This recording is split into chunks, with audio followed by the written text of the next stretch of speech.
Romeo and Juliet starts with, what the? Who the? All right, so at the box office, Avatar Fire and Ash won the North American box office again, took in $21.3 million. It's now passed $1.3 billion at the global box office.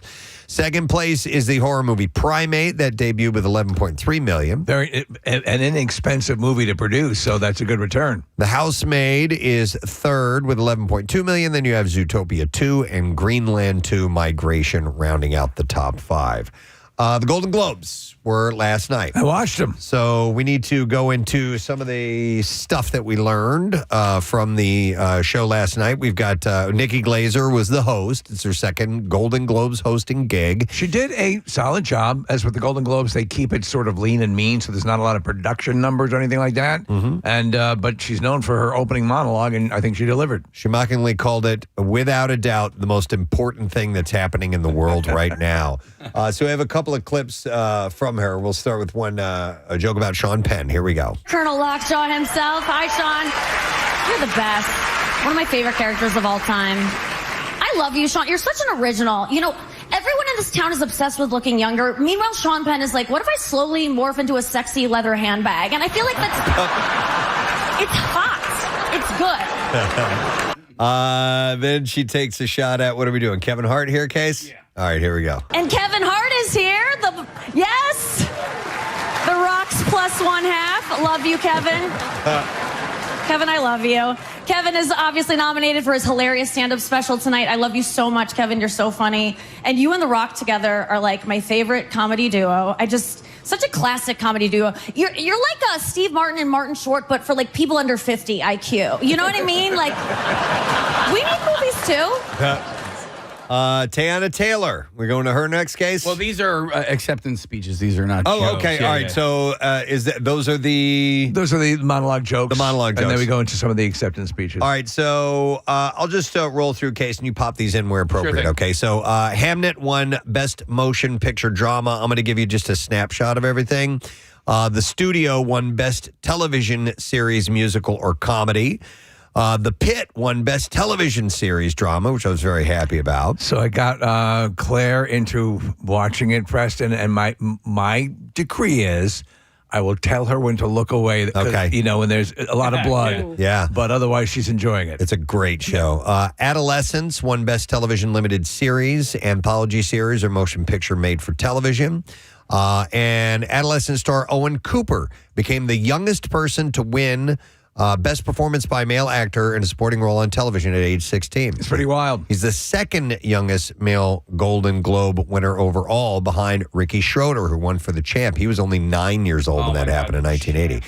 Timothy Chalamet won Best Performance by Male Actor in a Motion Picture, Musical, or Comedy for his work in Marty Supreme, and we have a clip of his acceptance speech. The amazing cast of this film: Odessa Zion, Gwyneth Paltrow, Tyler the Creator, Fran Drescher, Kevin O'Leary. If you would have told me when I was 19 years old, I'd be thanking Mr. Wonderful from Shark Tank. All right, you're laughing, so I got away with that. Thank you, Kevin.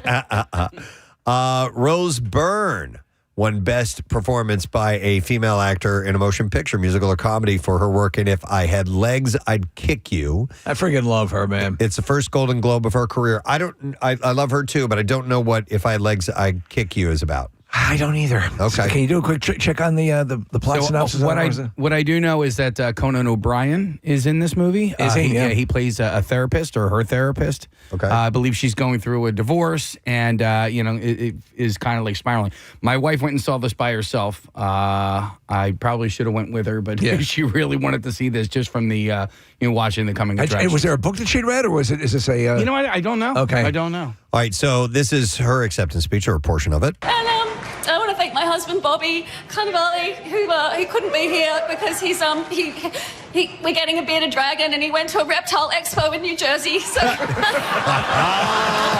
thank you, baby. How funny is that? He went to a reptile expo in New Jersey. That's hilarious. Best Performance by a Female Actor in a Television Series, Musical, or Comedy went to Jean Smart for Hacks.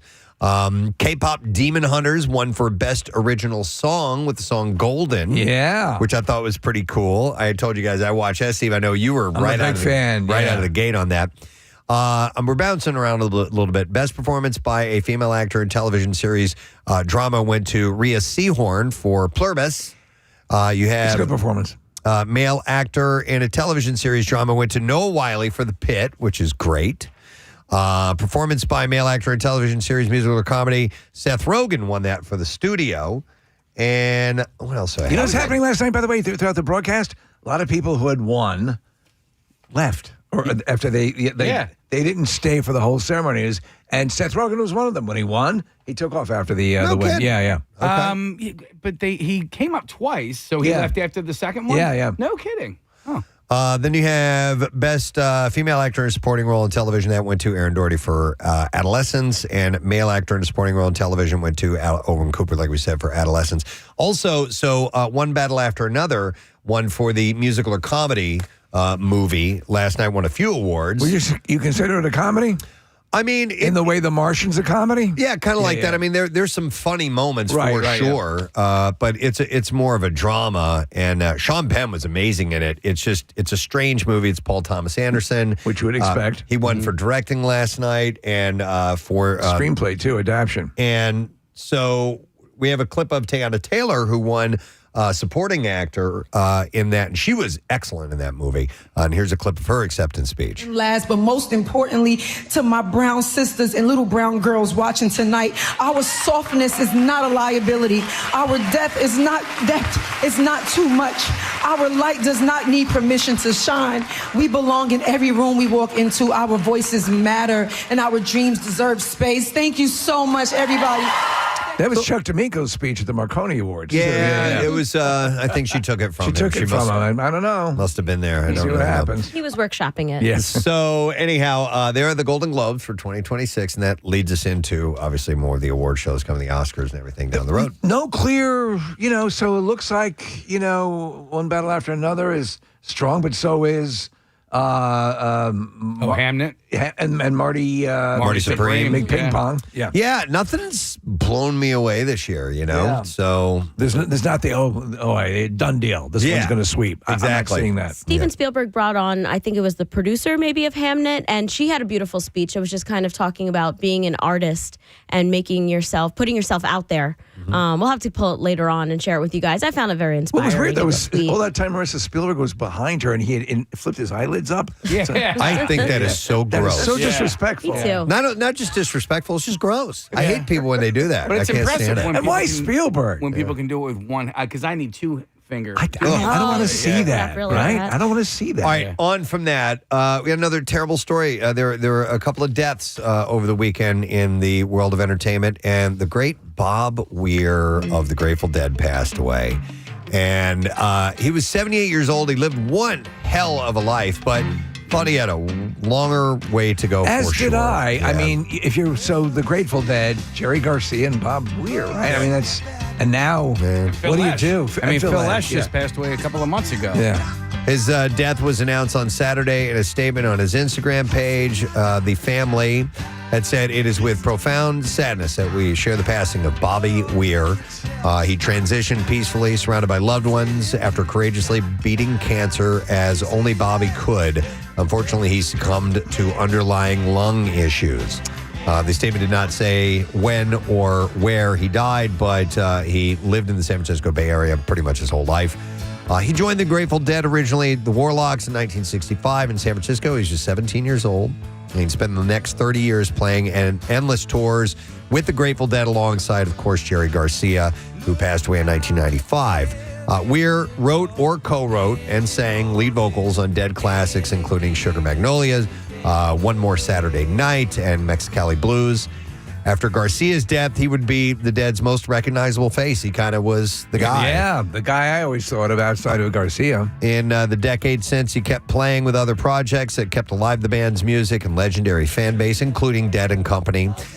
In an Instagram statement, the Instagram statement continued by saying, "For over 60 years, Bobby took to the road. A guitarist, vocalist, storyteller, founding member of the Grateful Dead, Bobby will forever be a guiding force whose unique artistry reshaped American music."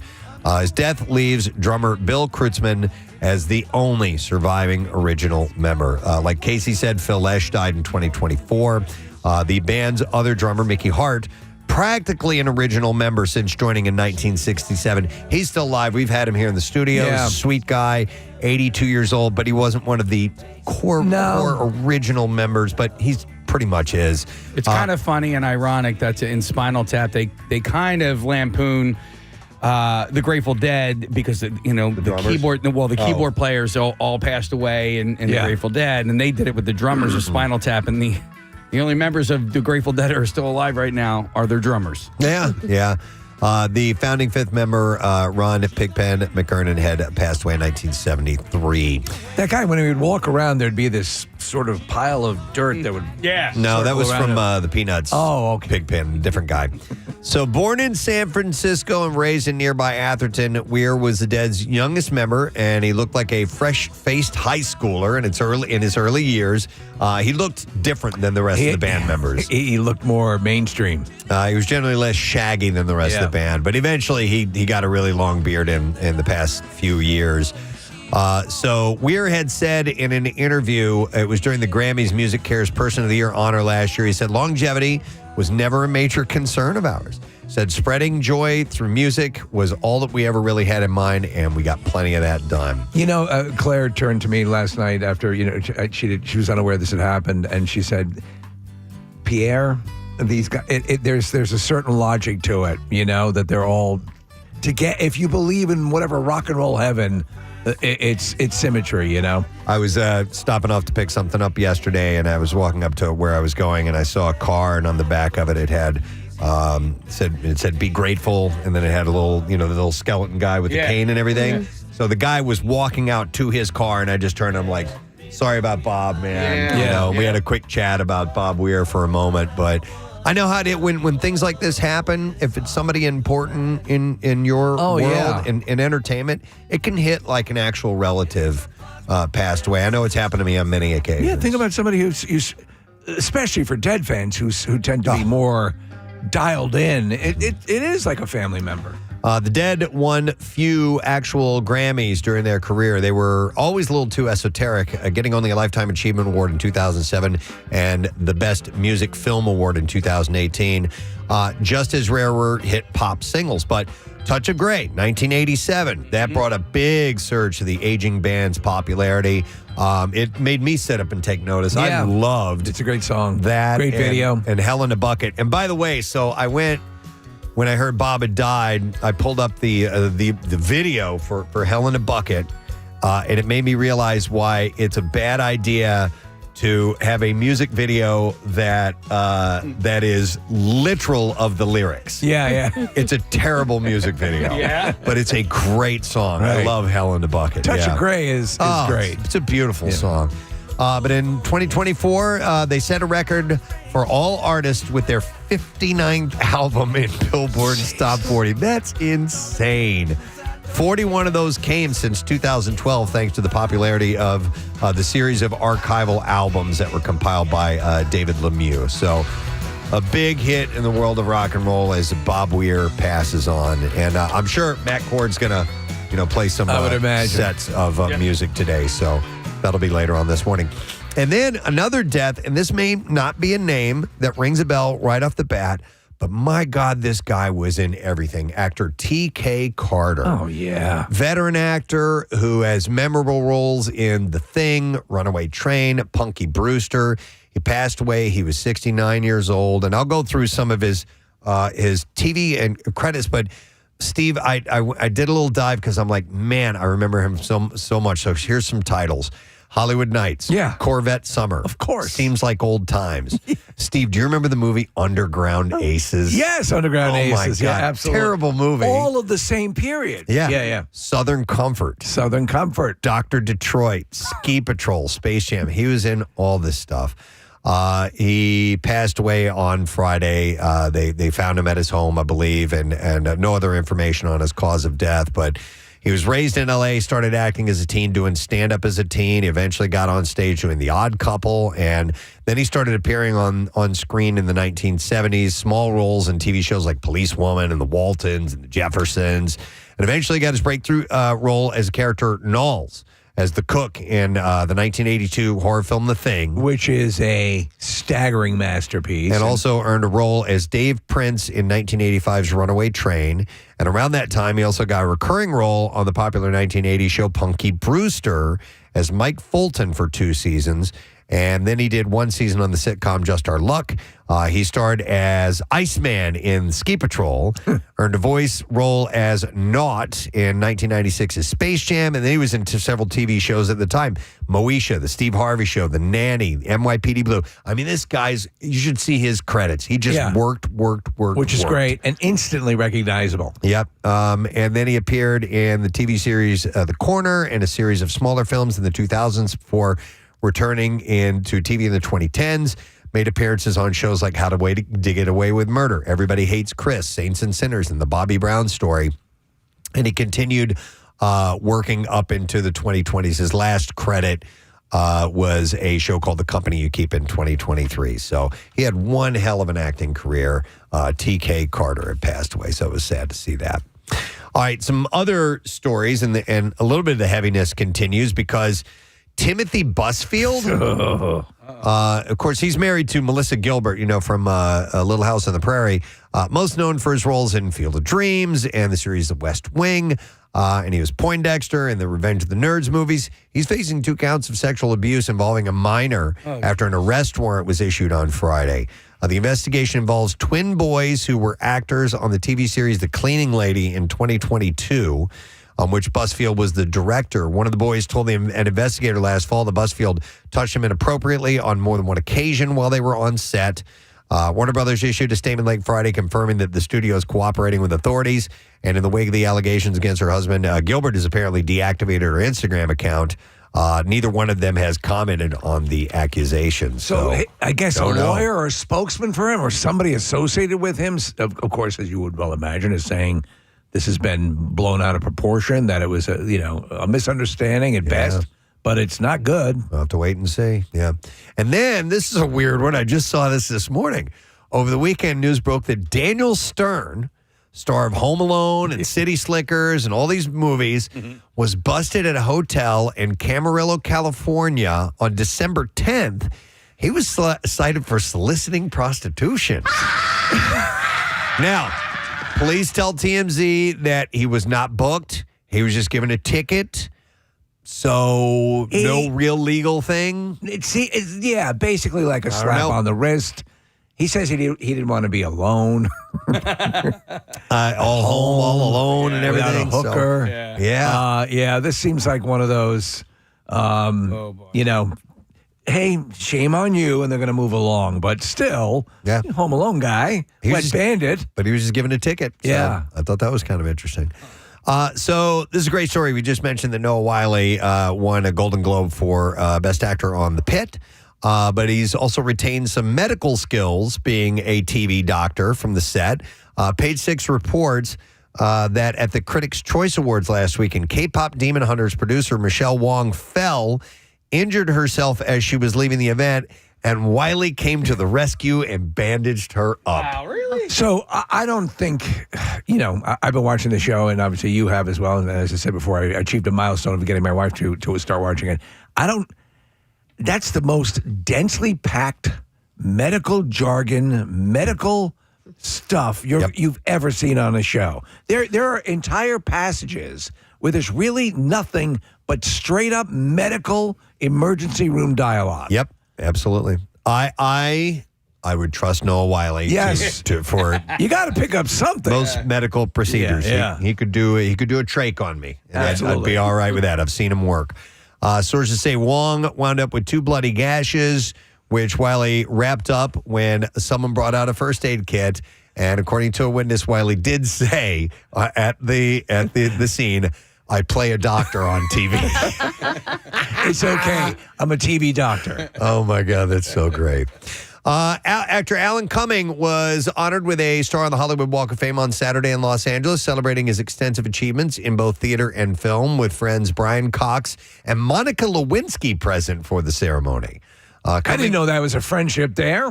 Cummings, I didn't either. Cummings Star, the Walk of Fame's 2,832nd, features 2 theater mask icons reflecting his deep ties to the stage. Other friends at the ceremony include Daryl Sabara, who starred opposite him in Spy Kids. And in his acceptance speech, he emphasized that theater, he said, made me, especially Scottish theater made me. And I'm so happy that theater is part of this incredible Hollywood honor. And he ended his speech on a humorous note. Steve, you had mentioned this the other day, recalling a former drama teacher who told him that he would never make it as a professional actor. And then he said, who's on top and who's on bottom now? Cumming won a Tony for his role in Cabaret on Broadway in 1998 and would later have roles in movies like X2, X-Men United, Romeo and Michelle's High School Reunion, and a bunch of others as well. In Romeo and Michelle, he's so great, and they do this sort of faux plastic surgery on him after he gets his makeover. It's terrific. Yep. Love that movie to death. All right, let me see here. What else did I want to mention to you guys? Hang on a second. Oh, yeah. So with Heated Rivalry becoming a huge hit for HBO Max, fans believe that they have discovered more source material is on the way. The hit show about hockey players hooking up is based on 2 books in the Game Changers series by author Rachel Reed. And eagle-eyed fans noticed that the Barnes & Noble website had an entry for a new Reed book called Unrivaled, which may be released this September and would be the 7th book in the series. The synopsis, according to BNN's website, is a line has been drawn and the hockey world is divided. For the first time in their professional hockey careers, Ilya Rozanov and Shane Hollander have nothing to hide. For more than a decade, they kept their love a secret, but now they're out, married, and even playing on the same team. The sport is incredible most of the time, it says. So I think the next couple, from what I understand, is, and it's a flashback, is John Madden and Larry Zonka. Okay, why not? I had no idea. watched that. Had no idea. Barnes & Noble leak is news because while Reed has teased that she's working on a new book, nothing has been made official as of yet. So fans of that are going to be very excited to hear that. And then we'll do one more quick story. Netflix has decided that Black Mirror has been renewed for an 8th season. Series creator Charlie Brooker revealed the news in an interview on Friday, saying Black Mirror will return. Hopefully it'll be more Black Mirror than ever, he said. It's getting harder to design apocalyptic tech stories when they're actually unfolding in right? Yeah. I mean, it's tougher. Oh, imagine that. Yeah, again, it's happening. Science fiction is becoming science fact. Yeah. Luckily, he said it does have a future, so I can confirm that Black Mirror will return just in time for reality to catch up with it. Yeah. I've sort of fallen off a bit. Have you? Yeah. Because I lose track of when the seasons are starting. He said, so that's exciting. The chunk of my brain has already been activated and is whirring away. Season 7 was released last April, earning its first ever nominations at this year's Golden Globes, by the way. All right, we're ready for some clips now.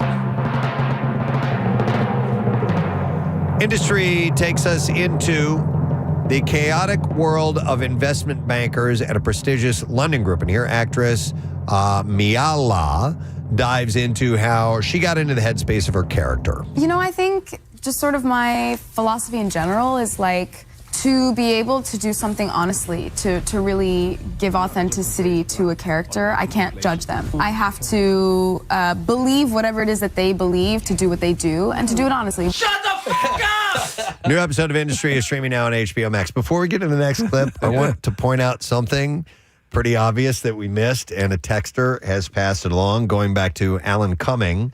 At his event for the Star on the Hollywood Walk of Fame, he had Brian Cox and Monica Lewinsky there, and somebody texted and said, wait, Lewinsky is friends with Cox and Cumming? Yeah. Yeah, man. That's the troika. She is. Yeah. Yes. Next clip. Here we go.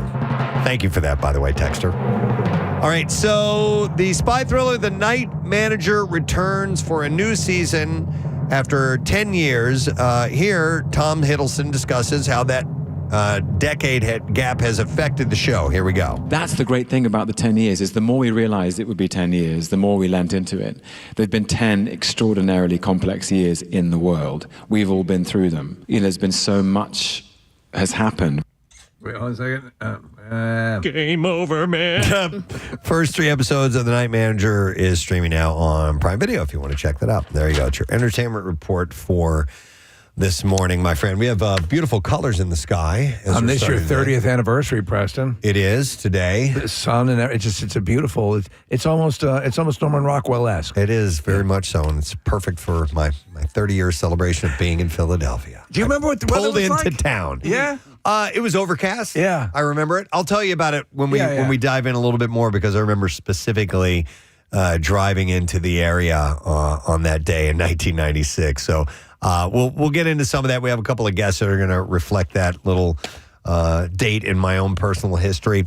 But we have some other things to get to. So I want to go ahead and take a break and come back in just a moment. We got a new week ahead of us, friends, and we have some stuff to give away. I'll tell you about the Word of the Week prize and things like that when we get back. So stay put. Now, I've probably had this happen before, too. I don't know if I've fallen in a dumpster, but maybe come close. But they accidentally...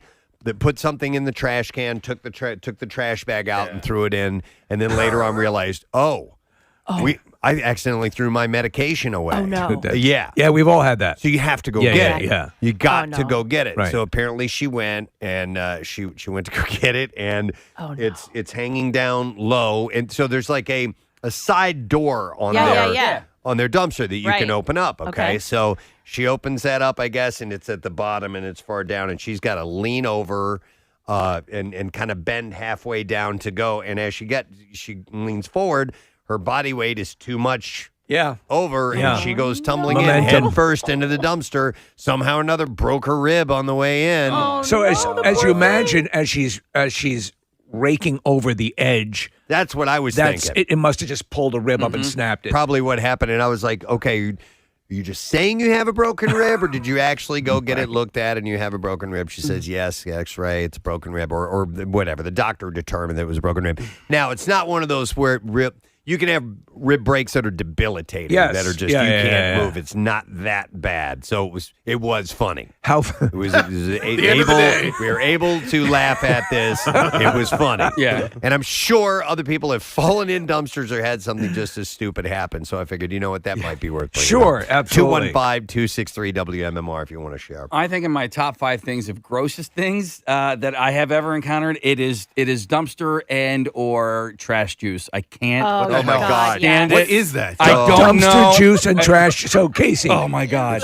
I used to work, and again, I hate to brag. Oh, my God. I used to work at Dunkin' Donuts.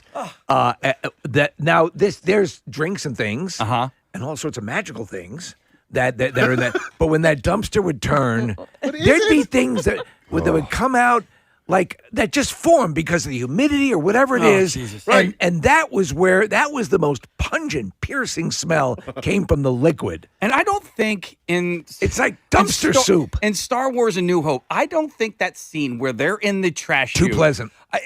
Too pleasant. Yeah. Like You have nobody's an like, entire oh my God, Death Star full of people. Right. You don't know what half those species do and what they crap. It's So all a much bunch so of, that it's just a bunch of metal and stuff in there. No, if But only. there's juice. If only. But they're swimming in dumpster juice, Yeah. and nobody's like, oh my God, it stinks. You know, would have been a perfect way for them to introduce what the future of tampons might look like.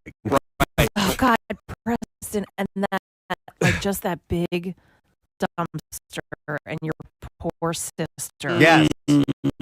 I didn't get a going chance to ask her how she got out of there, too. Did you ever live in an apartment that had a dumpster where you would have You to have to go, go and, and- and throw your trash? And sometimes, they wouldn't come and pick it up, and it would just be stuff piling all over the place. But I remember, having to get root around in there before. I can't remember what specifically for, but One, I think, when we were on Y100, I lived in and you remember, it was a Russian efficiency apartment. It was worse than a Russian efficiency apartment. And so the dumpster behind those apartments was so horrible and such a collection of rotting garbage that I used to, like, as if I was doing an Olympic hammer throw, I would, you know, swing it around and try to launch it in because if you got anywhere near it, you would vomit, dude. So it's always a no man land. And if you end up getting like part of the bag caught on that little weird handle thing on, and it would like rip it open. Yeah. Yep. Mm-hmm. Yep. All right, hang on. I want to go to George. Not quite a dumpster, but I got to hear this. Hey, George. Good morning. Oh wait, hold on. Let me do that again. George, now we can hear you. Go ahead. How's it going? Hey, what's up, buddy? Back when I was in high school, like 22 years ago, we used to kick the hacky sack around at lunchtime outside the lunchroom. All right. And one day we were doing that, and the hacky sack went up on the roof, and there was an outside school freezer by the lunchroom with a 55-gallon drum full of excess kitchen grease in it. Oh, God. With a lid on it. So I went to jump on top of the barrel to get up on top of the freezer to go on the roof, and the barrel gave out, and I went waist deep in the Oh, God. Into grease?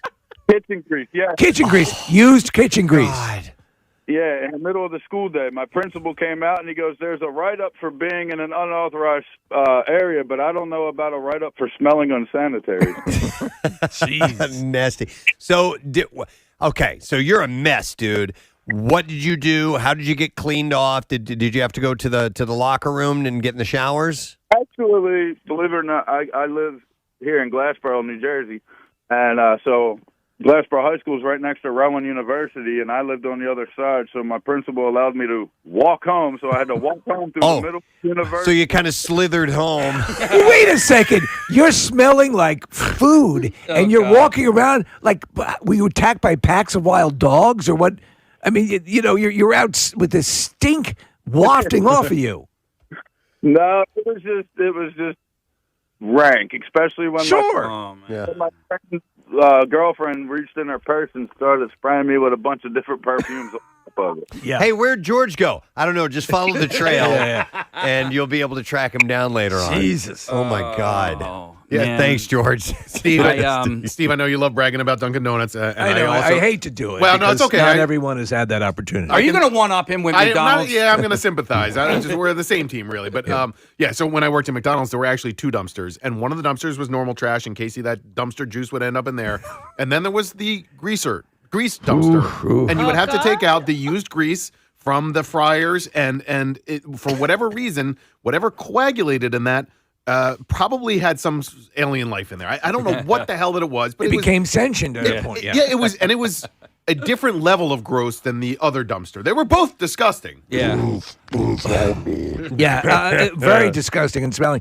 I have had once or twice where I almost fell in. You got to watch it. The revelation of the side door entrance on a dumpster, I don't think it may not have existed during that my time with dumpsters. But that only works for so long because then the trash will just fall out. If the trash is up above it, it means nothing. So my friend Brian just sent me this video that I don't think I want to watch it. Have you guys ever seen a video of a Louisville woman drinking trash juice? No. Okay. No, but that's about right. Do you guys want to watch that? No. Okay. I don't think really. I don't know why. Is that woman Halle Berry? She's doing it, but oh my God. You know what, though? That teetering, like when you have your body weight, and you're like, I think I can do it. I think I can. And then you're like, nope. Can't just a little bit further I can reach. I'm almost got it. And then you're in. Nick, what was the Wikipedia page you had pulled up? What was that? There's a term for that liquid. And it's called leachate. I think that's how you pronounce it. Leche. Trace leachate. This is going to be exotic. Yeah, Casey, when there's three dumpsters, it's trace leachate. Yeah. Okay. But Leachate, and that's the name of the liquid that collects. It is any liquid that, in the course of passing through matter, extracts soluble or suspended solids or any other component of the material through which it has passed. So the liquid, as it descends through the garbage, is so the garbage is basically serving as like a large, horrible coffee filter. Yeah, it says it is most commonly used in the context of landfilling of putrescribe. Oh, putrescribable or industrial waste. Do you get that in your regular garbage cans? Wow. I do. Occasionally. And I'll have to wash them out. Yeah. I mainly get it when we are, like when we host, like at our school. Garbage can night? No, like bag bingo or trivia night or whatever. Right. One of these, these social events. At the end of the evening, after everybody leaves, or we have to throw out the trash, and there's always just a trail of trash juice sludge, and it's just gnarly. Do you know what's the And then worst? all When that collects in the dumpster. When you're taking it out of the house, right? You're taking it out of the house, out of the kitchen. Yeah. And somehow it's permeated, and you have that trail that you've walked all the way out of the house. Yeah. And it's a nightmare. And But it's generally, a stink trail. Generally think, a general rule in my house is you don't dump liquids into the trash. Anything that is liquidish goes into the sink, so that way we don't get a ton of so that doesn't happen all Trash that much. juice. Yeah. Let me go to Ryan. Ryan, good morning. Hey, mister. Hey, mister. What's up, Ryan?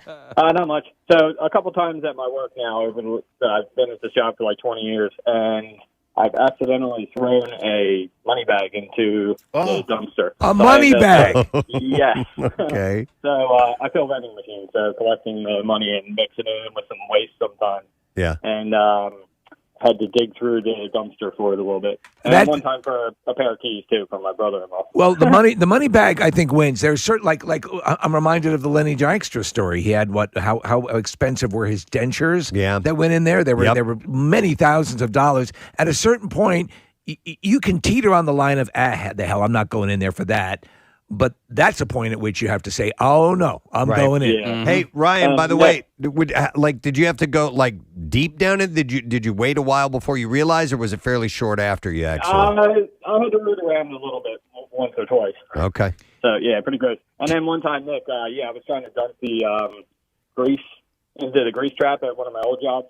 And as I slid the bucket up from all the splatter on the edge of the grease trap, the whole bucket, 5-gallon jug, slid back down and sloshed all over my shirt. 5 gallons of slop. Oh, disgusting. Wow. You should have quit that day. Like that's it. Walk No. out. Yeah.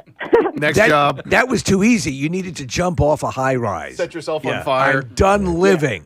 Thanks, All Ryan. right, guys, see you later, guys. All right, we'll see ya. That's why, when we did the dumpster pool out in the back, it was clean, right? It was a Brand new. brand new Yes. dumpster that never had any Yes, trash in it it had to be. whatsoever. No. And it was lined too. And it was lined. Yeah, so yeah.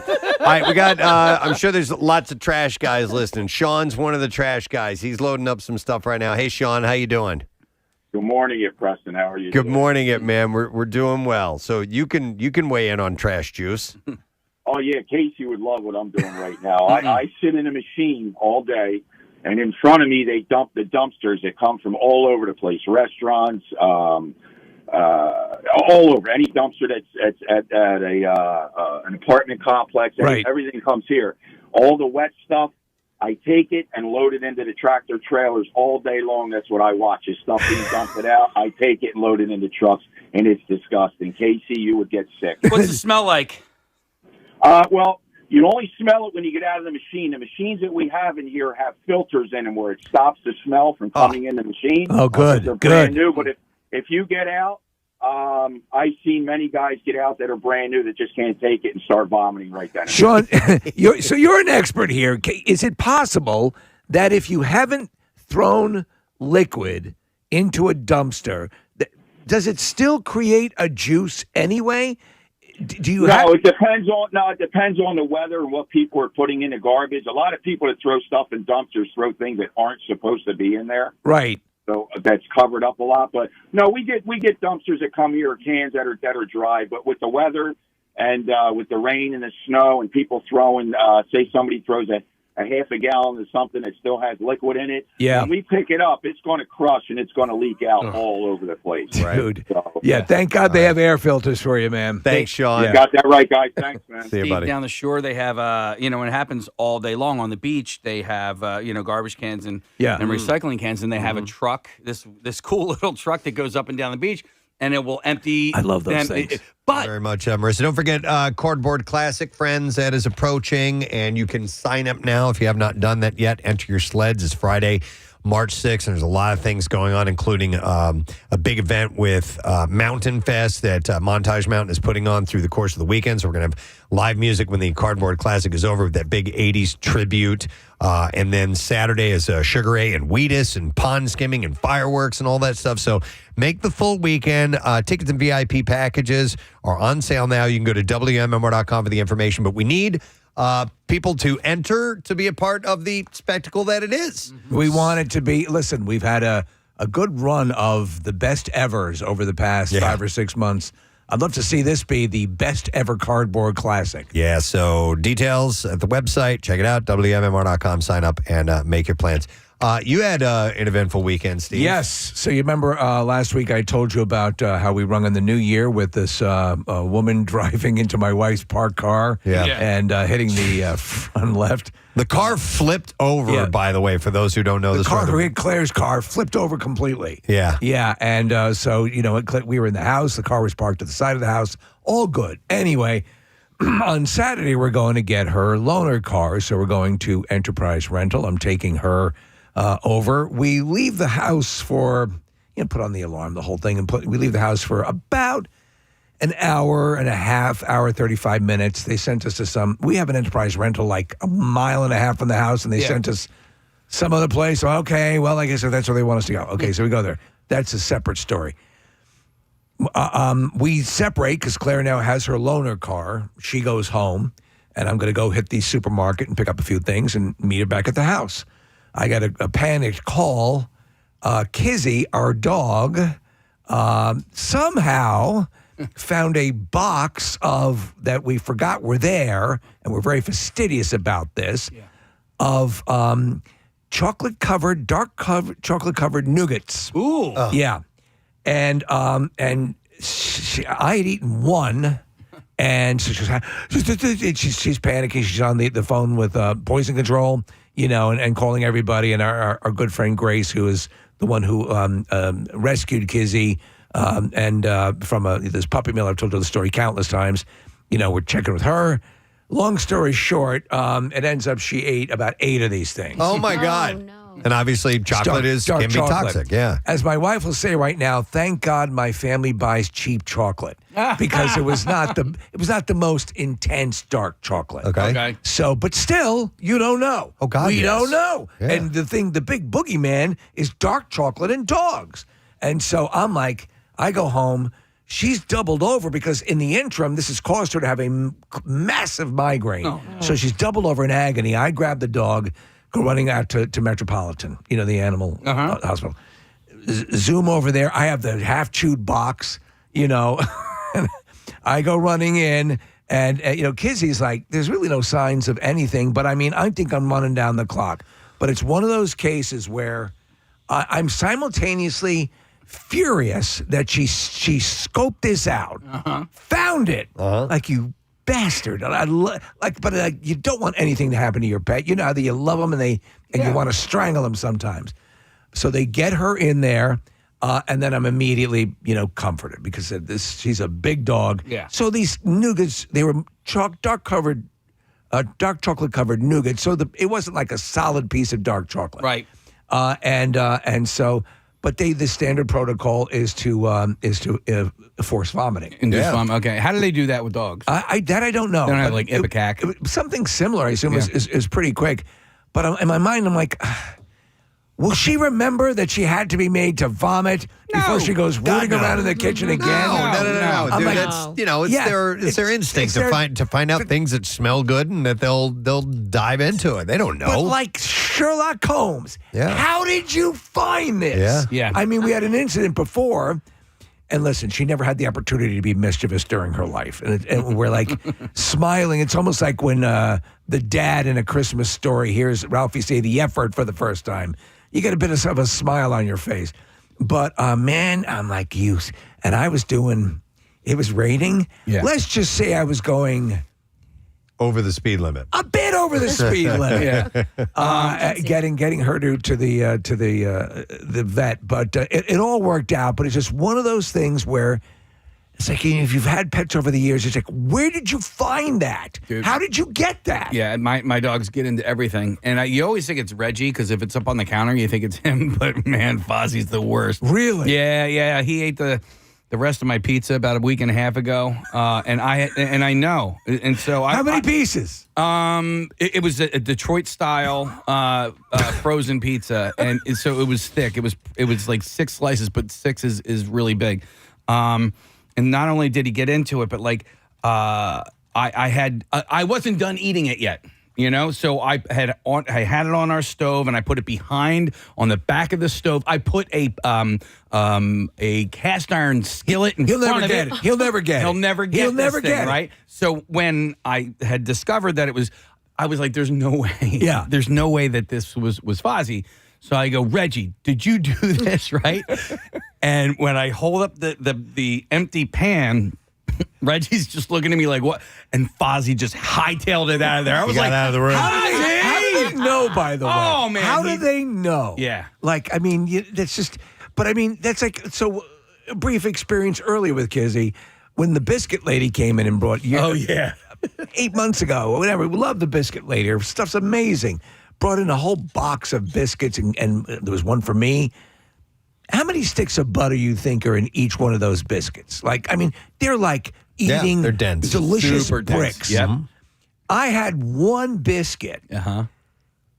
Kizzy ate the entire box. I mean, that had to be, it must have been like, maybe I'm overestimating, but like 5 pounds of biscuits. Easily. Yeah. But Fozzie also, this is years ago, he ate a pack of gum. And so we called out poison control. Poison control. It's your first instinct. Yeah. Only because the pack of gum closes with magnets. So we were worried about the magnets. Okay. No, that's and then when we called them, they weren't concerned about the magnets at all. They were concerned because it was, sugarless gum. So whatever that chemical is in the sugarless gum, that's actually very, very... Is it like aspartame or? Yeah, something like that. Aspartame, whatever it is, that's what we needed to be worried about. So then we had to take him to the vet to have him throw up, and it turns out he was fine. But that stupid dog has eaten so much, and he doesn't eat his own food, right? He just loves everything else. But I've caught him standing on the kitchen table. I was like... I have the damning footage. I have the damning footage of Kizzy, who's, a big dog up on her back legs, the center island, when she nailed the biscuits. I'm like, oh. Yeah, we fortunately haven't had that happen with our dogs. Had them get into. I've walked in and my dog Rook is eating my dinner. I've seen that before. And I was like, dude, I left it sitting out for a moment. Just walked across the room and he's got his face in my bowl of stew or whatever it is. But I haven't had where we've realized, oh my God, they ate all of this or something like that. However, ours, like I found a dead snake with its head gone in our front yard the other day. I'm like, okay, all right, one of you guys ate that one. And Rook eats regularly Rochelle's underwear, and he eats the crotch out of it. Dude. It's crazy. And that's all the time. Yeah. Underwear. And we've talked about this before. So Chelsea, our dog before Kizzy, and our one cat, Mac, love feminine hygiene products. Yeah. Oh, my God. Yeah. Rook will eat used tampons. It's just repulsive. It's just absolutely, you see that and you're like, oh, my God. It's not the kind of thing where you're like, oh, my God. They love eating them so much that you go, I wonder what the big deal is about this. Like, I tried dog food. I don't think I would eat a used tampon. One of the most embarrassing things that happened to me as a kid is I had a sleepover and my dog came downstairs. He had something in his mouth, and it was a used pad.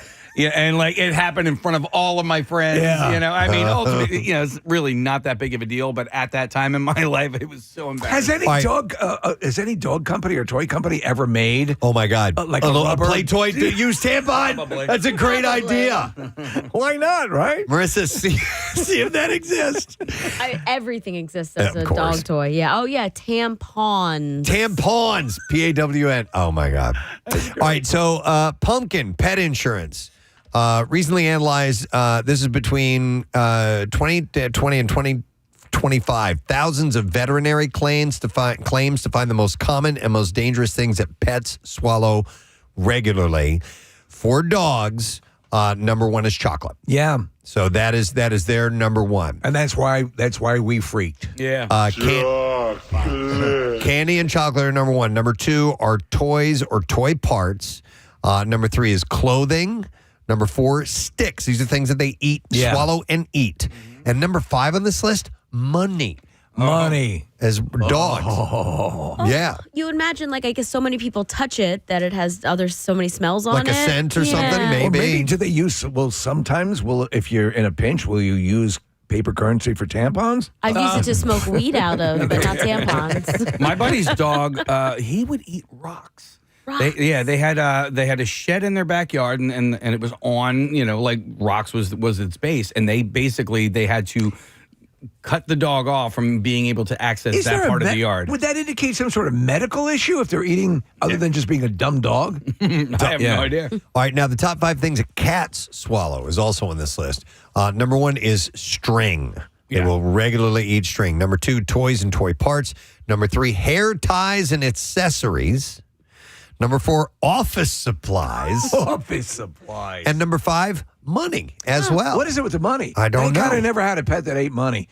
I'll tell you, I have 2 cats. One, my cat Dutch. Anything a plastic wrapper on a package, he will sit there and gnaw on it and chew it, and then he'll vomit later. Like, forget Christmas. We got to keep every ribbon off the floor, or else he's going to eat it. By the way, so with these vet visits, they also have some stats on what it costs for you to have this happen. So even small amounts of chocolate can be toxic for dogs. They may end up needing IV fluids, monitoring, and more care. An average chocolate-related vet bill is about $1,100. But for cats, eating the string can cause linear foreign body instruction, and part of the string gets stuck somewhere in the GI tract. The average cost to treat that is $2,500. So not inexpensive at all. I one time clearly remember gingerly pulling unspooled cassette tape out of my cat's ass. Wow. It had to be. Well, because you have to pull it. Also because it has the edges. I didn't know. Cut their butthole. Right. So I'm like, pulling out. I'm like, oh my God. It's like a ticker tape machine. I'm going to go to some calls here. I have Jenna, who we're going to chat with. Hi, Jenna, you're on the air. Good morning. Good morning. Hey, what's happening, Jenna? Hi. So we had a Great Dane when I was little who actually ate a big bag of pot brownies. You know what? It's right now. It's very common with all of the edibles that are available. But Jenna, did you know immediately that this had happened? So I was little. Like I was probably 8 or 9. My parents handled it right away. Yeah. They put on some dead. Called a vet in California because they were so worried it wasn't necessarily legalized here quite yet. So they live here. They found a veterinarian's office in California and called them so they wouldn't get in trouble to ask about what to do with this dog that ate all the pot brownies. But now you were a kid, so you've heard this. You've heard this as a story years later. So what did they end up telling you? So like I didn't know what was happening when I was younger, and honestly, the vet was like not necessarily worried because he was a Great Dane. He big was dog. Big. Yeah. He just felt good for a few hours. But Yeah. not really, They told you worried about the chocolate than anything. And the chocolate would be the big issue. Otherwise, they tell you to put on some Almond Brothers and dim the lights. Same situation with me, Jenna, is that because Kissy was such a big dog, they said chocolate to body ratio really wasn't impactful. So, and a Great Dane's a huge dog. Yeah. All that pot. It's a great story in the way, family, though. Thanks. Think about the work that goes into making pot brownies, right? And making the right way. Yeah. Let me go to John. Hi, John. Good morning to you. Good morning. What's up, bud? So wanted to share a story. Was on vacation in Outer Banks with our labs up on the 4x4 beach, and went down to the basement. One on the stilts just to see they had wakeboards and fishing rods, and my dog got into a rat poison. They had pelletized rat poison in the bottom. Okay. And luckily, a friend of mine had the same thing happen to him, and shared a story that with his vet, they said you give them a turkey baster and use hydrogen peroxide, 2 ounces, and because it squirted down her throat, and within 40 seconds he threw it up. Then found a vet to go get the charcoal, and I think I got to make a Yes. Absorb it.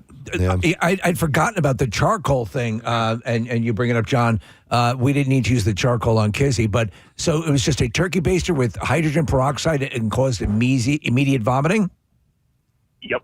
Where we were, so I had to jump my truck. We had to race down the beach, get down to the first grocery store, and of course, it was the first day we were there. Everybody, it was packed, and I'm running through with a turkey baster and hydrogen peroxide, asking people, like, please, can I check out? Like, I need to get my dog to throw up. Oh, that's funny. Dude, John, Wow. when you've got that going on, when it's your pet, I've driven the wrong way on roads. And I'm wondering, I hope I would do this for a human, but what is it about? They're so helpless, and you're trying to do everything to get them taken care of. But wow, yeah, you just freak the hell out. Thank you, John. Appreciate it. There was another caller, Todd, who had wanted to say that hydrogen peroxide will make your dog vomit. I assume you're supposed to, check with them first. Yeah, yeah. A lot of people are saying about a capful is the size, is the amount that you give. Okay. Another turkey baster. Yeah. Well, he had said 2 ounces. Well, maybe use the turkey baster to put them in. Let me go to Alana. Alana, you're on the air. Good morning. Hi, first-time caller. Welcome, Alana. Thank you so much. All right, so your dog ate something. Oh, yeah. So it was 2 days before Christmas. We ordered takeout. We got cheese fries for one of my kids, and it was in a tinfoil, takeout container. Well, we left it on the table, went upstairs, and we come back down, and all of the rest of the cheese fries were eaten, and the foil container was completely shredded. Of course. Yep. So, and then the one dog was sitting there with like a smile on her face. Did you call the vet? And, well, unfortunately, we have been to the emergency vet before. So it was like December 23rd. It was like 9 o'clock at night. And I called them and they said, well, we can take a look at her, blah, blah, blah. So I quickly grabbed her, put her in the car, drove over, and I asked them to induce vomiting. Mm-hmm. So they quickly induced vomiting, and then they gave her something else to, get her to stop throwing up. But, yep, she threw up everything, including the foil. Oh, you know what? You were right before the holidays. If you waited a little bit, she would have crapped tinsel. Oh, so yeah. You would have been that's good to go. Yep. Yeah. Yeah. Yeah. These dogs, they get into everything, and you don't know what to do once they eat it. You wonder if there's any. You wonder if when the dog is eating, the way we would go cheese fries. If the dog is going, cheese fries. If they can delineate, or it's just food. Don't mind if I do. Yeah. Ooh. And also, there's so much out there that can be toxic for these animals. Yeah. That, I wonder how often it happens that like a dog that lives in the wild or animals that live in the wild, how often they just eat things. You would think instinctually they would know not to eat certain that, things. Right? What overrides that? What are they unaware of? Yeah. Well, you had was it Lucy that got into rat poison or something here? We thought maybe Pierre's dog. Well, we used to remember we had some mice running around. They had to put down some traps and things. Maybe she got into that. I don't know. Yeah. Somebody, and they weren't sure, and they had her checked out. Yeah. You got to watch that stuff. Well, I have to pay attention to Reg when I have him outside because he will eat grass and he almost immediately throws up. And I wonder if he does that to throw up. Yes, they do. That's a lot of times when they're eating grass, it's because they have upset stomachs. It's to help cause that response. At least that's my understanding. I've seen it happen But time and time Fozzie again. will eat grass and not throw up. Yeah. That's... Your dog's Preston will eat anything outside. Anything. Yeah. I'm amazed at the amount of people who don't know that chocolate is bad for dogs. Yeah. I just thought that was common. Everybody knew that. Right. But there's a lot of people that don't. But then I recently learned about grapes, garlic and onions, mushrooms. Not good There's for a dogs. lot of things. Marissa just pulled up this list of common foods toxic to cat and dogs, and I'll rattle it off. There's not a whole lot of them, but it says alcohol, avocado seeds, caffeine, citrus, chocolate, garlic and chives, grapes, raisins, currants, macadamia nuts specifically, mushrooms, onions, salt, and xylitol. Yeah, xylitol. That's the gum thing? That's the gum thing. That's okay. Wow. Wait a minute. Hang on. Let me go to Dan. We got all these great calls coming in. Hi, Dan. Good morning, buddy. Hey, good morning, man. How you guys doing? Good, man. What's up, brother? Hey, so it had to be about maybe 25 years ago. We go on vacation, and I made some jalapeno poppers frozen you get from the club store. All right. And I had them on a plate, and I went out to see the kids out in a boat in the lake and come back in, and the dog ate them all. How many? So I had to be about 10 to 15. Oh, my God. Jalapeno poppers. The best thing was the next day we're coming home. It's about an 8 to 10 hour ride. And the whole way back, the kids are complaining how it smells in the truck. Oh, that's great. And in the back, she's wincing, and I had to keep pulling over off the ramps to let her try to clear herself out. Could you imagine? I mean, like if I have something spicy and you pass it the next day, you can feel it. Yeah. Could you imagine what was going on with that dog's ass? No. It's already bad enough as it is. Let me get Matt on. Hi, Matt. Good morning, bud. Good morning. Hey, what's up, man? My poor porter boy, he got in the compost for 2 weeks, and we finally realized it when he stopped pooping and started puking nonstop over Thanksgiving. Wow. So it's just he had to go to an animal hospital where he continued to puke for another 2 days. Wow. He got referred to Penn Vet, where they determined he had inflamed the joint between his big intestine and his little intestine. Okay. Had to remove that before he could start to heal. So he had to have real invasive surgery done on him. Yes. Wow. What did that run you? It was that was $20K. Oh my! To keep my boy alive. Wow, dude, you're a good man. What kind of dog? What kind of a dog? And how old was he when this occurred? He was 4. Okay. And it just happened this past Thanksgiving. He was 4, and he was such a good boy. He just keeps making friends with these animal hospitals. That's what he does. Everybody at Penn Vet loves him. What a good boy. Matt, I'll tell you this year, it's a good reason to get pet insurance if you can, because the medical bills for we pet. We tried, and we're still in that fight. All right. Good Thanks, luck, man. Matt. Appreciate it. Oh, my God. 20 grand, dude. No, thank you. Listen, I'll pay... I'll move heaven and earth to help our pets out. You're not going to laugh while you're 20 grand, though? Oh, boy. I mean, that's a lot, but stop and think about it. That you just said it's an invasive surgery. That's major surgery. Yep, big time. Wow. Listen to this one. I'm going to go to Frank next. Hi, Frank. You are on the air. Good morning, my friend. Gadzooks, sir. What's up?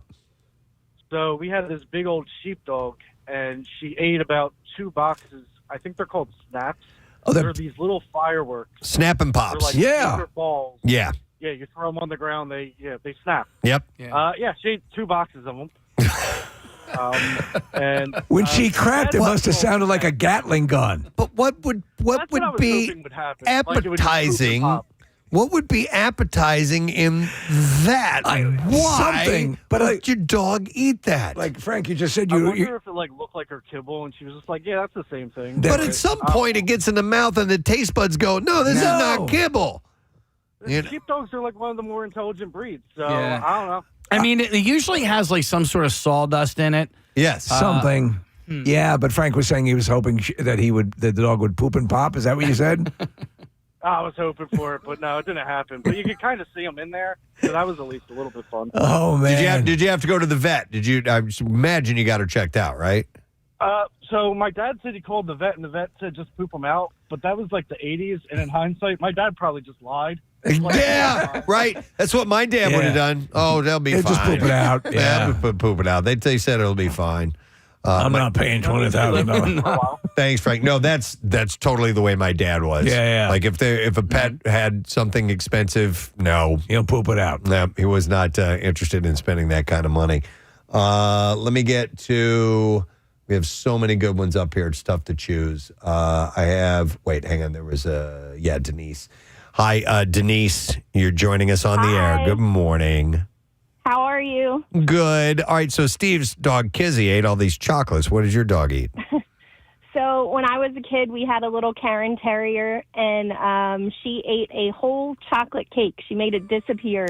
My mom had company over and set her table with like the fine china she breaks out, and they decided to go for a walk. They like to walk, and when they came back, the cake was gone. The plate was clean. And my mom yelled at her sister. She said, "I told you to put the cake out," like, because I guess it was in the fridge or something. And she was like, "I did put it out." And the dog must have hopped on the table, didn't touch any of the dishes, licked the whole plate clean, left no evidence of the cake, and the cake was gone. So they So to the casual observer, it looked like the cake had never been put out, but the dog surgically ate the entire cake and then licked the top of it so you couldn't tell. Exactly. Jeez. It was all gone. My mom loves telling that story. She's like, and then we had no cake for our coffee. So what happened? Did you have to rush it to the vet, or what did you do? No, I wasn't there. She just tells me the story. But again, it was also in the 80s, so, He'll poop it out. Yeah, exactly. Wow. Nothing happened. She lived. She was a little dog, but she ate a whole cake, probably her Jeez. body weight, and lived. God. Yeah, that's the part. Thanks, Denise. I had a dog growing up that ate an entire box of Whitman samplers, and It was okay? It was fine. Well, so my friend, his dog, and it was some kind of a small terrier, it was like a bag of chocolate chips. Yeah. And he didn't make it. No. Yeah. So what ended up happening, I think, from what I was told, and this was also back in the 1980s, is I think they dehydrate from it. I think he had ended up having severe diarrhea or something like that. That's one thing that happens. I think that's what ended up happening to this dog. The dehydration, and then from what I understand, what the vet was telling me is it affects the kidneys. Oh, yeah. In a profound way. Yeah. So you got to be careful. I could see that. Wow. Yeah, but they'll go after pretty much anything, man. Those popping things? What could be the attraction? Tampons? Well, you could see maybe. I mean, there's blood. It's, seasoned to taste. Dude, it is. We had to start closing we got a special little waste can that has a lid on top of it. We thought that would work. That didn't work. Brooke still got into it. So now the solution is the door remains closed on the bathroom. At all times, because he will get in there, find it. But the underwear, I mean, there's laundry sitting around. He eats the underwear. I'm supposed to do that. Yeah. Man. But yeah, the top 5 things that dogs swallow, number 1 is candy and chocolate. Yeah. So it is not unheard of. And cats don't, it's interesting that cats don't go after that. No. I wonder if they have no interest in chocolate. I'm not really sure. I've never seen, they don't go after they go after the stuff you would assume. Tuna. Yeah. Turkey. Yeah, stuff chicken, like that. anything like that sitting out. So, all right, well, interesting. Well, I'm happy to hear that she's okay. Great, thank you. But and it's a good thing that because they can get into the stuff and you don't know that they got into it. That's the thing. We were able to determine the time frame that it happened, and I got there. It's funny if you're going 40 to 50 miles an hour over the speed limit, you can really cut down your time. Sure. Yeah. All right, well, anyhow, thank you for your calls. Appreciate it. Glad Kizzy's better. We're going to take a quick break. We're going to come back in a second. Some bizarre file stories from the weekend. Going to be sharing those. So stay right where you are. We'll return in just a moment. Lifts it over like where the driver sit. Right. It doesn't lift from the side. So I wonder how often does it. Well, it's got to be. Yeah. The first guy who had it go wrong would have said, "We need to fix this." Hey, our intern Ben. As you can imagine. Former intern Ben. As you can imagine. That's him. Yeah, is on the line. Hey Ben, how you doing, man? I'm great, guys. How are you doing? Doing great. So you have a dumpster story? I do. So for what me and my dad do for work, we go in and out of a lot of supermarkets, and we have a handheld computer, and these things cost like $3,000 or $4,000 to replace if you lose it or break it. Yeah. And it accidentally got thrown into the trash compactor at a supermarket. Oh, no. Oh, God. So we kind of weighed options, and it's like, is this worth it? So my dad is like, you know what? I'm going to do it. So he slides into the dumpster like a slide and grabs the thing. And then we had to get a stick and pull him back out of the dumpster. Get a stick and pull. Somebody get a stick so we can get down. Where's my dad's dumpster stick? So let me ask you, Ben, why didn't you go in? Yeah. I was probably too heavy, so he pulled back out. Hey, did he find it? Yeah, it was right on top. But, it's like you're in a compactor. Someone hits that button by accident. Oh, yeah, dude. That's nothing to mess around Dude, with. if That's you're- instant death. If you're talking about nightmare scenarios, Oh. like, we all have ways, no one wants to die in general, but you also sort of, yeah, list which ways would be least preferable to you. Trash compactor's way up there. That's definitely one you don't want that you want to avoid. My friends growing up All right, had- thanks, Ben. Appreciate it, man. Thank you, guys. All right, see ya. They actually had their trash can in their kitchen was a trash compactor. Oh, mine was. Yeah, we did Oh, too. really? Yeah. Okay, so all right. And then my dad would yell at us because no one would take the trash out and we'd just keep compacting it. Yeah, as far so as you nobody can had to go outside. And we go down again. You're going to break it. Push it any farther. That's something I always wanted, a trash compactor. We wouldn't put things like food or compostable things in there. It was more for, empty milk cartons. Yeah, stuff that wasn't that wasn't going to have a substance. to it. Unwanted it was pets. More, Did you line it with a bag too, or no? Do you remember? We Okay. did, yeah. Yeah, because it wasn't a standard trash bag. Like they made them for the compactor. Okay, they were pretty durable. Do you have a And they were compactor paper. and a food in the sink? A garbage disposal. Yeah. Have one of those, yeah. Yep, absolutely. All right, let me go to Mike. Hey, Mike, good morning. Hey, on the next Chat Show, Biscuit, Triscuit, Tricycle. Is that something from our show? I mean, I love it. That's from way back. Jimmy Winklebum or whatever. You guys are talking about. All right. Is this Bill Weston? He's Listen, making up names. I love it. All right. So confused right now. What's up, I Mike? want that on a T-shirt. Yeah, so years ago when I lived in an apartment, I had to take the trash out to a dumpster.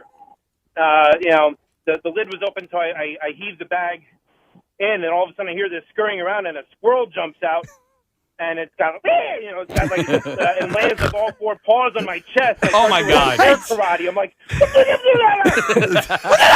That happened to me in my old house. It's just in my trash can. When a squirrel jumps out of your trash can, it is terrifying. I'll tell you what's worse. I had it happen was Thanks, Mike. the opossum. Oh, yeah, geez. yeah, because that's where they love to hang out. Yeah. And if you don't know, and it was at that same dumpster in media, got close enough to it, threw the thing over, and I'm like, I just started running. My buddy was sitting in the front seat of his car. He was picking his daughter up from work, and he had both front windows open. He was just sitting there, and a squirrel jumped in through the passenger side. How you doing? Onto the passenger seat, off of his chest, and then out the driver's side. And it happened so quick that he didn't even have a chance to be scared or startled or anything like that. He was like, wait, what the hell was that? And then he looked over, and he saw the squirrel. Let me go over here to Ryan. Hey, Ryan, good morning. What's up, you crumb bum? Yeah. Crumb bum. I want to fight you. What's happening? What's happening? I Mike? want to fight you. I want to kiss you. I don't want to talk to you.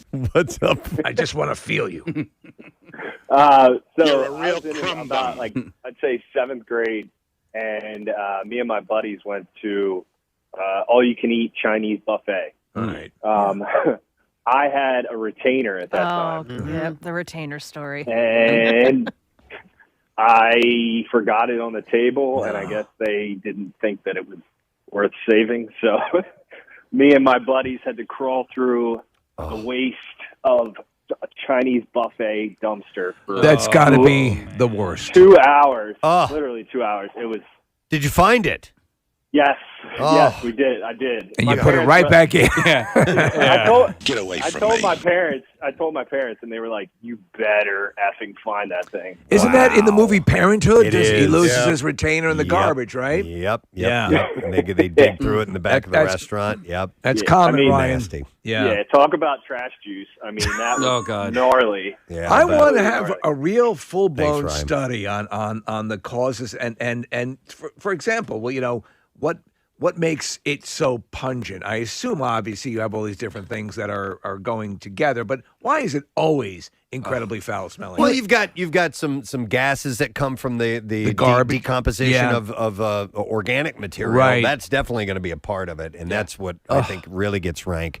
What I can't stand is when if if we miss a week because we get once a week garbage, Right. trash removal, You wanna and die. we miss a week, and it's summertime. I'm like, I'm going to have maggots wriggling around. Yeah. If we, I hate it. I can't So- stand it.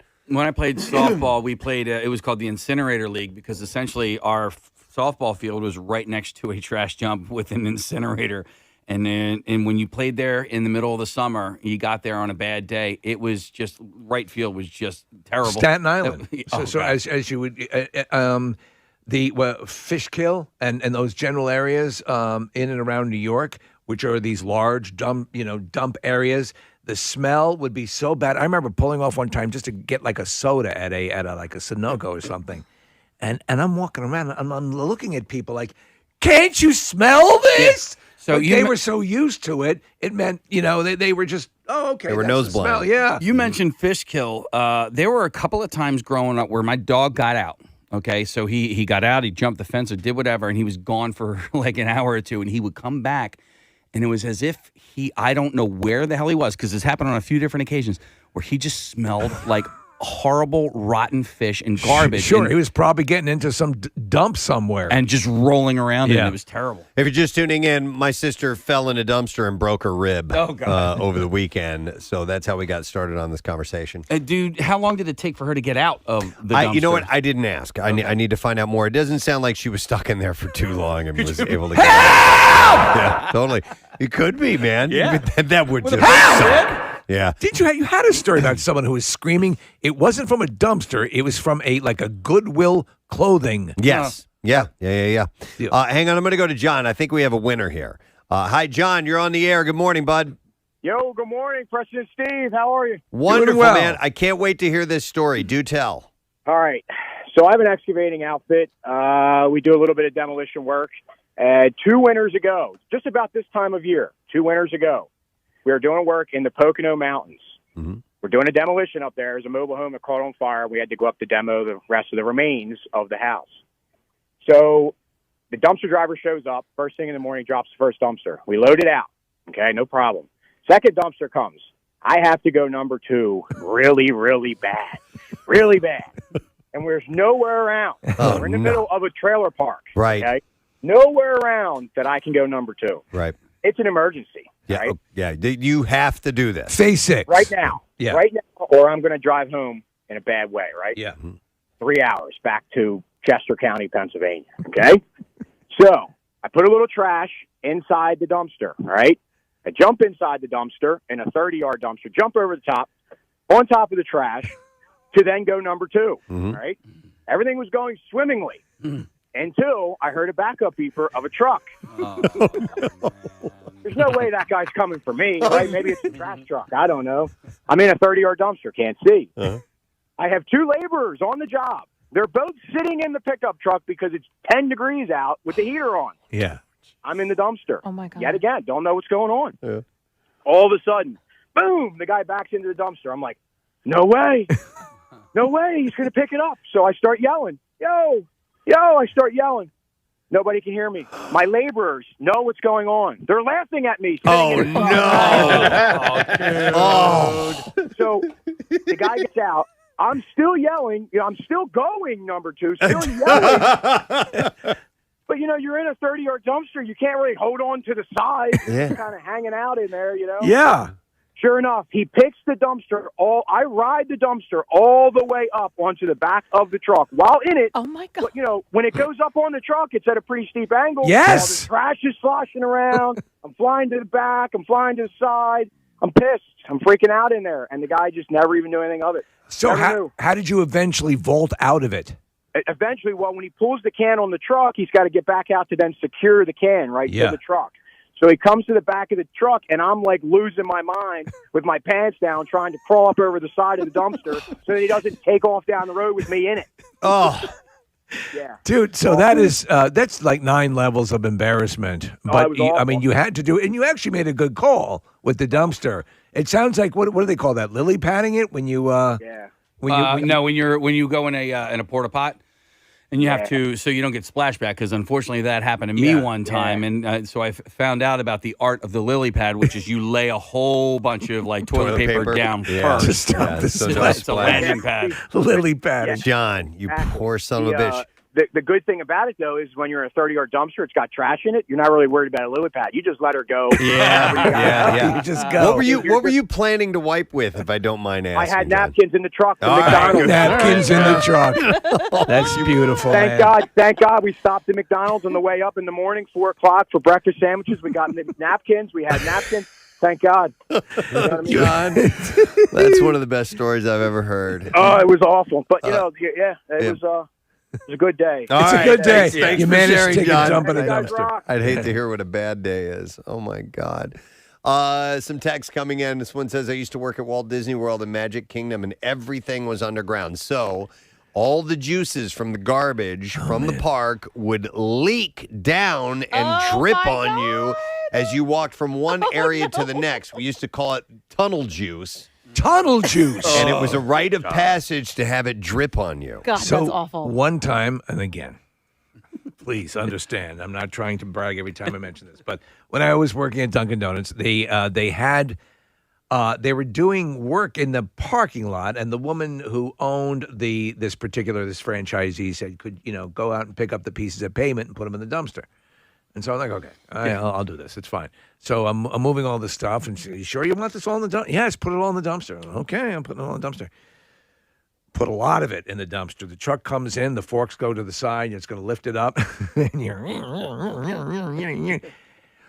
bam! It lifts the sides of the dumpster up, but the bottom is still sitting in the pavement. Oh, my God. With it tore the entire bottom out. And all of the dumpster juice started to disperse around. Was the bottom just all rusted out or something? It had to be. Oh, my God. I mean, now mind you, I put an F load of pavement chunks in that. I'm sure it wasn't designed for that. When you guys are tossing something into like a community recycling bin outside of Wawa or whatever, will you make sure that you dump everything that's inside whatever you're tossing out? Let's say it's a can of Diet Coke or whatever, or do you just chuck it in there? If I regardless? can, yeah. It's our file time. Let's go. WMMR presents Preston and Steve's Bizarre File. Brought to you by The Bagster. Buy yours now at any home improvement store. Just $29.99. You fill it up, they pick it up on your schedule. The Bagster is a dumpster in a bag. Buy, fill, gone. All right, so we'll start with this. Try not to fall out of an ambulance. That's good advice. A teenage girl fell out the back of a moving ambulance on a motorway in England. Jeez. Yeah, the incident happened Tuesday in the afternoon on a slip road connecting the M6 to the M55 near a town called Preston. And police closed the road for about 2 hours when crews responded. The Northwest Ambulance Service said that the girl exited the vehicle while it was moving. She was treated at the scene, taken to the hospital. Fortunately, only minor injuries, but an investigation is indeed underway.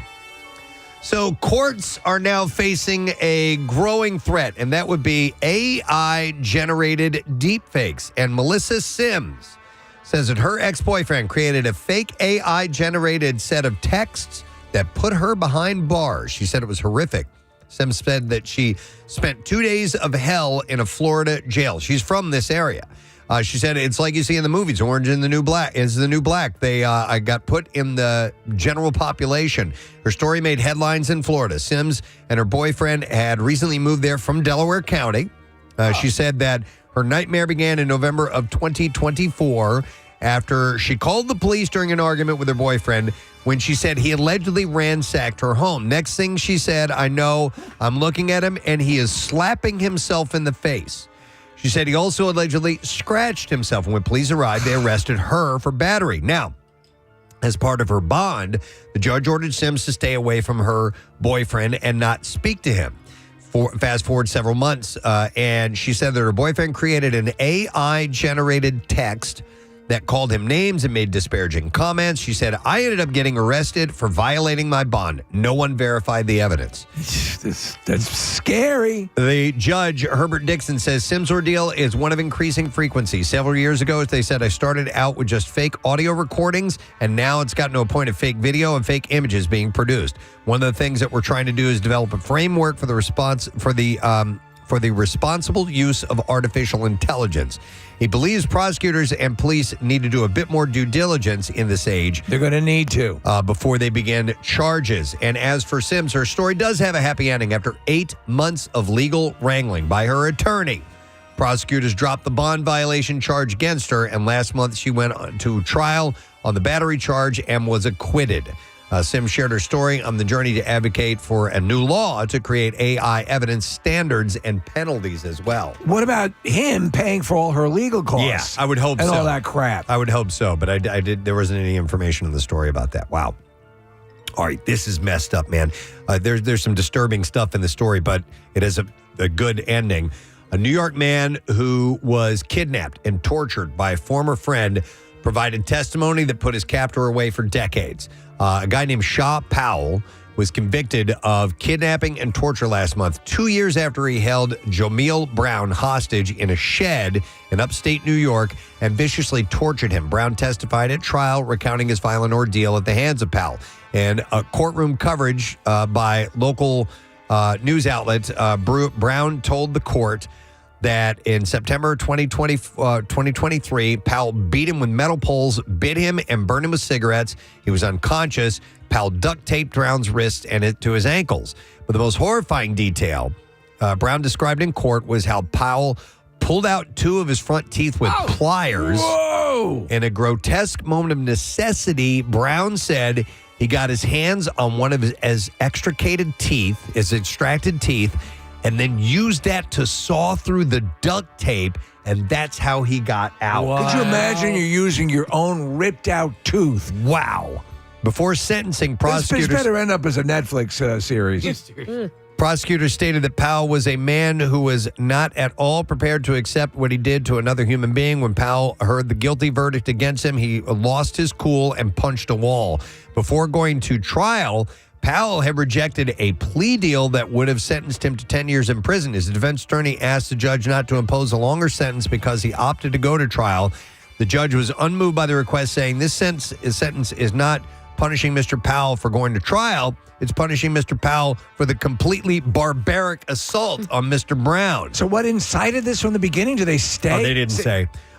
So he's been sentenced to 50 years in prison. Yeah. But the guy had to use his own teeth that were pulled out to get out of his bonds. Unbelievable.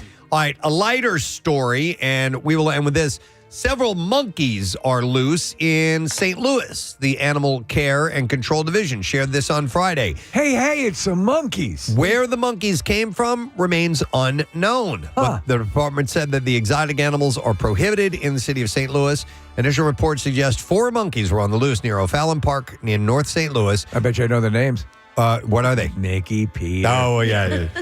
They were first spotted by neighbors on Thursday afternoon. The exact number and gender of the monkeys is not known, but the department knows multiple are on the loose. Neighbors were shocked to learn of the monkeys escaping. The health department said St. Louis Zoo has helped identify the loose primates as vervet monkeys. Known for their grayish-green fur, black faces, and white eyebrows. They're often called green monkeys and are native to sub-Saharan Africa. I think I would freak if I were to see a monkey in the wild, in St. Louis particularly. The monkeys can be intelligent but also unpredictable at times. And they can have diseases. Once the monkeys are found, they will be trapped by animal experts. They don't know where they came from. It's crazy. But they've just started to spot them in the wild in St. Louis. And there you go. That's what I have in the bizarre file for you this morning. Speaking of St. Louis, it was 30 years ago today that I arrived in this city from that city and, put my roots down and gone on to create, and have this radio show that we've been a part of for this long. On the day you departed, did the town gather? Yes, it was. Hey, it was. good luck. There were ribbons and confetti and all kinds of stuff. No, but Do us right. I will share a little bit of what it was like pulling into town that first time. Yeah. When we come back, because we're going to have a couple of guests popping on to reminisce a little bit. I mean, and again, this is something that just happened by happenstance. You noticed that it was in confluence with the blizzard of '96. Yeah. And everything sort of fell into place. So we have this day. It wasn't something that you thought, but we should. It's a milestone. Yeah, you guys said something. Yeah. I mentioned it last week. I'm like, with the the news of that blizzard, I'm like, I just realized it wasn't something I'd been thinking about for a while. I'm like, oh my God, it just like hit me. I'm like, that was 30 years ago. And it's so rare that you can get it down to this, this clearly a moment in time that literally changed your life. And then also, by extension, you've been on the air here for many years. It's been something that is monumental. Your family, we'll talk about it, but it's something you should all do from time to time and say, hey, it's pretty wild. And as long as your eyes are still open and you're in the game and you're able to, take a breath. It's worth doing. And Marissa had posted something on her Facebook page about having people share some stories if they had an encounter with me over the years. And there's some great stuff here. Oh, cool. Oh, my God. It's so fun to read this. So thank you, everybody who did that, by the way. All right, so we'll take a break. We'll come back in a moment. And we got a couple of people who are going to be joining us that were integral to my ending up here and thriving here. So we'll do that in a little bit. And stay with us. It's coming up next. I have learned since, and we've talked about it before, that recycling, that stuff needs to be clean. So at home, I definitely clean out anything before I toss it into the recycling. This could be a whole other topic, but I refuse to throw any bottle of water or coffee or anything out until it's fully gone. Not like, oh, there's some left, let me dump it. Like, no, I have to drink it. So like there's bottles of water in my car with like the teeniest bit of water, and I can't throw it out until I drink it. Like plastic bottles? Yeah. That's actually probably not good for you. You're not supposed to. Okay. Yes. Have you ever thought of consolidating them into one bottle? I've done that. Okay. I've done that. Wait, I've done that when I go to the gym and I forget a full bottle of water. I'm like, well, there's 2 in the back seat, 4 up front. I think I have a full bottle of water here. I can do this. Yeah, Kath, when we were going down the shore, the kids would come out of the surf and they would go into the cooler and they would grab a bottle of water, take one little sip of it, and then just kind of toss it. Nobody knew whose bottles. Right. So we would just take all the bottles home, and then that would be the dog's water. Okay. But I have. The hell is this? I know. But as a result, I just went and bought one of those. It's essentially like a Gatorade. You know, when you dump Gatorade on your football coach, I got one of those things, and I just fill that up with water. So we don't use bottled water down the shore anymore because we were just wasting so much. Yeah, makes sense. I'm going to go to Aaron. Hi, Aaron. Going back to the dumpster thing here. Good morning. Hey, yo, black listener. Hey! What's up, Aaron? How you doing, man? So when I was a kid, I got bullied. And walking home from school, this kid comes up, grabs my book bag off of me, throws it into the dumpster of a butcher shop. Oh, no. Absolutely disgusting. I had to go in there. That's, I assume, blood and entrails and all that, right? Like, some stuff was in bags, but as soon as your foot hit it, boop, right through. And there's definitely like a rat in there or something. So, yeah, it's absolutely disgusting. But afterwards, joined the Marines, got really big, saw the kid in the bar, and went, hey, remember when you threw me in that dumpster? So the look of fear on his face. That was worth it. great. Good for Awesome, you. man. Way to go back and get that done. All right, thanks, Aaron. Yeah, that's nasty. When you're talking about butcher shops and places like that, I would assume there's a protocol they need to follow for throwing away that. They're throwing away like biomatter. Yeah. I mean, so that's you have to do something. This would be the worst, according to this text. Says when I was in high school, I worked at a seafood market. Oh, gross. The trash naturally smelled in our dumpster. Every Thursday morning was clean out day, and it would soak me with fishy garbage juice. I would be inclined to whatever, you get a high-powered pressure washer or something and clean those suckers out because the stink is unbelievable. There's a great blooper outtake from that episode of It's Always Sunny where Charlie and Danny DeVito, they're living in a dumpster to save on costs, and Danny DeVito's he's eating the like a bagel, and Charlie goes, "Where'd you get that?" And he goes, "Who's down there?" Rotting seafood. I can listen. Even fresh seafood. I've been walked by like fish markets, and I'm like, ugh, nasty. I can't imagine what it's like once you throw it away and it sits out there and festers. Oh yeah, it gives me that in the throat sort of gag where like I could go puke in Yeah. Well, thank you for sharing the stories. I appreciate it. Yeah, my sister fell in a dumpster over the weekend and broke her rib. She's all right, other than the broken rib, but it was a story worth relaying. Absolutely. And all right, I want to take a break because we got bizarre. Man, was the weekend rife with bizarre file stories. Yes. I'm telling you, I have like a week's worth of bizarre file stories that I've held on to, and I cannot wait to share some of these with you. So a lot of people send them to me too. Oh yeah, we'll come back in a moment with those. Make sure you stay close because we'll be right back. All right, thanks, Kath. So the other day we got on a discussion of colognes and scents and things like that. I forgot how that even kicked off, but we were reminiscing a little bit. Story directly pertained to it, and it was some development. But yeah, you can't help but nostalgically look back at the colognes you've gone through. Yeah, because your signature scents, especially in the adolescent years when you're trying to get laid. When you're first starting to I remember when even before quote unquote getting laid. Yeah. Like I mean, when I was a early teenager, I'm like I started to do those things that might be attractive, or what I thought would be attractive. And when you saw your the dad, opposite sex, your dad just go. You know what Yeah, they that would too. cologne in the afternoon? But I would get to those little sample kits of various cheap colognes and try them on, and the whole thing. I remember, and Steve, I think this will appeal to you. Like in high school, all of a sudden, girls would start to smell my neck, and I was like, "Oh, I like this." Yeah. Their nose is close to where I breathe. Right. That's cool. Right. I should put some on my navy.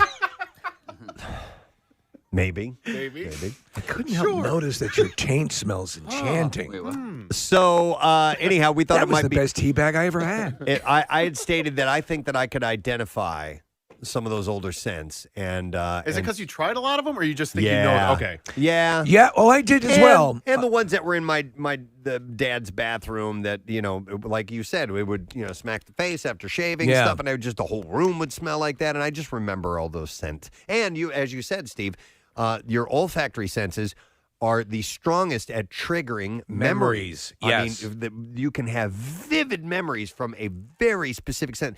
Scents are very complex. And it's astonishing how you, you'll catch a whiff of something, whether it be a food or a fragrance or something like that, and you almost, it's almost like You're jarring. transported. It's like, oh yes, You're transported. It's like that scene in Ratatouille where he takes a bite of the ratatouille and boom, immediately goes back to being a little kid. Yeah. I remember one time I was driving down the road, and it was in the summertime, and this overwhelming wafting scent of honeysuckles. I had driven by some honeysuckles, came in the car, and I was transported immediately to a time in my life. it's Just so wild the way that it automatically. works. Yeah. So in the collection of colognes, like I remember, I had.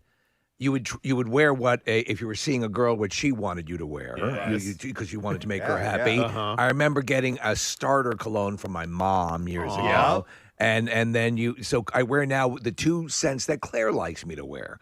So Steve, I texted. So my ex-boyfriend from college, he would wear Jupe, and I loved it. And so now that you're saying this, I'm guessing he continued to wear it because I liked it. But I sent him a picture yesterday, and he was like, "Oh my god!" Wow. Well, let me ask. So what's your nasal capability right now because you lost your sense of smell with the COVID? And Where taste, do you stand right now? Yeah, so the scent is definitely coming back.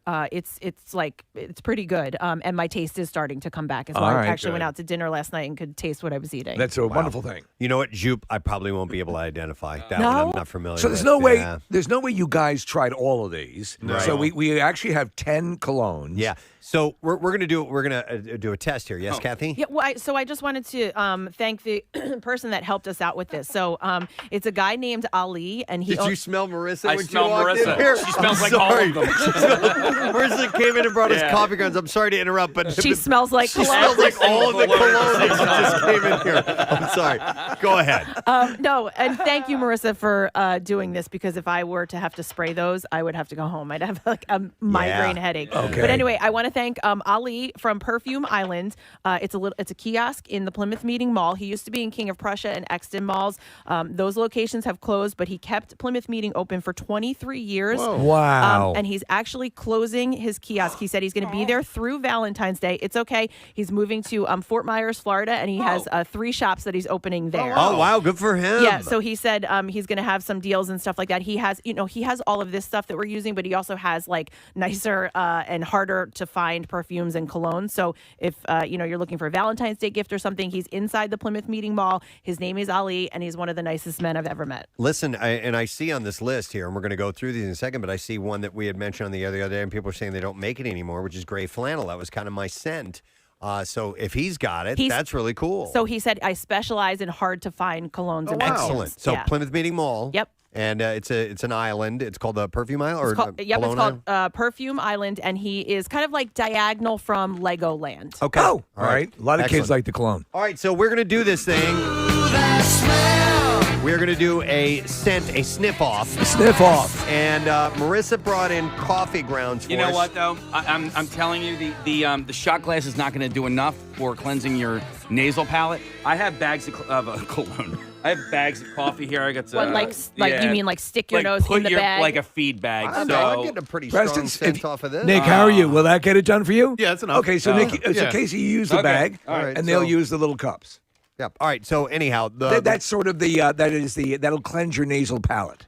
Yes, exactly. It's like eating a palate cleanser, having a sorbet or Yes. something like that in between. For your snot dishes. factory. All right, so Marissa is bringing in the coffee grounds, and then what we're going to do is we have 2 rounds that we're going to go through Yes. of 5 each because Kathy brought in 10 different scents for us to sample, and we have a list of them in front of us, and they are on these cards. They've been sprayed on there like you would get a sample at a mall or something like that.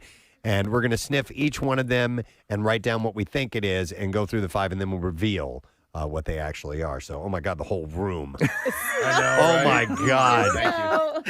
That's why it was almost. I we already figured- smell Old Spice, man. Do you? Yeah. Okay, Oh, so wow. anyhow, Look at so we go through one at a time and then Right. write down, and we're not going to say what we think they are, right? No, you Until just the write end. down, and then we'll do it at the end, and we'll see who is the. Now I'm going to hand Dear you. God, what is this one? Are you doing? Is that number one? Go Yeah. through the various I know numbers. what that All one right. is. Everyone, Casey. Yeah, I got you. What was your cologne of choice, Case, when you were a kid? Your main one, your teenager. And I hate it now. I Yeah. can't. The Polo. And Polo. I wore Polo and like Drakkar Noir. Yeah. I actually still like the smell of Drakkar, and Craig Legans wears Drakkar. Okay. Noir. All right. And you and I are the same age, Case, and Yeah. for us, I think Drakkar was like the cool one. They marketed Yeah. it really well, and so I wore that at the end of high school and definitely at the beginning of college. But I So- have friends that wore Polo, and I think might even still wear Polo. Yeah, I went from Drakkar to Polo, and then my dad always had obsessions, so I would throw that on. Then I went to Eternity for Men. So you made the rounds. I think you're going to be good at this, Preston. You were the first one to claim you're really good. Nick, you said you were not so sure about your capabilities. I know one, Okay. and I think it's. Is it the one you wore? The one do you that think? I wore, Okay, yeah. all right. And because that's like we've said many times, it just evokes the most and triggers the most powerful memories. Wow. The guys are sniffing away. Preston, any good memories coming back? Oh, yeah. 2 for sure. Because I think, Yeah. I got 2 if for your scent was Old Spice. No, it was Great Flannel. Great Flannel. Okay. Yeah. All right, and I have Old Spice at home because on Sundays when I shave, I'll slap a little bit of that. Okay. on. I have a question about one. Yeah. Do you think, Preston and Casey, do you note any sense of like cinnamon in spice number 1, or am I way No. off? No, Nothing?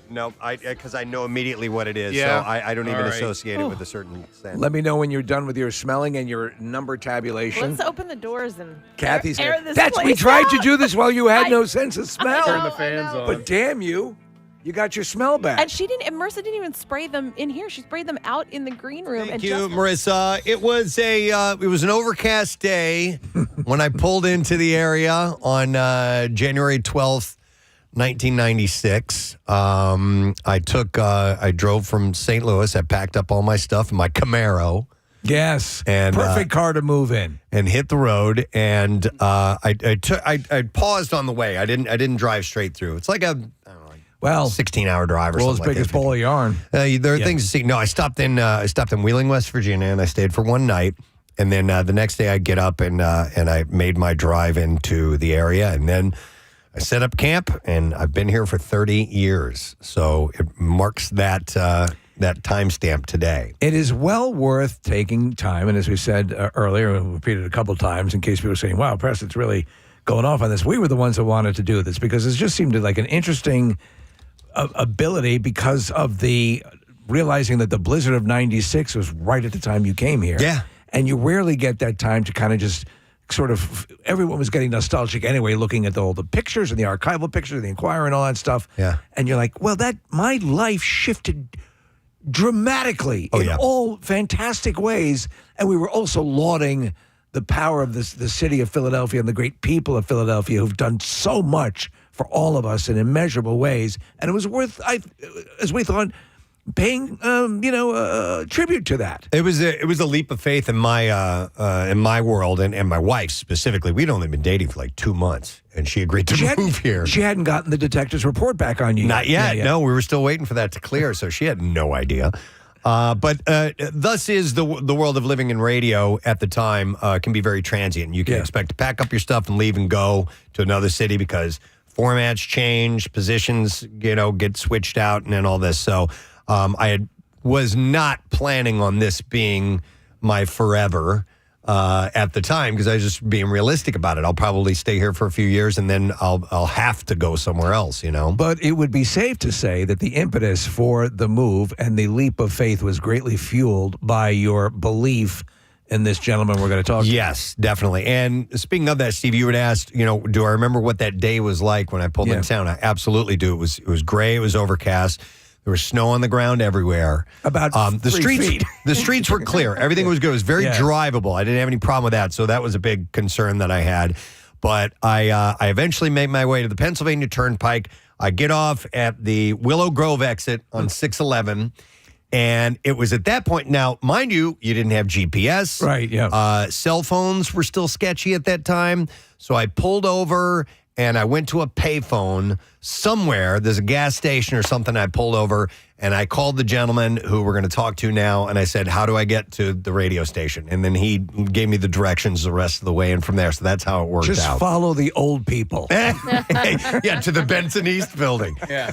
But the guy that gave me a job, that changed my life, that created the career that I have now, is joining us now. It's our good friend and former boss, Mr. Jim Mcguinn, who's joining us via Zoom this morning. Hey, Jim. Hey, guys. Can you hear me okay? Yeah. Nice to see you, brother. Hey, don't worry. In another 30 years, you'll actually be considered a local. So we're almost there. We're halfway. It takes a while. Being a Philadelphian. Yeah, it takes a while, most definitely. Jim, by the way, how much sooner than I were you in Philadelphia? Like maybe a month or something like that? No, I got here around, I think it was Halloween. I feel like G Love was playing as I was like a show in town the day I drove into town. And I was like, oh, I've heard of G Love. Like that's how new I was as well. Because I moved here. Yeah, like end of October, 95. Yeah. Jim and I knew each other from St. Louis. He programmed another radio station. I worked at a separate station, but I was in the programming department. So we met each other at concerts, at events, things like that. We knew each other through record people, and we played golf a few times. We played golf together, and I think you get to know somebody when you're doing that, right? And even though you were Kenny Knight, the top 40 guy, I was like, oh, that guy's pretty cool. Do I call him Kenny? Do I call him Preston? I still feel that way a little bit. Well, there's a little bit of Kenny in everyone. And you know what? What kind of did it? So Jim got the opportunity to move to Philadelphia and helm WDRE. I had gotten word that he was leaving, so I just called and left a voicemail, and I said, hey, man, sorry to hear you're leaving, but then again, I'm glad you're leaving. Because he was a formidable competitor. He was tearing He'd done it up. wonderful things with the radio station, the Point in St. Louis. And I'm like, I'm kind of glad you're leaving, and I'm not happy you're leaving. Anyway, and I said, good luck. And then, like, the next day, I get a call back, and he's like, hey, you didn't need to do that. That was really nice. And you go, and you were in a unique position that you needed to hire an entire staff. Yeah, so, and Steve knows this story as well. So DRE was a station that was actually owned by the people that owned WLIR in Long Island. And it was simulcasting mostly from the Long Island station. And my whole pitch to the ownership, because the station had terrible ratings in Philadelphia, I said, maybe you should put some local hosts on that could program it for Philly instead of these Long Island folks. And so they agreed. And so I had to put a whole staff together. And that wasn't easy. Isn't it amazing to think, Jim, that the same thing that sullies a lot of the industry is that, well, we'll just broadcast from another location, was the argument that you fought successfully against, created a version of DRE that easily eclipsed the New York version at that time. There was a lot of indecisiveness that was going on. So, and then DRE became this buzz station. And so you're off and running. Yeah. And, I I lived in Philly for 3 months back in like 91. And so I had a smidge of understanding, but not much. And I'd also lived in Vermont. So when the blizzard hit, I was like, what do you mean you can't make it into the radio station? Don't you have 4-wheel drive in your car? Haven't you ever driven in a 3-foot snowstorm before?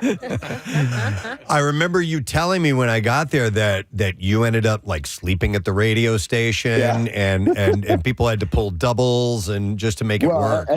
And you know, I mean, the Benson East was quite a luxurious radio station compound that we were operating out of. It was. I mean, I love the stories of people who arrived because Preston was recounting last week as we were sort of talking about doing this thing today. Jim is that this is going to be obviously this is going to be a high tech. This is going to be the pinnacle. It's a major market, and it was like lower than the lowest. Again, it was in a facility that was essentially a retirement complex. There were a few restaurants. It's just a bizarre collection of businesses and things. And then there you were. But in as much as that was the case, it also helped breed the attitude that you were looking to cultivate. Yeah. I mean, it was definitely an us against the world kind of thing, or us against our own company, who were nice people. But it was just like, why they put the radio station there? I mean, it's hard to get to Jenkintown from almost anywhere in the Philadelphia metro. And we had to go there every day. And this is before you had, you know, automation and voice tracking. And, you know, the overnight person had to get there and be there live. You know, everybody was there all the time. Yeah. So, Jim, I had, you know, I came here sight unseen. I packed my stuff and I came. I never visited. I trusted. I guess I'm a better salesperson than I thought. I trusted Jim, and not only did I have dreams of a gleaming high-tech studio with all the bells and whistles and toys, but not only that, I better get my monorail pass. I also had a dream of, you know, the concrete jungle in the city, skyscrapers. I'll be in the middle of it all right here downtown. Yeah. And I pull into Jenkintown and that building, and I'm like, wow, okay, all right, so I'm not there because I didn't ask any questions. I just showed up, and then I walk into the actual studio, and Brett Hamilton was on the air. He was our midday guy, and I was so disappointed. And he could see it on my face because I'm sitting there and I'm just kind of looking around. I'm looking at this crappy blue foam on the walls and, you know, all of these and taking it in. And Brett, without me saying a word to him, he just looks at me and goes, yeah, I thought the same thing when I first came in here, too. I was like, wow, he read my mind immediately. But what it ended up being is a really charming place. It had a kind of a, I don't know, it had a vibe to it that was just, like Jim said, us against the world. That was it, clearly. And kind of ragtag, and let's make this thing whatever we want it to be. And there were a number of ways to break at that time. You could be inauthentic about it, or you could be the real deal. And Jim Mcguinn and DRE at that time was the real deal. And it came across, that's why it still is spoken of in reverent terms these days, because it was that. But I mean, to talk about what happened with Preston, and you, Jim, and I got the opportunity to tell you at the Camp Out for Hunger a couple of years ago, I owe the same debt of gratitude to you. It was you pairing us together, and you sort of seeing this and allowing the opportunity, and then that set everything in motion. I mean, the work you guys have done over the decades here is just amazing. So congratulations on, you know, 30 years, almost 30 years for you guys. You know, 28 or whatever it is, right? Yeah. So unbelievable. But for those who don't know, or dumb luck, or maybe it's just dumb luck. I don't know. Let's go with dumb luck. When you're accepting the award, you say, I saw it all, and then when you're with your friends, you go, it was just dumb luck. Yeah. But for those who don't know, Jim not only programmed WDRE, but then when that station went under, and it was a whole corporate thing that ended up happening because of that. Some of us segued over to Y100, and Jim was the program director there for the remainder of the radio station. So we worked together for a long time, and he assembled the Preston and Steve show. The Casey, Kathy, Nick, Marissa, Preston, Steve, the whole crew came together because of Jim. I remember calling down for a gig I was going after in New York, Jim, and I was just asking you your, you know, if you had some behind the scenes intelligence you could relate to me. And Preston's on the show down here, and I'd done the Riverdeck Cafe, the remote broadcast at DRE. Yeah. And say, hey, would you? Let's see about that. And I remember, yeah. And I mean, I knew that's because it was just that vibe. I mean, I don't know if you can appreciate it, and you probably can. You've had people who have obviously been mentors in your life or that have done this. But I mean, we were talking about the sheer bizarre domino nature of things, the way they need to fall to basically tectonically change Preston's life, to change my life. Yeah, and you were unaware that you were holding that key. I had no idea. Well, none of us had any idea this would turn out the way it did, right? But yeah. I do remember, and I found this a couple years ago when I moved back to Philadelphia from Minnesota. And Preston, are you okay if I share just a little smidge of the thing? We reached out, and I found the offer letter that I sent you. Yeah. To come to afternoons. Yeah. I was like, it was like, dear Kenny Knight, and said, we'd like you to come to afternoons at DRE. And I'm pretty sure the number was $45,000 a year. Like, we can pay you a whopping total of $45,000 a year if you would move all the way across the country. And I think we gave you like $1,000 moving expenses. Yep. And that was it. Yeah, to pull up stakes, to shift your life. Ask your girlfriend to move to Philly on that and come to Jenkintown, work in this facility, and good luck. And but we're going to play a lot of Oasis records, so that's going to be a lot more fun. I have the letter. It's framed. I have it at home. Oh, so, all right. Yeah, Awesome. that's up on the wall. Yeah, it was like all the big bucks for you, Preston. and then, Steve, I mean, you think about this. Like, you used to drive down from New York to do that remote gig in Manayunk, and you were just really funny together. And it was like, wow, that guy Steve, he's pretty funny. We should do something with him someday. And when we first got the show together, you were still commuting back and forth. You had not committed. I had not committed for a while. No, and we had just, Claire and I were just gotten married, and she had gotten a gig up there, and I'd tell him, Preston, I remember pulling into Manayunk down to do that thing at the Riverdeck Cafe. It was a live party broadcast, quote unquote, with a happy hour. Nobody's in the club at that time. And Preston was back at DRE, and I go down and do the stuff. I'd never done stuff like that before. But I remember pulling into Manayunk the first time I'd ever seen it, and I'm like, who the hell would live here? Only for me to live there for years. I fell in love with Manayunk. Yeah. So that's the nature of life, Yeah. Preston, what's the story about changing your name? Because if the letter was to Kenny Knight, Kenny Knight's not too much of an alt name, but whose decision was it to go by Preston Elliott? No, I wanted to go back. I wanted to use my real name, my real first name, and I changed my last name. And actually, Sarah Clark, who did mornings on DRE, kind of helped me out with that. I threw a few names at her, and she's like, I like that one. So Elliot is what I ended up going with. Right. Yeah. Oh, that time you had all the rage in the alt community was Monkey Boy and Altar Boy and all of Casey these Boy. pseudonyms. Casey Boy. Yeah. Jim was Rumor Boy. Rumor Boy. Yes. Oh my God. What's the story behind that? Well, I don't even remember. Why? I mean, it just makes no sense. You would give us inside music information that you would hear from record people about, rumblings. There's a rumor. There's a rumbling that Sponge is going to be, they're going to be writing a new album next year, something, whatever it is. But it would be Rumor Boy, and we would bring him on. Yeah. So, Preston, how long was your tenure at DRE? I know that ultimately the radio station went away, and then I want to ask about the transition from that, Jim, to Y100, DRE was a shade over a year. Okay, wow, that was it. But I mean, man, when I tell you that the memories are vivid and significant to me. Seems longer than that. It was so much fun, and I can't believe we crammed all that into a year. That's a mind blower, because I felt like we were doing that Riverdeck thing for longer, but it couldn't have been more than 7-8 months. Something like that. Yeah. I don't know, but Jesus, it was that one summer, right? Because it wouldn't have been through the winter, I don't think. Yeah, we had no budget. We had a terrible signal. We had no budget. We were this very left of center musical outlet that had a lot of young adults that liked, but. It was kind of hopeless unless we made stuff happen. But we did weird stuff. I mean, We had a football game with listeners. We played soccer against the Cure. We had like the whole like tripping with Vinny, tripping Thursdays. The King. We did all this insane stuff. The King of DRE Fest. Do you remember that? Yeah, we had some guy who got to intro a band, like, and we carried him around on our shoulders and stuff. And we did. And we lived it.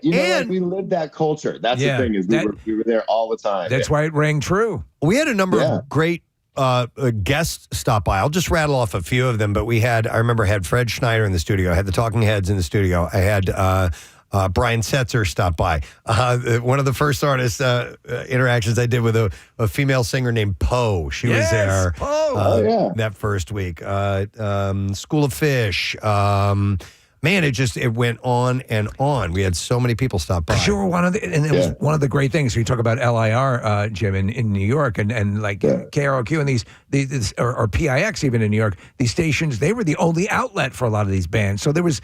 Yeah. They had to schmooze or drop by. They had to do anything to get into the good graces of these stations, and that provided accessibility. Hey, so when DRE went away, was Y100 already lined up, or? So DRE sold, and I remember I met with the owner, and I said, and this is the time when, after the consolidation, Telecommunications Act of 96, all these radio stations were being bought and sold and gobbled up by corporate entities. And I met with the owner and I said, I don't know if we can get the ratings to get the money in that you want to make.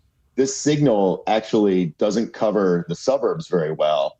It covers like the city and the close Jersey area and stuff like that.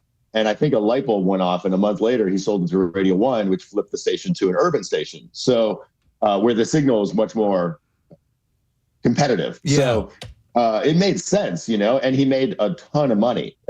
He like quadrupled his money in 4 years of owning DRE down here. So, but we were competing against Y100, and I would say we were kicking them in the shins pretty hard. And they had just lost their program director, Garrett Michaels. And so they called me and said, would you come over when DRE goes away? And I said, yeah, but I got to bring some of my people. And we brought a lot of people, including Brett, including Preston, and a bunch of folks made that jump with us to Y100. And that's how that started, actually. Yeah, Marilyn was on board for that too. Yeah. And Dan and then Fine. I think it was and these are people. There's such a weird, like, when you've been through like a weird battle kind of camaraderie, that we're all still friends today. 30 years later, we all still, whenever we can, we hang out. Whenever we can, we try to get together and reminisce, but also like share that we had this really great thing that we built. A wonderful thing. It was just a blip, or at least DRE was a blip in our careers. And you and me and Brett and a few others get on a text chain and reminisce about it from time to time. I also have to point out how cordial Jim was, because when I first moved here, I lived with Jim and his wife. Oh boy. For a couple of weeks, maybe even like a month, I don't know, but we lived in that apartment in the Corman Suites. You remember that? Oh my God. Yes, vaguely.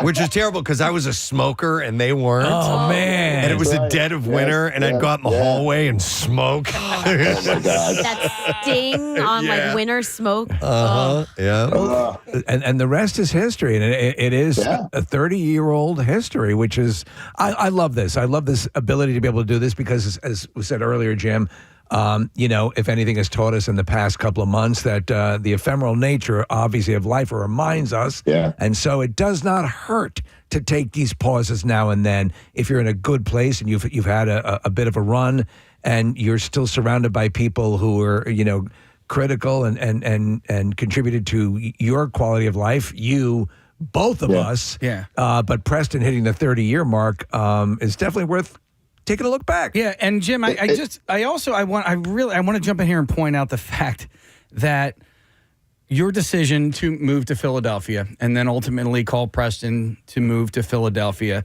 has resulted in millions and millions and millions of pounds of food for Philabundance. Yeah. Millions of dollars for Philabundance. Preston's entire family. Jim, my entire family, like none of any of that stuff would have happened Jim if it Mcguinn. wasn't for you. This butterfly effect.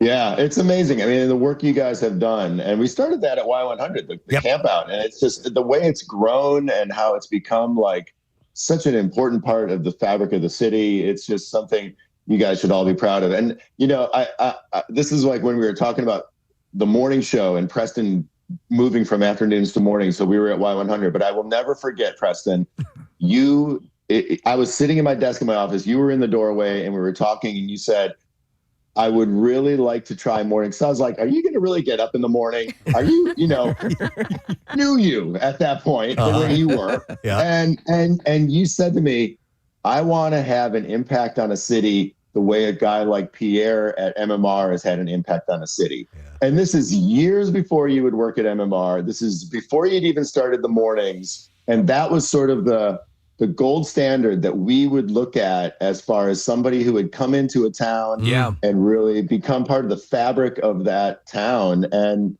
you know, you've done it. Well, I mean, maybe not the first 29 years, but now you've done it. Yeah. I listened to the Pierre's presence in this town just loomed so large. And, you know, I would never compare myself to his level, but I do remember being, I want to be the outsider that came in and found a home and found an audience. As Pierre did. Yeah, exactly. Coming from San Francisco. Again, very similar. Showing you the miraculous mix of people that is this great city, the people, surrounding areas, all of it is meant. I mean, coming down from New York for me, this is my home. I'm you know, and as you say, give another 30 years, which I'm sure I'll make. You'll be accepted. Don't let you park in South Philly on Broad Street. And I also remember, Steve, this one meeting I had as we were forming the show together, and we had a kind of a outside help, like a consultant was coming in to help us, and I was kind of, I don't know if I ever told you guys this, I was commiserating him. I'm like, I don't know if this is going to work because Preston's not really the kind of guy that reads a newspaper. Like, he's a great guy. He's a great guy at the end of the bar you want to hang out with. Yeah. Steve's got the news. He's got the news. Preston, I'm not so sure. And the guy said to me, he goes, that's okay. You don't have to change him. He doesn't have to read the newspaper. He can be the guy that doesn't read the newspaper. And then Steve could tell him what's going on. And that was... You know what? That was it. You know what is so funny? I still use something similar to that, Jim, as a justification today. Like, if there's something I'm not into that the rest of the world is like way into, I'll be like, well, I'll just be the guy that represents the rest of the people that don't get into it. Right. And that was for me a lesson on how to build a morning show. It's like, oh, right, you can't have 5 people that are all like the same. You got to have a whole bunch of weirdos that come together. No. And together, if they're curious about the world, it's going to work. Yeah. And it worked. Well, you've had an uncanny sixth sense about that, and your ability to be good natured and have a paternal-esque care for the people that were under your control, so to speak. It's meant the world. I mean, it allowed you allowed us to grow in the way that mattered. You were always in there swinging for us. When you made a call that didn't work, you would tell us and say, what can we do? And I mean, I don't possess that skill. To do what you do at the level you do it and have done it, I'd be an abysmal failure because it's something that I think is in your DNA, and it's an amazing thing. I want to piggyback on that because Jim, and I've worked for several program directors, but Jim, you have a way of encouraging and inspiring people that I've never quite experienced with anybody else. And that's one of the coolest things about you. And I know we didn't always see eye to eye on stuff. Jim and I we'd butt heads from time to time. Jim would always tell me, by the way, he could tell when I was mad at him because I would use his name. I'd be like, no, Jim, I don't think so. And he's like, I know when you're mad at me. The thing that, I mean, look, we were, I was, 28 or something when I came to DRE. Like, I can't believe they gave me the keys to the radio station at that age. Yeah. Like now it seems like, wait, I was a baby. We were all babies at that time and learning how to work together. And the other thing I learned from you guys were really hardworking and you had this like office bullpen and you would meet every day and powwow with the show. And this was the first real morning show that I'd also been a part of helping, foster. And I quickly learned that any idea of mine, if you guys weren't into it right away, I had to just give it up. And because I would try to be like, no, you should really do this. And you'd be like, and then you'd do it and it would be terrible. And I was like, all right, Lesson learned. They will do what they want to do, no matter what I tell them. So, but it takes. I got to learn. I got to reshape this. Yeah, it takes a certain person to do that who doesn't in a huff go, well, God damn it, I'm going to ram it down your throat. You wanted the best product. You wanted the best for the listeners. You wanted, and that's why it worked. So I also like the attitude that we had. Jim, I want to ask, whose idea was it to take out that full page ad in the city paper? Well, there were I remember different controversial ones. The one with the F-bomb in it, or the one about MMR? So, No, the F-bomb one in particular. Oh, yeah. I think that was me. Same thing. Y100 didn't have a big budget, and I think we tweaked the format to include more like active rock, like we were playing Metallica and heavier bands that we hadn't played earlier. Yeah. And so what the ad was like, we effing rock or something. No, like it was FU, we rock. Oh, yeah. Only F was not abbreviated. It was fully spelled out. Yeah. I know what it was. We were just getting brushed aside publicly for whatever reason. There was an air of that they're just those guys over there doing this thing, and we were like, dude, we're rocking over here, okay? Yeah. And it was FU, we rock, and we got some crap for that. It's a city paper, though. And God bless Lynn Bruder, our general manager, who had to walk that into the owner, Dan Lerner, who was not pleased with that ad and walk that thing through. But he was great. I mean, he's the guy that gave us like 6 Volkswagen Beetles to give away and all this stuff. But I do remember an ad we had. I'm going to share this, and it's going to be hopefully funny, at DRE, where MMR had changed their slogan to say, "We've grown up, you've grown up." That's right. That was the slogan they were using. And we were at DRE, and we were the young punks, and we were like, that's so stupid. That's a terrible slogan. And the next week we ran in the city pages or city paper an ad that had it was all gray city background with a pink toilet in the middle. And it said, "You've thrown up, we've thrown up." I love that one. And then look at you now. Here at MMR. But not using that slogan anymore. Which is good. He's rocking him behind him. If you're watching on YouTube, or his fiber pills on the. I got him back there. I'm gonna be 58 in a couple of weeks, so it's all good. Got to keep things moving. To be able to be here saying that and looking back at a milestone moment is a gift from God. So Well, Jim, thank you for giving me a shot, brother. You changed my life. It was 30 years ago that I rolled into town with my stuff and I've been here ever since and can't thank you enough. So I really appreciate it, man. I will always love you for that. Thanks to you guys. Yeah, absolutely. Thank you. Yeah. Jim and by the way, Jim, program director. Are you a program director? What's your title at XPN? I am the acting program director at WXPN. So we've had a longtime program director, Bruce Warren, who's amazing. He's entering what's called phased retirement. He's just a few years older than us. And so I'm the acting program director right now. All right. At XPN. Well, make sure you act properly, sir. Some would say I've always been acting. Exactly. So there you go. All right, Jim. Thanks for checking in, bud. I'll see you soon, okay? Yeah, thanks, guys. All right, take care. Jim Mcguinn, guy that created this. I feel good to do that on a milestone day, right? To touch base with Jim? Yeah, for sure, man. Yeah. Jim was a guy that I just admired big time before I ever really got to know him. You know, I watched him work across the street, as they say in the business. And I was like, God, I want to work for that guy. I want to work for that guy. I want to work for that guy. And eventually came together. I had a special moment. Thank you guys for doing that Y100 reunion a few years ago at Camp Out for Hunger. As a fan, somebody who grew up loving Philadelphia radio, like that was extra special for me. And I was just standing next to Jim as he was just looking out in the crowd, and he was just wowed at what the Preston and Steve show has become. And he was a part of that history, but where you guys have taken it from, the start is just wonderful. Well, Marissa, we talk about when, with Pierre passing and people saying, "Oh, sorry for your loss." It was all of our loss. It's all the collective, the camp out, all of this, anything, the achievement that has happened vis-a-vis this show has happened because it was everyone involved. If you've ever been out and supported anything or listened to the show at all, or there was any sort of joy, or we communed on some level, you're a part of it as well. So, it's. I mean, the joy that I feel about thinking about the time here and what all this area has meant to us is just you can't even measure it. There's somebody that I want to mention. We're gonna do more on this. We're gonna break and come back, and I'm gonna have one of my best friends on who I met that first day that I moved into town. Somebody else that I met on that first day that I need to point out. It's the only person that I've worked with nonstop since the day I got here.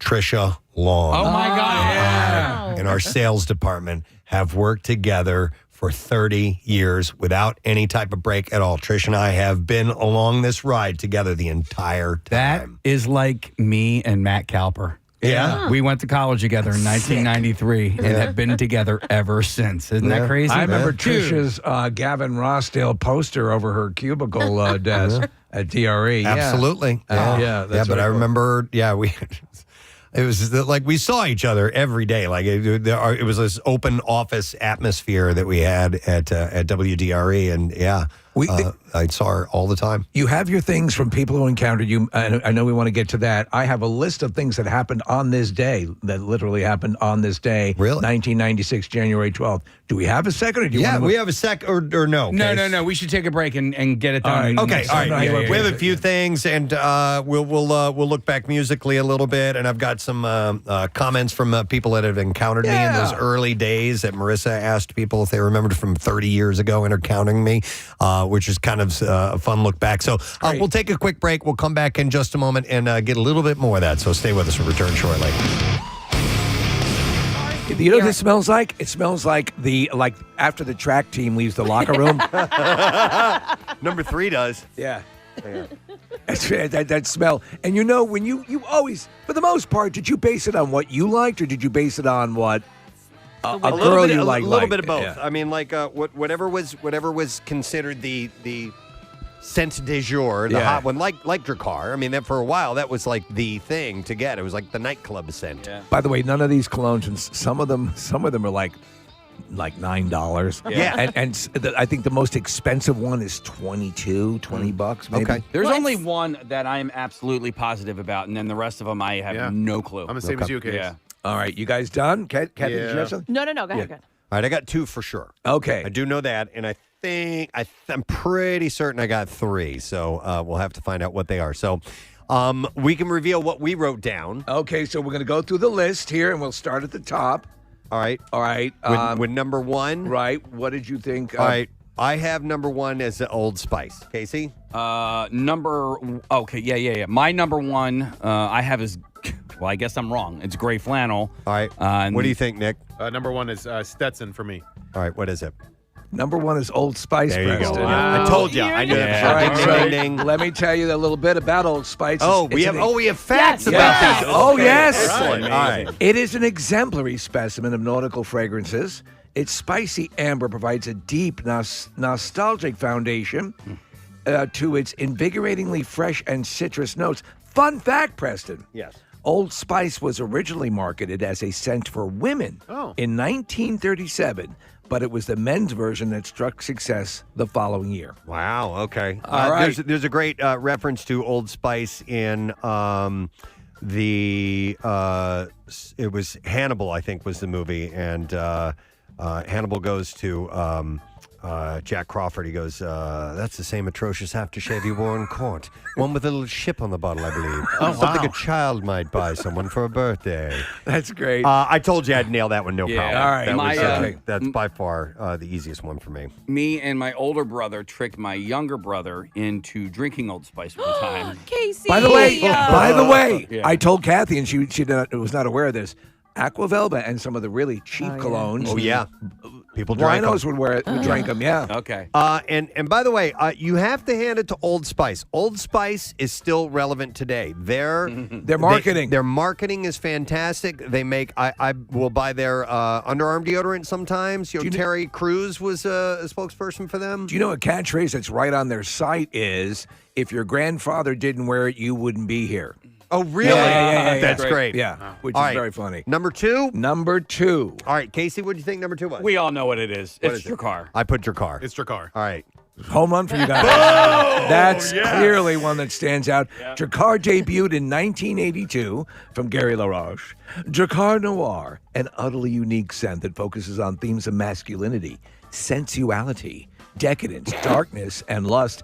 Interesting fact, Preston. And lust. The name Drakkar is derived from the word Drekkar, a type of Viking longship involving the virile charm associated with Viking warriors. It sounds like something out of Game of Thrones, like a dragon, Drakkar. Yes. You know, something like I that. wore Drakkar Noir Yeah. for a while. Yeah. I like the smell, and it's still pretty relevant. All right.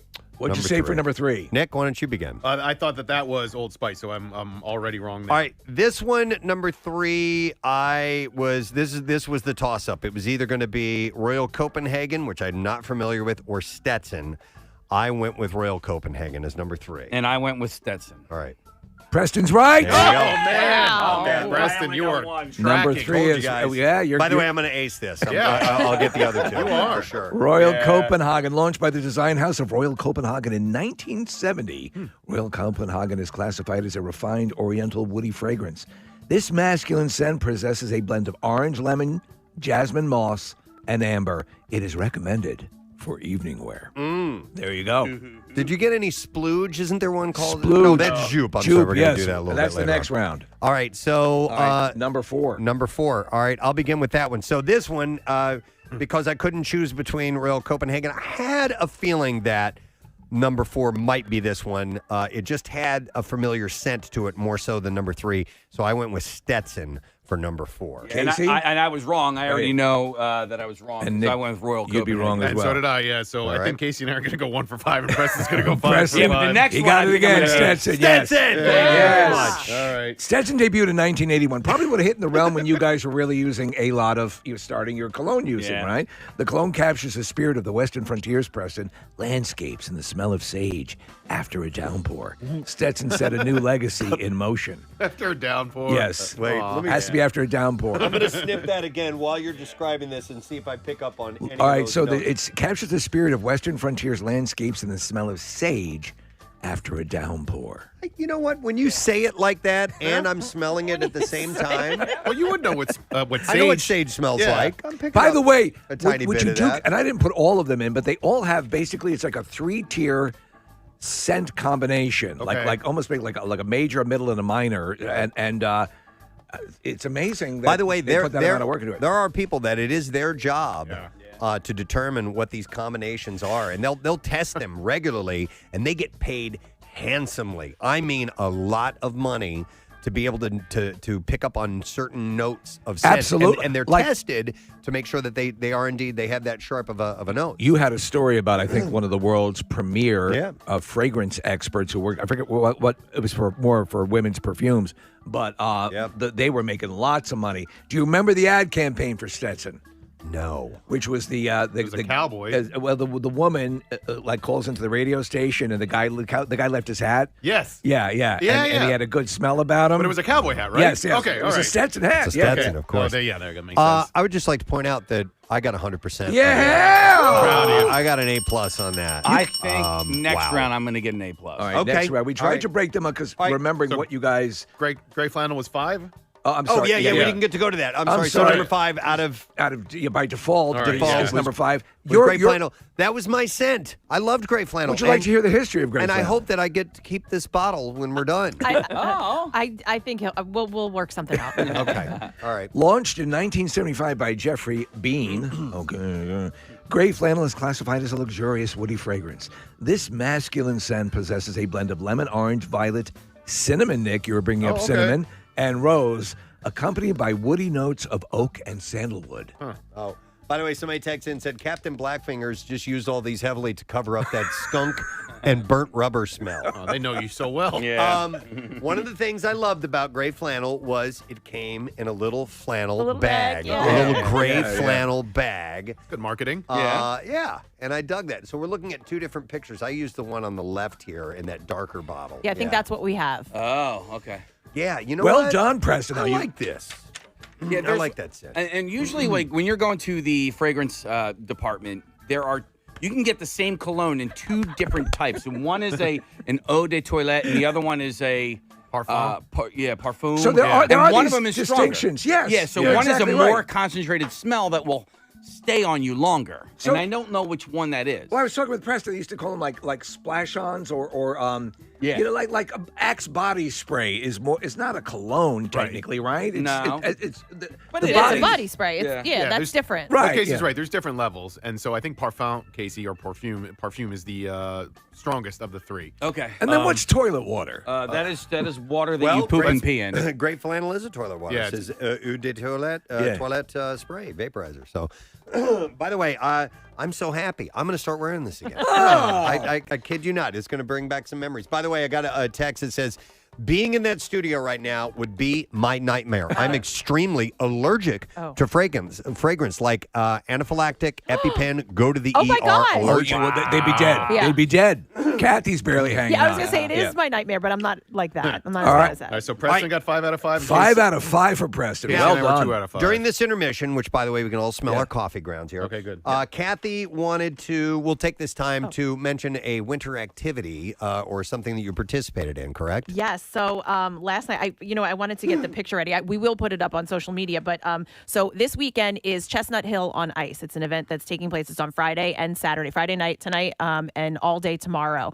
And they have live ice carvings. There's ice sculptures all down Germantown. At Laurel Gardens, they have little they'll have some little huts where some of the businesses are selling things. But I went last night for a preview, and they did a WMMR ice sculpture. No way. Yeah. So way. I got a picture of it. It's really cool. It's You going have to it be right there? Yeah, it's going to no, I'll pull it up, Steve. Yeah, so it'll be out there this weekend. And then we went to a brand new restaurant. It just opened. It's called Adelina's. It's right on Germantown. It's a beautiful restaurant. The owner did such a nice job renovating it. The food was delicious. The drinks were great. But Steve, you have a little connection to this person. I don't know if you'll remember him because he was a kid, but his family owned Bella Trattoria. Oh, yes. In Yeah, Manioc. He yeah. goes, I remember Steve coming in all the All the time. time. Steve and Claire. Yeah. They would come in. He's like, they would get takeout. They'd sit and eat. Yeah, we love that restaurant. I would go So there all it's- the time too. When my wife lived in So did- Manioc. okay, Oh my so did God! we. Yeah. So he's I was so sad when they went away. It was a great Italian when they restaurant. closed. So Yeah. the son is the owner, and he's also married to our friend Andrea from the Flyers. No way. Yeah. What the hell? So so he I'm telling you, this restaurant was. It was awesome. Like it looked like it. I'm so happy that it's in Chestnut Hill. It's such a great. I'm thrilled now too. Yeah, because great. I live I'm 2 miles away. Yeah. Yeah, so such a great little neighborhood. But this Chestnut Hill on Ice, again, like I said, it's tonight and tomorrow. They're doing live ice carvings. There's like one of the synthetic ice skating rinks. Everybody, there's warming stations all down Germantown in front of all is the it going to shopping. be open? I mean, if the weather's inclement, will they still keep going? Because it's ice, it's snow stuff Yeah, anyway. So they're I mean, hoping, they're hoping they can get it in tonight. It starts at 5 All right. tonight. So they're hoping they can get a little bit of the event in tonight. And then by tomorrow, that's what they were saying. They were worried about the snow, but they're going to try to clear everything out so people can come out. That's Very awesome. cool. That's awesome. I love Yeah. that stuff. There's some impressive things when you see those ice sculptures. The ice sculptures, yeah, I and love they also did Jen Fred's face yesterday. I got a picture of that. Wow. Yeah. So the guy apparently is amazing and has been he goes all over the place carving these big ice sculptures. So, Excellent. yeah. Well, we got sniffing to do. Yeah, And we the do. WMR. Round We do. two. We're gonna continue the sniff test. By the way, here's a text that explains perfume. Not and- quite right. No, No. Okay. Eau de parfum and perfume. I'm sorry. Eau de toilette and parfum are different, but they're based in the same thing. Eau de toilette is just more diluted, so it's more. Okay. It's with toilet water they diluted, right? Well, Yeah. essentially, they just parfum is stronger. Sure, that than makes eau de sense. toilette. Yeah. Okay. We just scooped this out of the toilet. Yes. And put it in there. Smell Is it. there such a thing as prison cologne, Preston? If they're making prison wine, There's right? got to be. All right, you ready for round two? Yeah, all right, guys. All Start right, sniffing. So the cards have been brought in, and Casey and Nick and I are going to go through these and see if we can identify. Just to let everyone know, Preston, what this round entails, the scents they are smelling will include Brut, Jupe, Jovan Musk, English Leather, and Aqua de Selva. Now, Kathy, is that Aqua Velva? Okay, I don't know, but so that's what he gave me. So I searched to see if it was Aqua Velva Yeah. or not. I don't think it is. I think it's something different. Okay, because it does fall. When I did a check of these, what we'll call lower level colognes, this popped up a lot. There's no Aqua Velva in here. I smelled all 5 of these. There's no Aqua. Okay. I, All right. I could identify that. All right. This is hard. I'm not going to get it. Casey thinks this is his John here. And why, Casey? You think you know several of these? I'm having a hard time. So, Steve, you know what I was going to say before is my scent wasn't always like this. In high school, I wore perfume. I remember my perfume was Benetton. That seems insane to think of you wearing perfume. Right. now. And I actually remember the day where I was like, okay, you can't do this anymore. I went to work. I was working at NBC 10. Right. So this was after college. And I had sprayed some of the Benetton and it got like on the collar of the sweater. All right, thank you very much, Marissa. And yeah, I know we're playing music from 1996. Obviously, Bob Weir passed away over the weekend, which was just horrible to see. And I would imagine Matt's going to spend some time with the dead later on this afternoon, and we'll talk a little bit more about Bob in a little while. But I want to go back to this chart that I had in front of me here of the top songs on the modern rock charts for the week that I moved into town. It says week ending January 13th. So here's the top 10 I'll give to you. Let's real go, quick. yeah. Number one was Wonderwall. Yeah. Then you have Glycerine from Bush. 1979 from Smashing Pumpkins. I Got Id from Pearl Jam. Oh, yeah. Natural One from Folk Implosion. I dig that song. That was from the movie Kids. Yes. The soundtrack. It's a great tune. Then The World I Know from Collective Soul. Cumbersome from 7 Mary 3. Jesus, that song stuck around forever. Santa Monica from Everclear. Yeah. My Friends from Red Hot Chili Peppers. And number 10 was Bullet with Butterfly Wings from Smashing Pumpkins. And speaking of Natural One, so I got this list from the listener who sent it to me last week, and later that day, Marissa sent me a music chart, or was it a mixtape, or what was it? You had written down. Oh, that was my playlist that was I Marissa's had requested. playlist. Okay, yeah. So she sent me her playlist from, I guess, around that time. And Natural Run from Folk Implosion was on there. Yeah. And I was like, oh, my God, that's wild. I had 2 references to that song in one day, a song I hadn't even thought about What are in the odds? decades. Yeah. And by the way, Marissa's playlist, badass. Yeah. I loved it. It was for my Sweet 16, which would have been in 1999. Well, you were a child of Y100, right? Mm-hmm. Of you guys. Yeah, you guys shaped and molded my musical taste. Wow. And she also sent me a flyer for her birthday party, her Sweet 16 birthday party, which was at Maui. Okay, in the daytime. And it says off in the corner, it says, hosted by a Y100 DJ. Do you remember who it was? Yeah, so we figured it out last week, and the only way I remembered was that the DJ's car was broken into like a week before the party. Okay. And I believe it was Matt Cord who remembered that it was Steve Singer. Oh, that name? Yeah. So it was a mixing DJ. Yeah. Okay, probably. Yeah. What's wild about that list is it's quote unquote alt, but like to me, like that's all. It was just music. That's just music. You know, one of the there. things when we came to with MMR is MMR was playing, as much Pearl Jam, if not more, at the time. So there were always these crossovers. But I mean, there's some titles there that you would only have heard. They probably weren't playing, like Natalie Merchant is on here, Joan Osborne, Space Hog. I don't know if they were playing Toadies at the time, but maybe Four Squirrels. Oh, wow. There's a President of the United States of America. So there's a lot of stuff on here, Casey. Yeah. I told you about that singer Poe is on here. Alanis, I don't think MMR played at the time. Chris Isaac and a few others. Maybe a few of these got into the playlist here at MMR, but a lot of that was exclusive to quote-unquote modern rock right at the time. All right, so we just spoke to Jim Mcguinn. If you're just tuning in, it was 30 years ago today that I moved to Philadelphia. And it was, I drove straight to the radio station. I drove straight from St. Louis, stopped overnight in Wheeling, West Virginia, drove the rest of the way, pulled into town, took the Pennsylvania Turnpike to 611 at the Willow Grove exit, got off, went to a payphone, called Jim and said, how do I get to the radio station? And then he brought me in, and then it was there that I walked in to those gleaming, amazing modern studios. It was a crap hole. You'd never seen anything like it. It was but- like the first time you saw Tron. But I met several people. One of the first people I think I probably met was Marilyn, because Marilyn would sometimes work the front desk. Yeah. So Marilyn Russell, she was like an assistant music director, or she was the music director. I don't remember. I ended up being the music director. And so I met a few people, and one of the people that I met would become one of my absolute best friends in the world to this day. And even Jim Mcguinn had professed, he's like, you two are going to get along great. So you may not know him, but we're welcoming one of my closest peoples in my life. Mr. Will Chapman is joining us via Zoom this morning. What's up, buddy? Hey, buddy. How you doing, man? I'm good, man. That Alanis Morissette song brought me back. Yeah. Because if ever there was a song when we worked together that filled the dance floor with angry single women, that was it. And that's what we were looking for, angry women single just coming women. out and screaming it as if that was their mantra. I met you that first day. You were the assistant sales manager, I believe.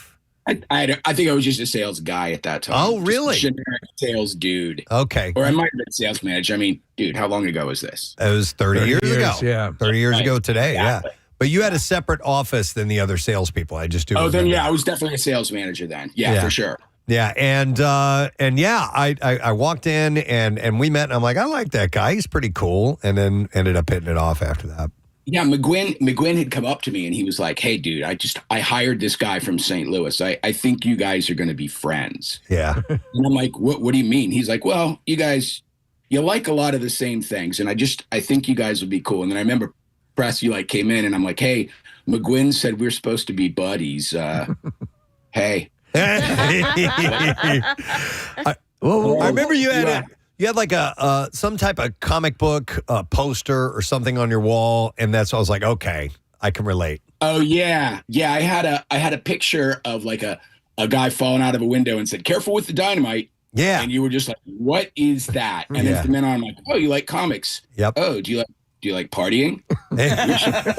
Do you like angry women? And from now on. Yeah. Yeah, Will helped me. Like, I was looking for a place to live, and he kind of helped me out with that. And you were just starting your family and everything, and it was How long had you been there? Preston was saying that Trish Long was already there. Trish Long is the only person that I have worked with straight for 30 years, Will. That is 100% my fault. Why is that? Hiring her. Oh, you hired her. Okay. Yeah. Yeah. So Steve, I was there when, if you remember, so I knew Steve longer than I've known Preston because I worked at the original when DRE flipped over. That's right. We came up to New York to LIR where Steve was doing the production there. And that's kind of where, in fact, my first meeting of Steve was kind of wild. He was wearing a shirt that had the alien from Aliens busting out of the shirt. I remember that shirt. I'm like, and it fell apart in the washing machine. It actually had a chest burster coming through the shirt. Yeah, God, I it was missed that shirt. Thanks for remembering that. Yeah. Yeah. So I was there. I was at DRE from day one till we turned it off, and then all you sons of bitches went to Y100, and I had to go to YSP. Which was great. So Will used to do this thing. So there was people were trying to figure out where to go when WDRE went under. Right. And Will goes over to WYSP to work in sales. And you used to call me and leave messages. I don't know if you remember this or not, Will, but he would call. I remember left this message, and I just hear Will's voice come on, and he goes, dun dun dun dun dun dun dun dun dun dun dun dun dun dun dun. And he goes, "Come to the dark side." Come work with me at CBS Radio. He wanted me to work at YSP, and he was like, "It's the dark side. They're mean and evil over here. Come and work over here with me." It was just classic. I went the other way. Yeah, for sure. And DRE was so much fun, Press. I heard you guys talking to Jim.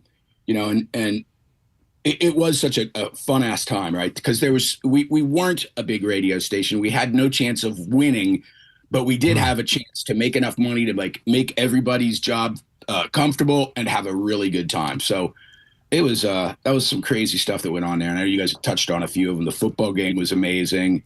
Will ended up with a massive spiral fracture in his hand from our flag football game. Oh, with the Cure? No, that was soccer. Soccer. Yeah. No, okay. we had a staff on staff. It was morning show versus afternoon show. Okay, all right. Football game, and Lee Taylor had like a torn ACL. She was our overnight jock. It was brutal. So all that time ago, you meet Preston, and then when did you finally realize you had become the friends that had been foretold by the elders? I think, Steve, that magic ingredient happens when wives meet. Okay. Yeah. Right. Like Preston and I were hanging out, but once the wives got together, then it became like an integral part where we started getting wrapped in more than just your dude friend. Now you're a couple friend, and then you're having kids together, you're raising your kids together, and like that kind of just weaved into like becoming really, really, really tight. Yeah, and Rochelle and Lori met at the football game. There you go. Yeah, that was the first time they met. Yes, seeing their men do battle. Responsible for it all. Yeah, no, but it was a fun and special time. Music was very exciting at the time. There were new bands coming out every other day, and new songs to dive into in different genres. Because at DRE we pushed the boundaries a little bit. We would play like. Bands like Squirrel Nut Zippers and that weren't falling into the rock format. Category. They were outside of that, and there were like electronica sounds that were being played. It was just this really unique ragtag group of people. Yeah, a women do anything. Yeah, you were creating. We'll do anything. I heard you guys talking about like tripping with Vinny, like just ridiculous. Whatever it was like let's have fun with this and poke fun at the entire industry at the same time. Yeah. And so now you're retired, right? Oh, yeah, Steve. I cannot recommend this highly enough. It is just you are one of two people who I really see during retirement. Well, the other being Bill Weston, our glorious former program director as well, who's just taken to it like nobody's business. Oh my God, Steve, every day is Saturday. Yeah. It's amazing. But have we learned that every night is not Saturday night? We were supposed to learn that. We've not really taken to that. Press, it's one of those things where, maybe you're like, you're a kid and you don't want to smoke cigarettes. You're like, I know this is bad for me. And your friends are like, man, it's real cool to smoke. So you try a couple of cigarettes. That's my Saturday night conundrum. I know every night should not be Saturday night. But meanwhile, there's a part of me that's like, it'd be cool. Party. Yeah. So then to that point, is that Irish coffee that you're drinking or what? I blow on my wine early in the morning.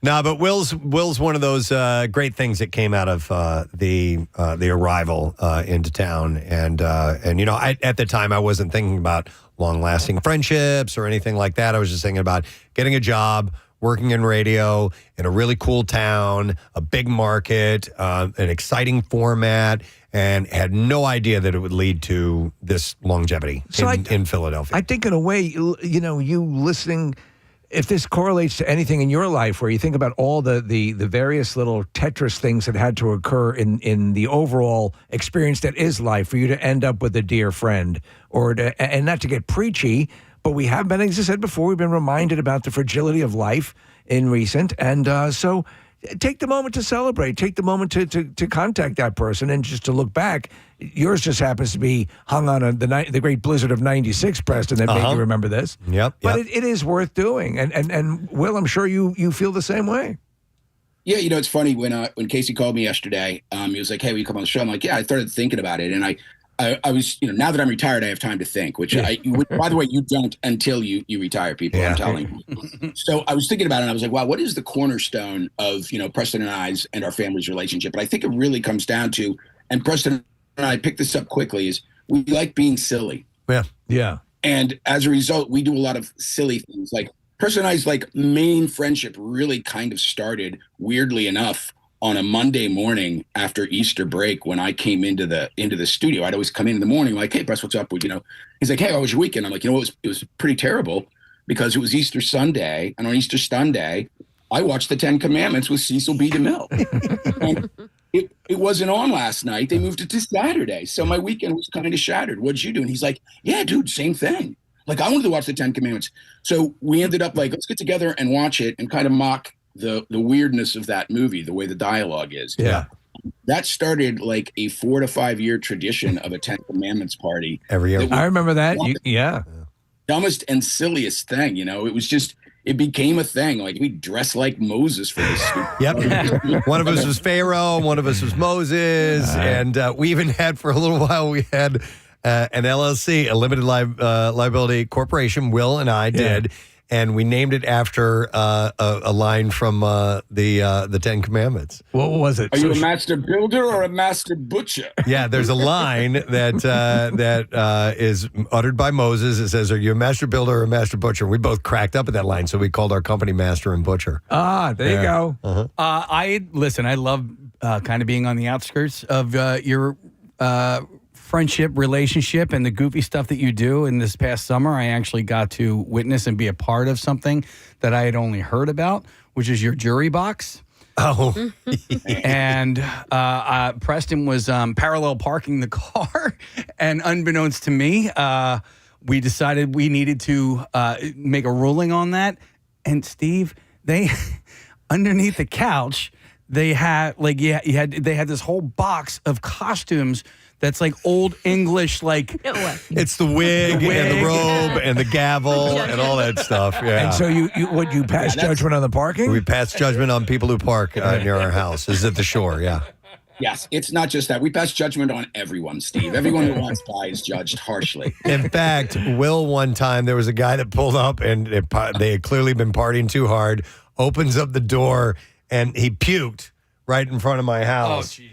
And Will goes and he puts the wig and the gavel out. He's like, I find you guilty of partying too hard.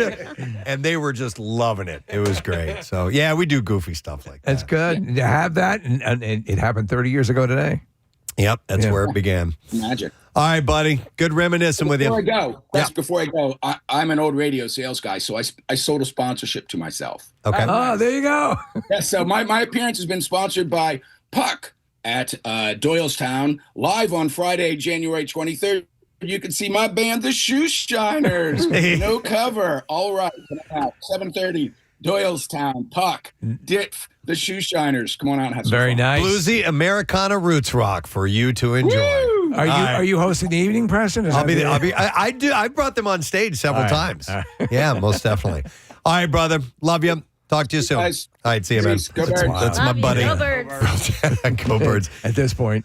That's my buddy Will Chapman right there. You guys went to Hawaii together. We won't recount that story ever again. Oh, yeah, that's right. Will was there for the famous Hawaii story. The, He was the one that the was Knives with Out us. mystery. Yeah, literally, Yeah. knives were out that night. Yes. No, I was going to say, do you have your list of things from people members? And you had some things to share. And there's some interesting stuff, if you want me to go through them quickly. For sure. These were things that happened 30 years ago on this date? On this date. Okay. January 12th, 1996, a joint peacekeeping mission involving Russia and U.S. forces was initiated in Bosnia, coming to the end of that conflict. The number one song in the United States on this date in 1996, One Sweet Day by Mariah Carey. Wow. The number one movie at the box office was the live-action remake of 101 Dalmatians starring Glenn Close. John Howard Purnell, acclaimed chemist of the Royal Society of Chemistry, he died at 70, Preston. On June 12, 1996, well, it fell on a Friday. That's when you came in. Yep. It's a Friday, and it was during a leap year. This is very interesting. On January 12, 1996, a near planet-killing comet struck the Yucatan Peninsula, wiping out 3/4 of life on Earth. Do you remember that? Yes, vaguely. Yeah, wow. We survived that, man. Now, this is interesting, and I don't know if you remember this. Locally, just days after being hit by the blizzard of 96, a second major storm, categorized as an Alberta Clipper, we know what that is, struck the area just days after the blizzard. Do you remember that? No, I wasn't here yet. Okay. So, yeah. Figure skater Michelle Kwan won her first major figure skating title at the U.S. Figure Skating Championship. On January 12, 1996, the first transcontinental phone call was placed from New York to San Francisco. It's Wow, amazing. that's crazy. It's incredible. On And that day. On that day, and on January 12, 1996, Martin Luther nailed a list of 95 grievances on the door of the Wittenberg Church in Germany. That took place on this date. I cannot Well, you were believe it. arriving to start your radio career. That's amazing. It's that amazing. This confluence of events all I happened. mean, some majors. I mean, that comet thing. And if you only read the newspaper, you would have talked about all of Right, this. I didn't you read the know? paper at the time. I remember we literally had a dot matrix printer with the printout from the news service. That was it at like a Y100, or then back at DRE there was like one Windows computer I remember you guys had in the prep room, and it would that was where all the news came through. Yeah, and I remember of that time, like, I was introduced to Wawa when I got here. Did not know what that was. and fell in love with it immediately. I would get the mac and beef that they had. They don't have that hasn't been on the menu for a long, long time. And then a few years after that, your love affair with Wawa meatballs started. Yes, standard breakfast. Just a couple meatballs. Yep. It's amazing how much weight you can lose on that diet. Oh my God! And man, oh man, was I fat. Marissa, I was going through some old pictures, and not at the very beginning, 30 years, I'd gotten larger, but within 4 years, I had ballooned up nicely. Marissa, for years, we had a Wawa. The Wawa's not even there anymore. It was at the intersection of Route 1 and 452. Oh, yeah. It was the only Wawa that actually had like a griddle where they would like fry eggs and stuff. Yeah. But we'd send an intern there to get a bucket. No, a bowl of 6 meatballs. That's what I have for breakfast. All the time. Like a large soup container just full of meatballs. Just full of meatballs, yeah. But listen. I think I started that. I don't think that was available because I didn't want to eat the sandwich. It was too messy. Right. And I'm like, can you just see if they'll just put the meatballs in a cup? You didn't want that bread. Yeah. Just empty calories. I think I started the cup of meatballs. Breakfast of meatballs. At Wawa. I've shared this story because my friend's company, Vincent Giordano Meats, actually provides the meatballs to Wawa. Oh, get And out. when I learned this, I was like, oh my God, I know your biggest fan. So Marissa put this out on Facebook, and I want to read a couple of things. These were, it says, listener stories from encounters with me 30 years ago. So we're looking back. Mainly in 1996. And again, this all started because we figured this, you were just going to gloss over it. We're like, this is a milestone. Yeah, you guys said let's do 30 something years. with this. Yeah. So here we go. Alexis Hunt Shep said, my mom took me to DRE Fest 1996. I was on the lawn section sitting next to Preston and Rochelle, and I remember offering them Vienna finger cookies and juice boxes. I was young, and my mom and I always had snuck in snacks. And Preston gave me a 311 pass, and I still have it. Oh, wow. So we had meet and greet passes to hand out to people. Wow, that's So I guess I gave her one of those. Oh, that's so cool. Isn't that great? And I do like those little Vienna finger cookies. This one is from Krista Devlin. It says, late 1996 at Foo Bar. Foo Bar. Preston called me up on stage and said I had to hold a quarter between my butt cheeks, walk across the stage, and drop the quarter into a cup. I tried twice unsuccessfully. I said, come on, man, this is biased. And Preston said, why? And laughing, I responded, pointing to the lack of my ass. He laughed, and that response earned me a DRE T-shirt. Imagine remembering that all these years after. Here's one that says, Frank, from Frank Pappert. It says, I won a trip to Los Angeles to see Depeche Mode in 1997 that Preston called me and awarded me, and I still have the cassette. Stacy Simon Alexander said, I started working out in a tiny little gym in Horsham, Pennsylvania, and I was one of the few women in the weight room. The radio was set at DRE, listening to Preston. It was perfect music for weightlifting. Here's one from John Christ. It says, I remember Preston working at Club Maui, climbing that spiral staircase to the DJ booth. Oh my God, do I remember that. It was like, it was up high. Yeah. And you literally had to take this little spiral staircase to get up there to it. And I wouldn't spend the whole time there. There was another spot for us, but you had to go up there from time to time to talk to DJ Greg. Greg. Who was spinning the music at the time. Ann Monahan Coughlin says, it says, in high school, my best friend Melissa Maroney and I would call DRE all the time to talk to Preston, and he would entertain us dumb high schoolers. We saw him numerous times at various fests and functions. We also were at Bitterfest. It was towards the end of our high school era. We had all the feels. We followed to Y100 and now MMR. They all have been a soundtrack to our lives. That's cool. For those who don't know, explain what Bitterfest was. It was when WDRE was sold and we were about to sign off. We had a live broadcast and a concert as our first night on the air. And it was G-Love and the Fun Loving Criminals were the bands. And it was a great night. We did a live broadcast, signed off, and then the station was over. That was it, yeah. That was it. But it's funny because Ann and Melissa would call and talk to me on the request line all the time. I do miss the one thing you don't get about in morning radio are request line conversations. Yeah. And as a DJ, I loved doing that. And there's a lot of people that I formed never saw them in person relationship from regular phone calls. And it was a special relationship, I thought. Matt Cord's talking about that now because obviously he was doing, mornings at MGK. He's now obviously it follows us. and you can cultivate those kind of relationships because you play these, you play musical interludes, and you have a little bit of time for a conversation. And you instilled that in us behind the scenes here. I love that. Like everybody who calls in, they may just want to say hi. They just want to see how you're doing. They may have a question about MMRBQ, whatever it be. Like we're here to talk to you guys. There were 2 people I remember from DRE that were regular callers of mine, and I would love to catch up with them. I'll just throw this out there. I highly doubt any of them are listening or have any. There was a girl named Sierra, right, who was really sweet. She was an African-American gal. I did meet her a couple times. She was very sweet, and we just would talk about music and life and whatever. And then there was another kid. Her name was Putter. Putter? Like Pudder. that. Putter. And she was a goth.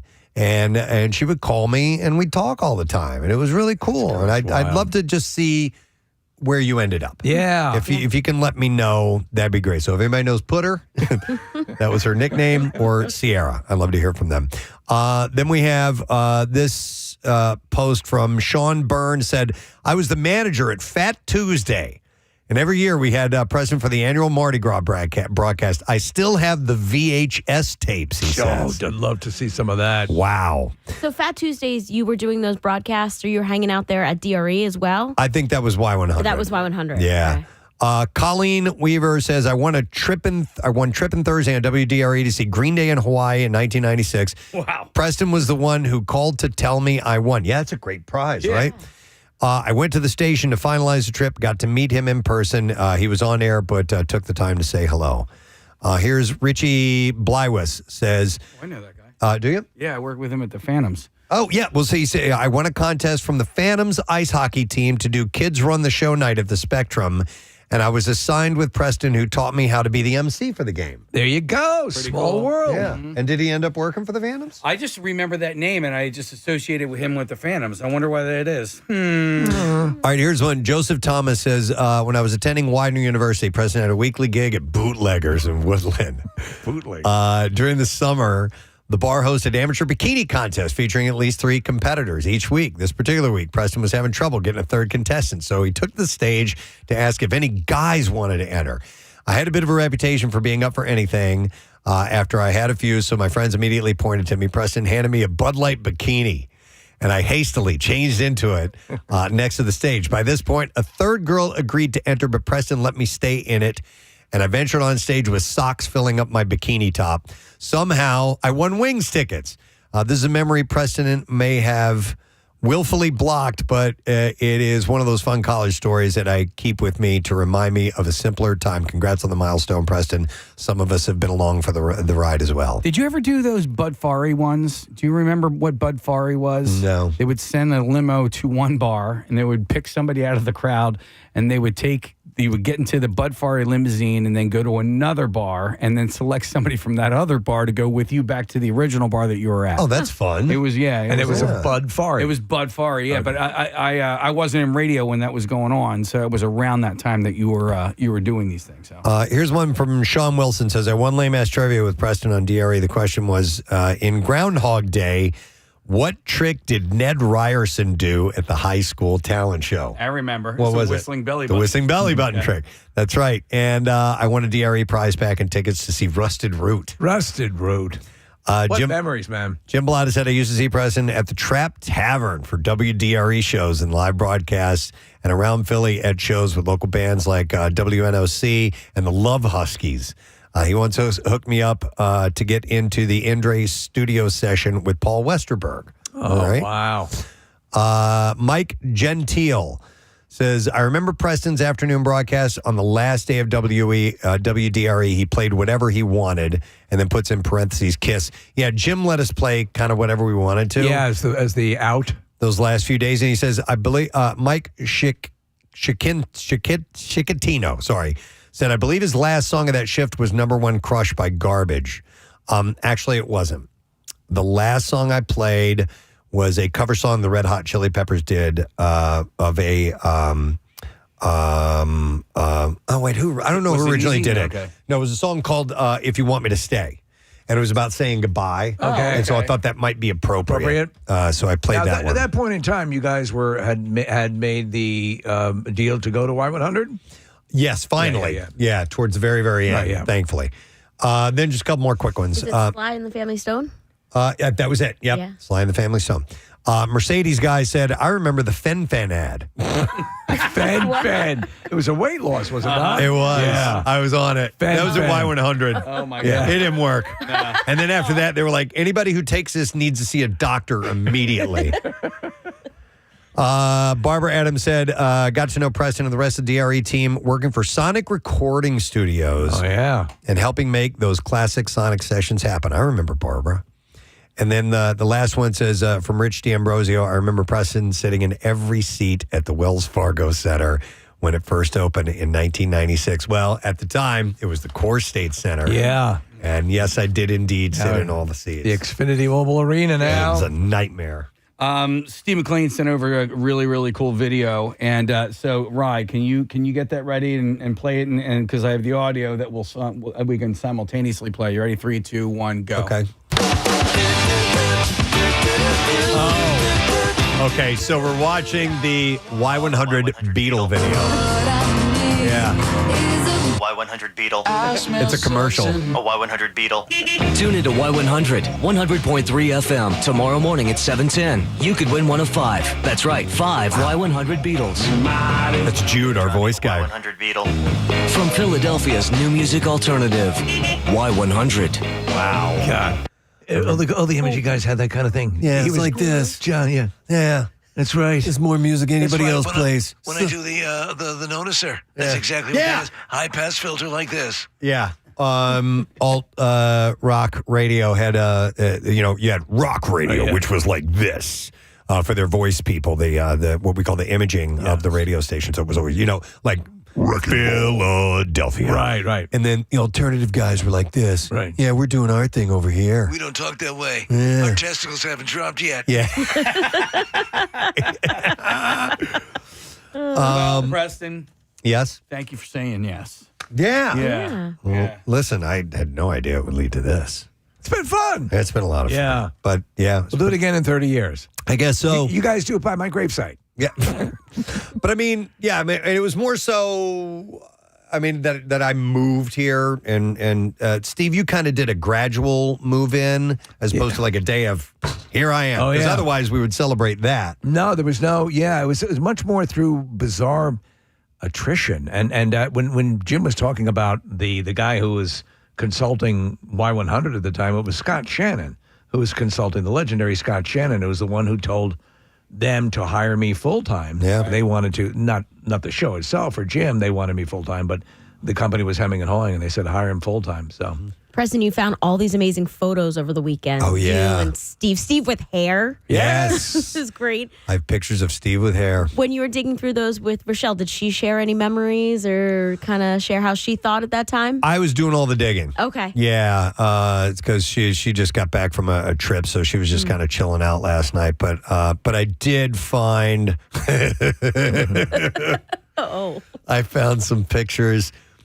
When we were at Y100, Rochelle and I took a trip. It was a promotion, so we took listeners with us to Whistler, Canada, and that's where I proposed to her. And at some point while we were staying there, I guess we were semi-bored, and we were in the hotel room. We took a bunch of naked pictures of us together. Can I see them? And we were using my snowboard in place to cover up the naughty bits. Okay. But not everything got covered up. And it was back in the day where you would send off film to be developed and you'd like, let's see what we get back. Yeah. Shoot, what am I going to get? Because sometimes they wouldn't develop the dirty ones. Sometimes they would put a little note in there. Oh, that really? says that this photo was taken away. Oh. Yeah. But they sent back, like I got full on nutsack pictures of me. Yeah, who did you get it developed through? The local pharmacy? I or- remember. Yeah. And you didn't stash those away? They just ended up in the box with the regular. Yeah. Hey, Mr. Garrett, Yeah. are my nutsack? Your nutsack pictures are in, Preston. Yeah. Yeah. So I was shocked that we Would you got like a those soda back. pop? Was it nice seeing your 1990s nutsack? Yeah, right. You know what? I those are need the to two things. compare the two. I haven't done that. I'm sure they've changed a little Teenage bit. dirtbag and 1990s nutsack. Those are the two. 90s nutsack. That's a pretty good band That's name. pretty good right there. band name. Is that my first band name? Yeah, I think I so. got my first band name. 90s. All right, I'm going to jot that down. Hang on. Or I will forget it if I don't do it now. Here we go. Nut, sack, done. Less wrinkles. Matt Cord was one of the first people I met when I moved into town, too. We talked about that last week. Yeah, I think it might have been that first night when we went to Egypt nightclub. I mean, Matt was my first radio encounter. Yeah. Wow. I met him and Elise Brown that night, too. Yeah. I think Elise was there, too. It's a former MMR staffer. So the show hits 30, right? In 25. 98. But yeah, In 98. right? Yep. Yeah, that'll be 30 years. Yeah. So we'll do a little reminiscing then as well, I guess. So crazy. All right, well, anyhow, thank you guys. It's fun. Man. Appreciate it. For It was nice. Monday. Music's been fun. Listen, all the teams are winning, so we felt we were on Oh, my high. God.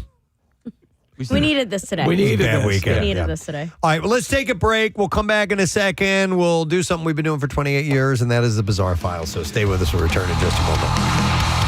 My skin. I had the worst day. It gave me such a migraine headache. It was awful. And after that, I'm like, that's it. I certainly can't wear perfume. And then I moved to like the Bath and Body, Right. just the sprays, which are much lighter. Couldn't do those. You should do patchouli. That's always wonderful. No, and so now obviously I don't That's wear interesting. anything. Yeah. Yeah. I can't even use like scented lotions. Do you smell my cologne that I have two colognes that I wear? No, yeah. and I had this conversation with somebody last night. The way you guys wear cologne, if anybody wears it, for me, you do it the right way. You don't overdo it. All right. I could smell it if I get close to you, like when we're Yeah, taking yeah. pictures, but not at the distance that All we're right. at in the I studio. think that's the way it should be. So you get your neck sniffed, right, Nick? I love getting my neck sniffed to this day. I mean, I probably started in high school. I'm sure that it's a Pavlovian thing at this point, but yeah. The lunch lady just sniffed my neck. I wonder Honestly, like if she was into it, bring it over. It feels good. Yeah. I wonder though Irma. if because I'm looking at the Brute bottle, and that's not the Brute bottle that I'm used to You think it changed? seeing. Well, I don't know because you remember the Brute bottle was Green. It was a green, a Yeah. dark green, and almost I feel like you couldn't even see through the green. But Why are you looking at the bottle? it doesn't. It's It not doing doesn't- anything. Oh, No. all right. Okay. But I just looked over. I'm like, oh, that's not the Brute bottle. I'm used to looking at. Preston has definitely got his nose buried in the Man, card. these are hard. He's working it though. Preston looks like a professional. I want to smell yours, Nick. Oh man. Yeah, smell my neck first, Yeah. though. No, because I want to see if I can get the. Okay. But could you just smell my neck anyway? No, All right. that's disgusting. All right, you guys. Getting close. I'm I got finalizing. two more to narrow down. I only know one for sure. Preston's now. Case, your cologne of choice is in this collection as a younger man, Yeah, Jovan. or you're still young. I'm the old So bastard. Jovan Musk, there was a young lady that it was on my diving team. Her name is Carrie. Okay. That I was I liked her. Yeah. I was smitten, and I'll never forget. she said that she loved the smell of Jovan Musk, and so Kathy, I sprayed Jovan Musk on my Sammy. Sammy is it's a chamois. Chamois, the little towel. but Sammy was the brand name of the chamois, and so I did that because she said she liked the smell of Jovan Musk. Wow. Of these And, five, which do you guys like the least? Because I have a least Jupe. favorite. Well, I mean the number-wise case. What? Number wise? Yeah. My least favorite is 3. Yeah, me too. Okay. Yeah. Oh, okay. And Interesting. As a result, I think I have a guess for that. Okay, me But too. believe it or not, I'm having a hard time locating Jovan Musk. Okay. All right. And I actually switched it. I had Jovan and Brute kind of mixed make up. your decision. Casey's Yeah. got them all entered, except right. he's I'm good. faltering on one. Final answer. All right, final answer. All right. So let's start the process here. I think Preston nailed the first round, and Nick, you got 2, right? Yeah, Casey and I both got 2. No, Okay. we both got 1. Oh, No, we got 2. No, we didn't. We got gray flannel right. We got 5. What did you say gray flannel was? 5. Oh, I did not get that right. Oh. I got that wrong. all right. All right. So I only got 1. All right. What did you guys say was number 1? Who you want to start with? Let's start with you, Preston. Okay. I had number 1 as English leather. I was going back and forth between it and Jovan Musk, I believe, but I think I went with number 1 as English leather. I went with Aqua de Selva because I had never smelled that before, and and number 1 I thought was the most unfamiliar, so I went with Aqua de Selva. Nick? I went with a total guess and also went with English leather. Okay. All right. Number 1, was Jovan Musk. Oh, Wow, damn it. was it really? See, Jovan Musk is an oily musk and a standalone fragrance. It debuted in 1973, Preston. Jovan Musk is a luxurious, gentle floral. It is a fragrance every man can use. This masculine scent possesses a blend of spices, lavender, and citrus. And English leather was the one that I thought for sure I could pick out. That's too bad. And that's the one that I sprayed on my Sammy. And couldn't get it. No, it just Couldn't does get not- laid. All right. So none of us got it right. Nope. Okay. All right, so Damn. number 2. Number 2, I think that was the one I'm most confident in. That's Brute. All right, Yep. Nick. Jupe. All right, Casey. That was the one I put as Jovan Musk. Preston's right. Yep, I knew that one. Yep. My Oh, dad man. used to use Brute. He was a Brute All right. and a Old Spice guy. So Brut Cologne launched by the design house of Fabergé in 1964. Brut is classified as a flowery fragrance. This masculine scent possesses a blend of citrus, top notes with hints of spice. Yeah, Brut. It's like, why not name it Masher? Right.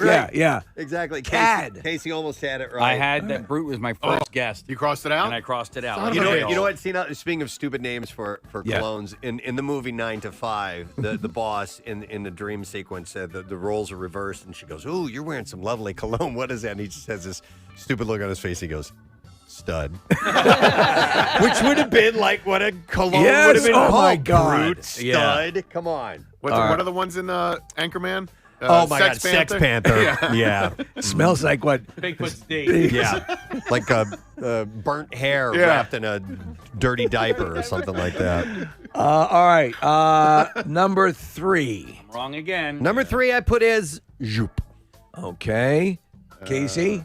I'm wrong because I wrote it as Brute. All right. But my initial, I was wrong with that as well. So. And Nick? Yeah, I had that as Jovan Musk, so I'm wrong as well. Number 3 is Aqua de Selva. Oh, damn it. Which seems to be the wild card here. It is an aromatic fougere fragrance by Aqua de Selva, launched in 1949. The top notes are lemon, basil, bergamot, lavender, rosemary, with middle notes of pine, thyme, clary sage, cloves of geranium, and the base notes are peat, vetiver, and cedar and musk. That's how complicated these scents are. That's ridiculous. What, peat, like from an Irish bog? Yeah.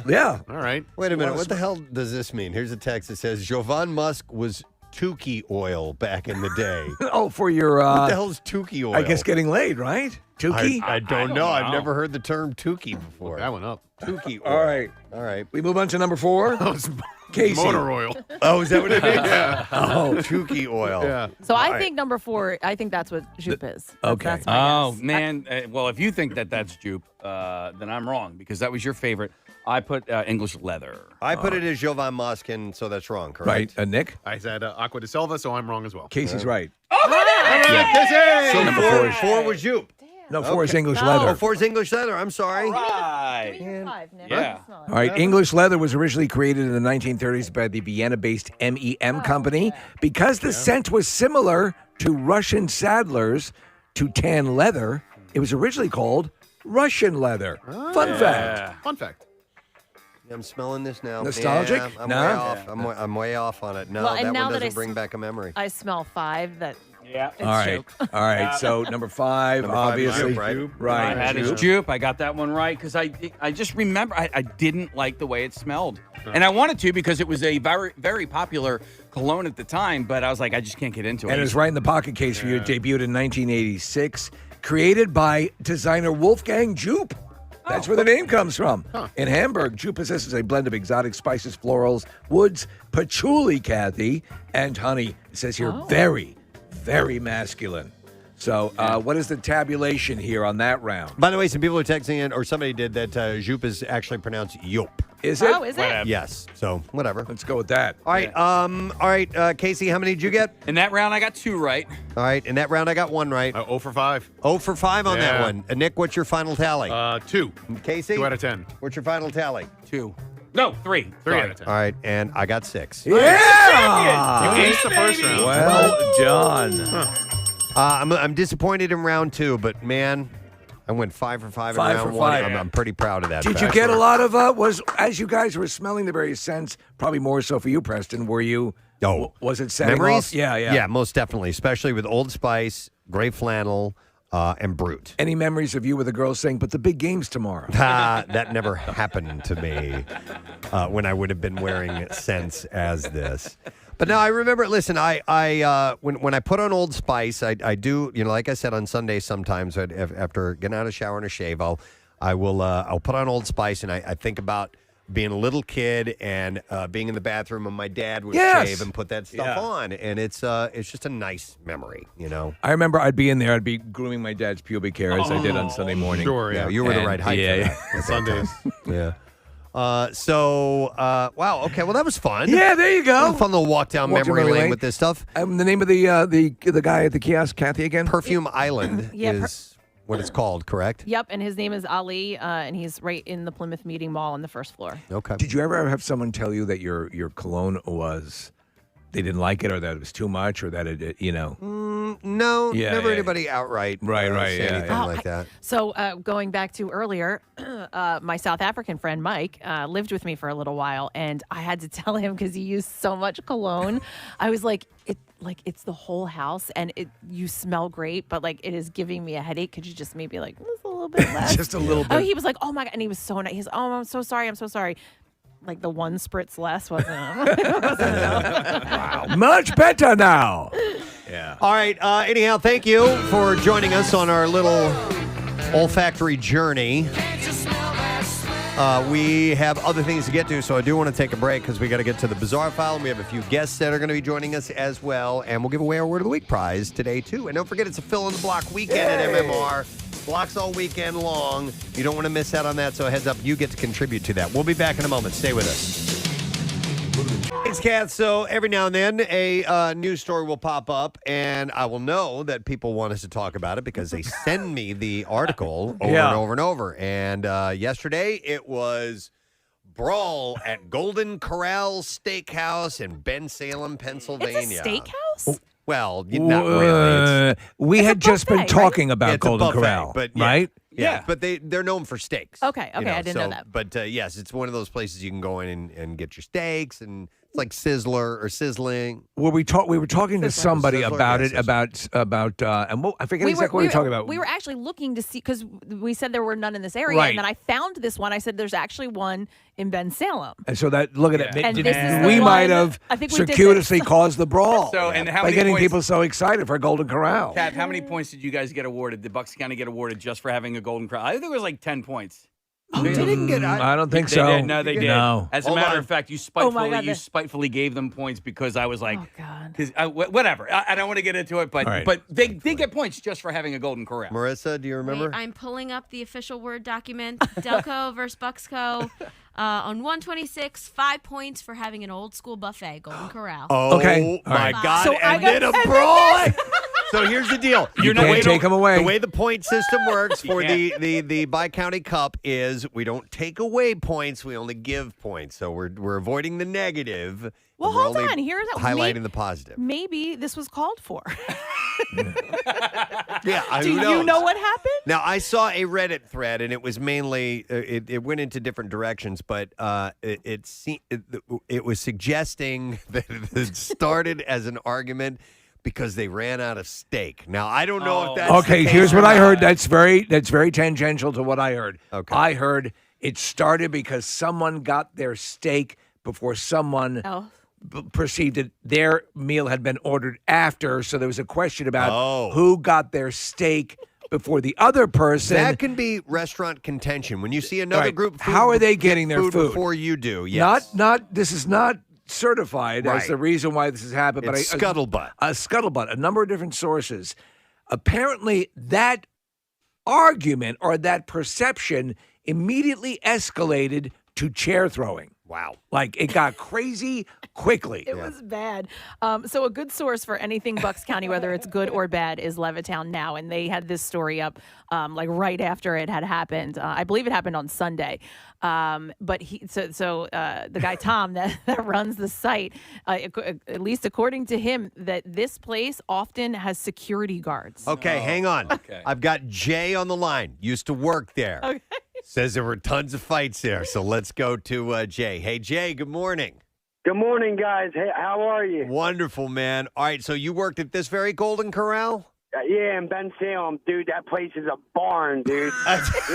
Listen, dude, it was like the UFC in there, dude.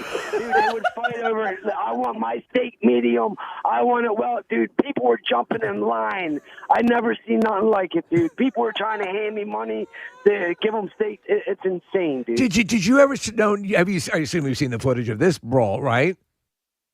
What is it? Right, thank you, Marissa. We got bizarre file stories to share. We're going to share them right now. WMMR presents Preston and Steve's Bizarre File. Brought to you this morning by Neumann University. Ready to take the next step, advance your career with Neumann University's graduate programs, flexible, supportive, and career-focused. You can learn more at newman.edu/graduate.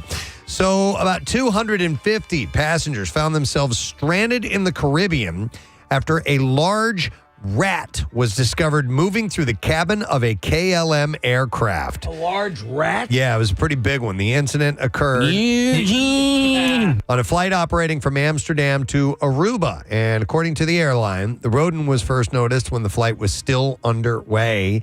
And instead of immediately returning to Amsterdam, the crew continued the flight to Aruba, where the aircraft was immediately grounded. Is there Wi-Fi on this flight? Videos circulated by passengers capturing the startling sight of the large rat climbing along the overhead curtain track inside the cabin. So it was above their heads. It's terrifying for some people. And raised concerns among both passengers and crew. Due to the infestation, KLM stated that the aircraft would not operate its scheduled return flight to Amsterdam until it underwent extensive cleaning and thorough safety inspections.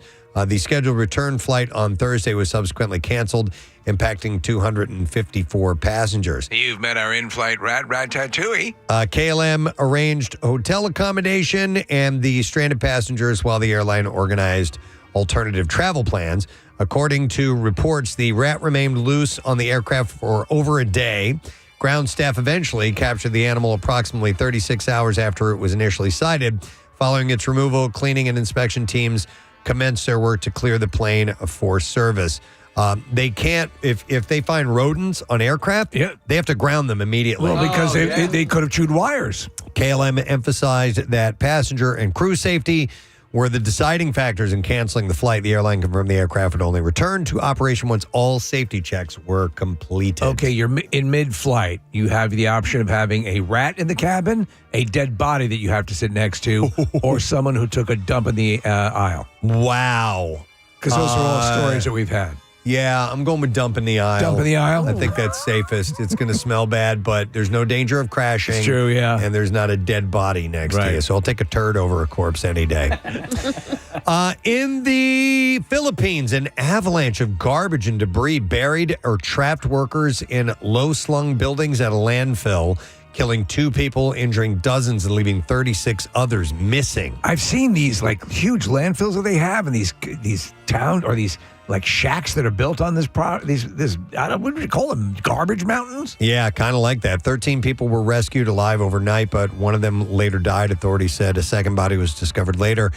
Rescue teams were searching for 36 people still trapped after the mountain of garbage, earth, and debris collapsed on them Thursday afternoon. It's horrible. The dead and missing were all workers in the landfill and waste management facility. Search and rescue efforts would proceed indefinitely at the facility, which has 110 employees.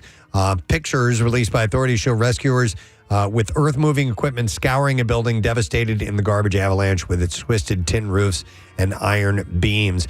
Such landfills and open dumpster sites have long been a source of safety and health concerns in many cities and towns in the Philippines. Apparently, Preston, that rat was en route to that site to consult with rescue workers. Oh, my God. Yeah. That's why you had to take a flight. That's why they had to take a flight. Makes sense. Yeah.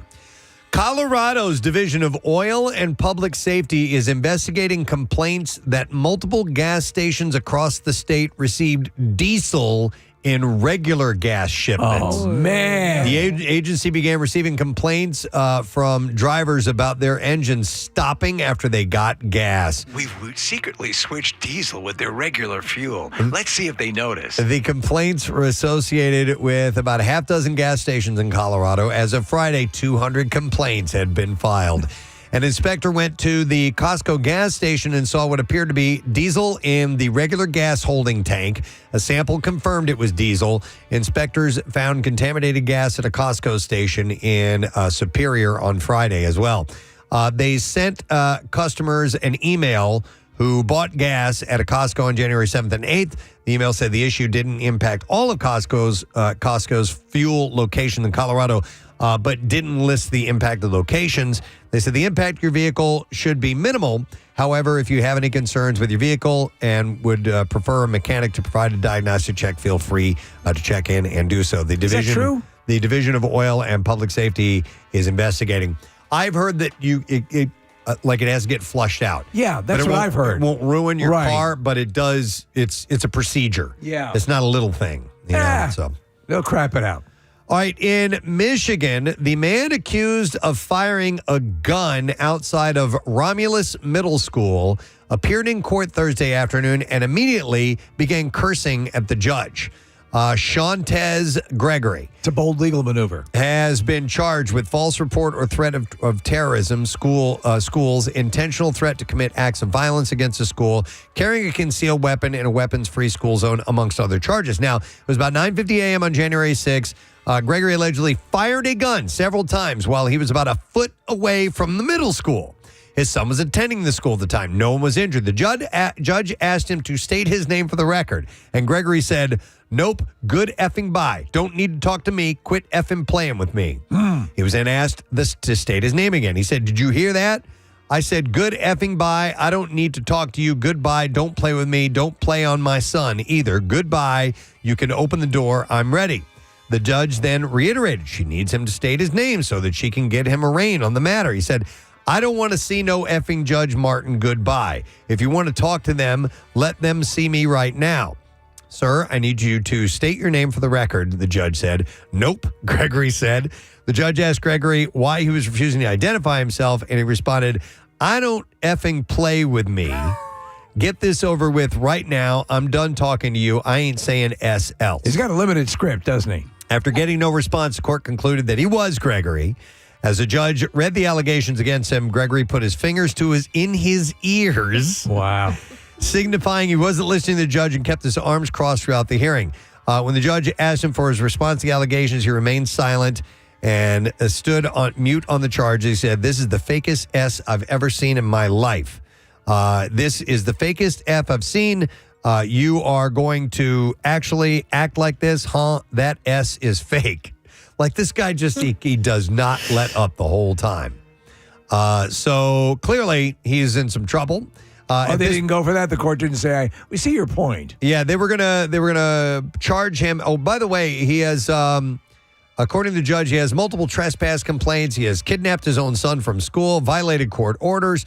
He received a trespass letter from the school and police requesting no bond. And he have no contact with the school student, school official. At this point, he told the judge, "You are one of the dumbest black persons I've ever seen in my life." Wow. He knows how to work the sympathy of the court, right? About the dumbest I've ever seen in my life. So he is, his bond is reset to $10,000, and he's obviously going to face it. But the guy thought that would go better. Went off on it, right? Yeah. How did I do? I thought that would work. There you go. That's what I have in your bizarre file this morning. All right, we're going to take another break. Come back in a second. We have our lesson question. We'll get into some trash music news. By the way, Word of the Week prize this week's 4-pack of tickets to the Ensemble Arts Philly upcoming Broadway show of Clue. Coming to the Forest Theater January 20th, and we'll also send you with a $200 gift card to Bud Maryland's for dinner. Great place to go grab a bite to eat before the show. We're going to take a quick break, come back in just a moment, so make sure you stay with us. So this brawl, right? Yeah, did you see the footage that made the news the other day? No, dude. As soon as I heard it, dude, I had to jump on the phone. Yeah, dude, it's badass, Jay. I This is couldn't like... believe it. I was like, dude, it made the paper finally, dude. Holy... Well, this is really hardcore. There are people, like Steve has said, that are throwing chairs and high chairs. There's a guy that picks up a whole table, yeah. And you can see a woman come over and go, "Dude, put the table down, man." Dude, it's insane. Really, Listen, Jay, when did you work there? What was your time there? I was a chef. I worked there in 2015. Okay. I worked there for a year and a half. Dude, I've seen probably, I'm not even lying to you, probably 9 fights. And would they happen at a Golden Corral? Would they usually happen like the line goes out the door all the way into the parking lot.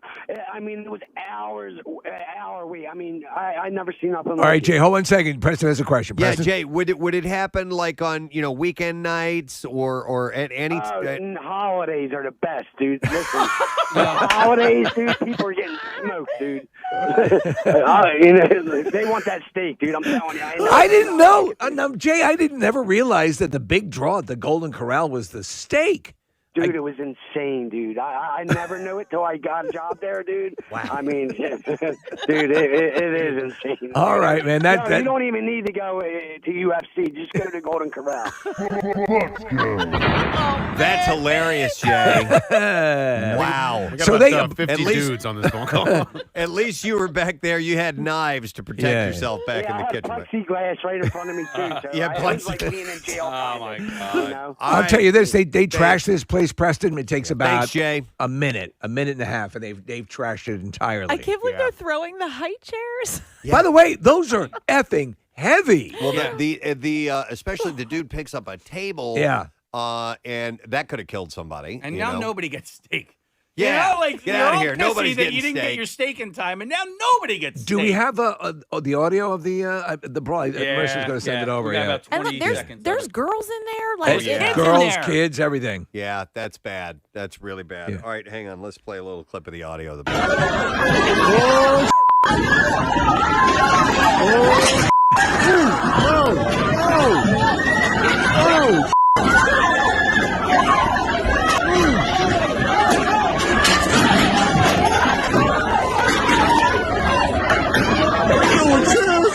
I got there's a text came in and said the Golden Corral owner is cool. I used to fix his equipment. He took care of us and tipped us, but that place is, well, I can't say what it says there. I can't say what it says there. Do you know what I'm tired of with the current crop of brawl videos or fight videos? The guy who's always taking it is always going, OS. Yeah. OS. Yeah.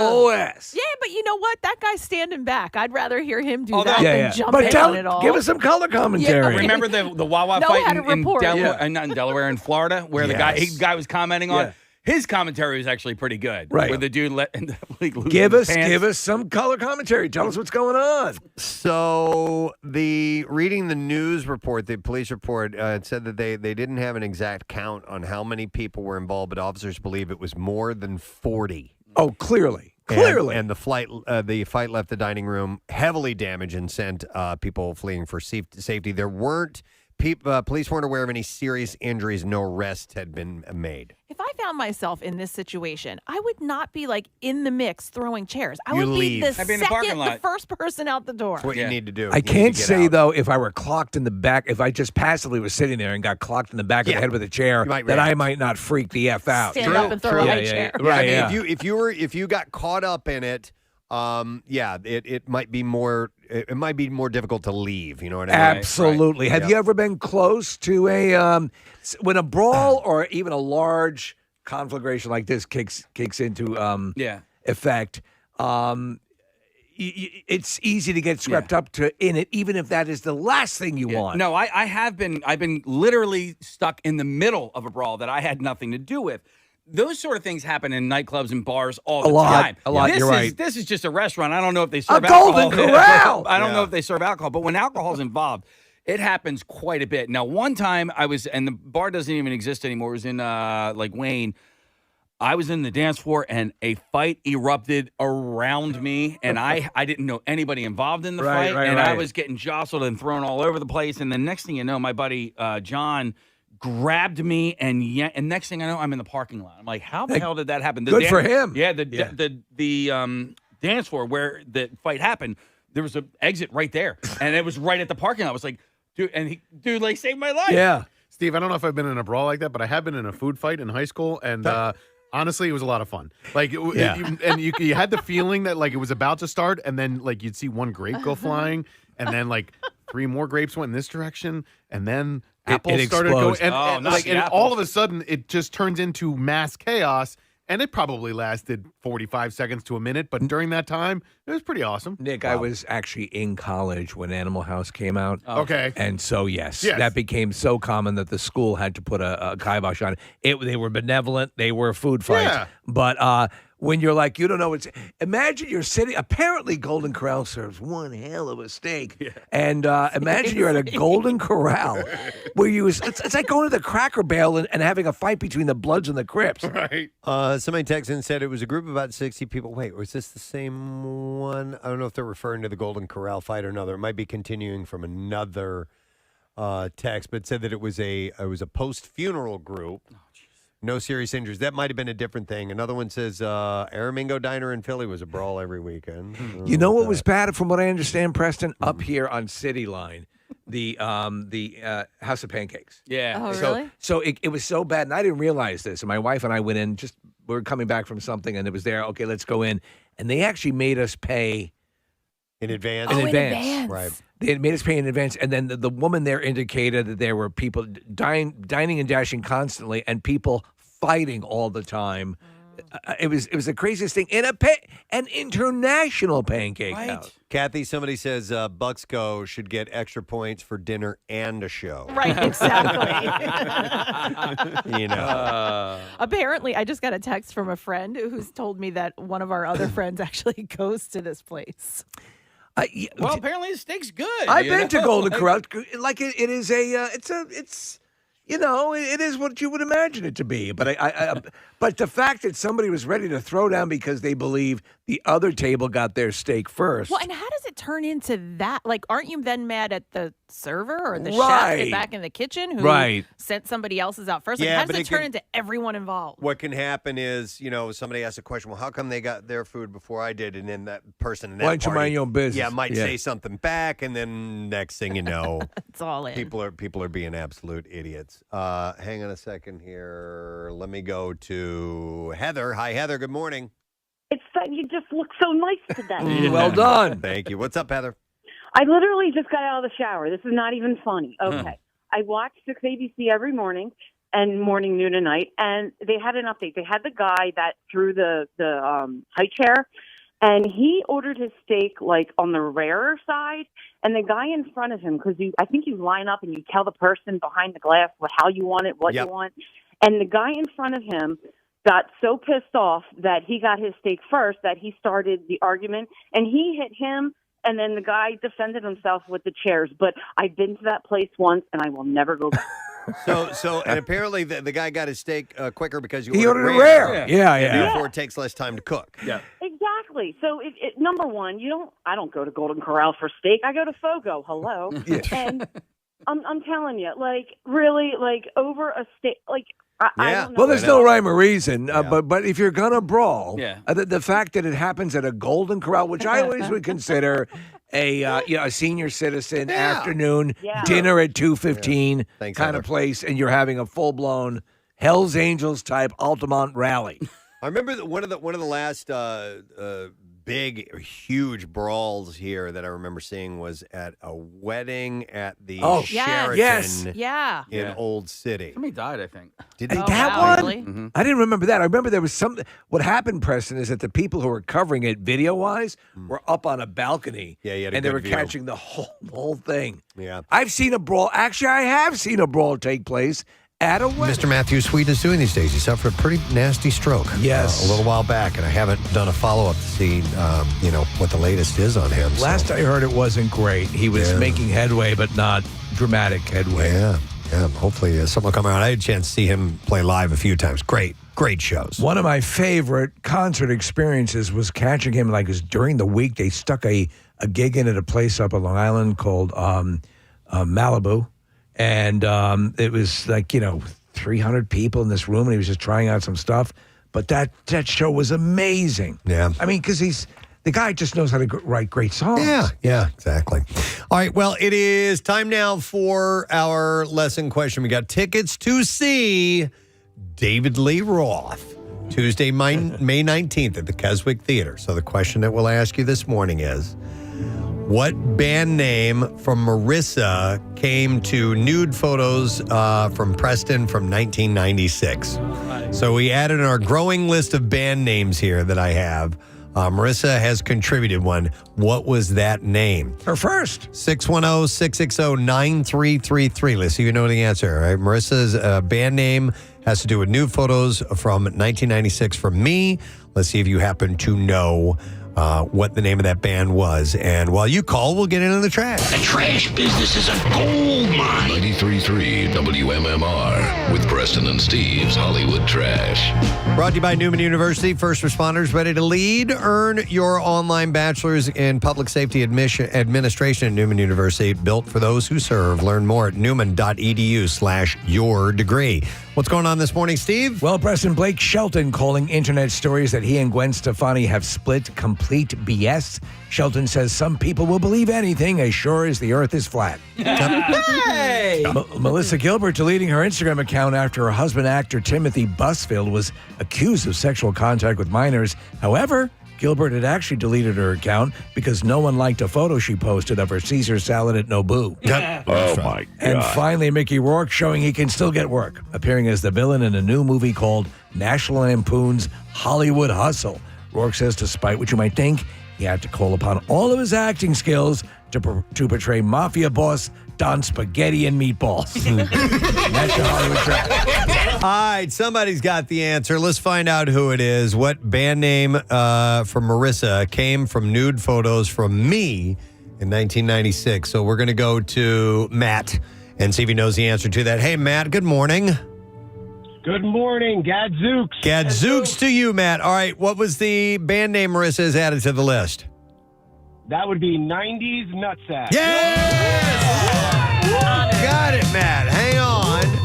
And for you, my friend, we give you a pair of tickets to see David Lee Roth, Tuesday, May 19th at the Keswick Theater. You can get your tickets today via keswicktheater.com. Now, Preston and Steve's Music News on 93.3 WMMR.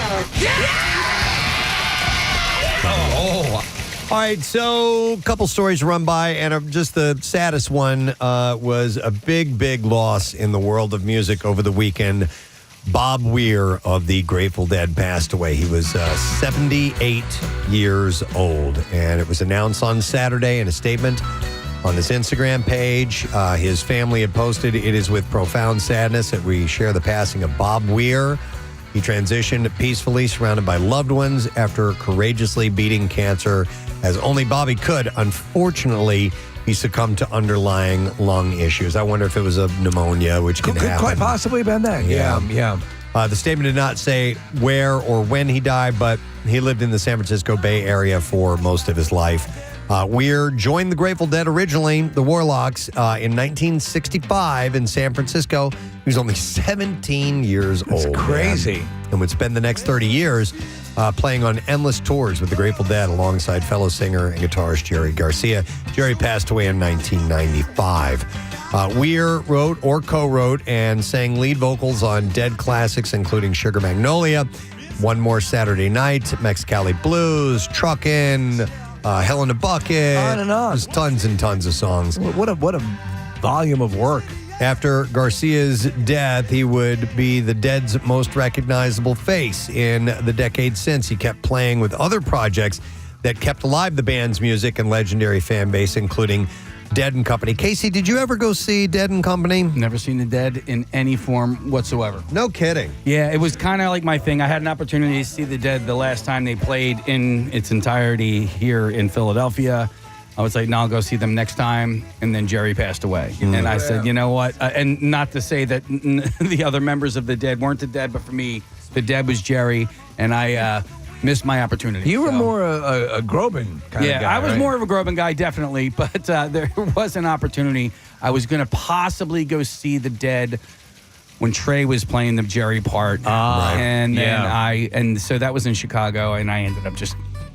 I didn't do it. I saw them on the last tour. You did? Yeah, I did. I did get a chance to see them, and I mainly was going to see Jerry Garcia play. Yeah. I really didn't know much about the rest of the band. I knew a few of the names, but I was not all that familiar with them. I went and saw Dead & Co. here in Philly a few years ago. I actually went with Pierre, and it was amazing. It was wonderful. And John Mayer very much let the other guys play. Like, it was Bobby's band. And he would just be in the background. And you could tell that whoever's running the cameras would, like, focus on John Mayer for a while, and then it cut over to Bobby, and it cut to John. But I heard that the rumor was that John approached the guys and was like, let's do this band. And they were like, well, whatever, we don't care. So John funded Dead & Co. John Mayer funded it. So he was the money behind it initially? Yeah, I mean, look, they all made a lot. Tons of money on it. Became very successful. But he's the one that made it happen. There's a really great documentary about Bob Weir. I believe it's on Netflix. If I may be wrong, but just do a search on it. But it's really. And there's a time when he had a tiger facility. Yes, in Oklahoma. Yeah. And this lady Carol Baskin was a huge muse for him. No, but there's also a really long series, a documentary series that's on Prime about the whole band. The whole band. But there's one that's really specifically about Bob Weir, and I think that's on Netflix. The Instagram statement said for over 6 years, Bobby took to the road. Guitarist, vocalist, storyteller, founding member of the Grateful Dead, Bobby will forever be a guiding force whose unique artistry reshaped American music. His death leaves drummer Bill Kreutzmann as the only surviving original member. Founding bassist Phil Lesh passed away in 2024. The band's other drummer, Mickey Hart, practically an original member, but he joined in 1967, is also alive. He's 82. The fifth founding member, Ron Pigpen McKernan, had died in 1973. So the jam bands, where do you think the bulk of Grateful Dead fans would migrate to or share a fandom with? Well, it's Fish, probably. Although there are a lot of Deadheads who they despise Fish because they thought Fish was trying to be the Dead. I see. And they're not, and so I was just talking to somebody about this who was a Deadhead first and immediately got on board with Fish. They're not. Listen, jam bands are jam bands, right? Like Goose isn't trying to be Fish. Yeah. And Fish wasn't trying to be the Grateful Dead. The Grateful Dead had their own influences. Fish had their own influences. And the Grateful Dead was one of them, And there was a documentary about Fish called Bittersweet Motel where Trey, the documentarian, who was Todd Phillips, by the way, asked him directly about this. And he's like, there's aspects of the Grateful Dead that I absolutely love. There's aspects of Boston that I love. You know what I mean? And so, it's a synthesis of everything. I got into both bands at the same time pretty much when I got into college. And I just gravitated more towards Fish than I did the Dead. I still love the Dead.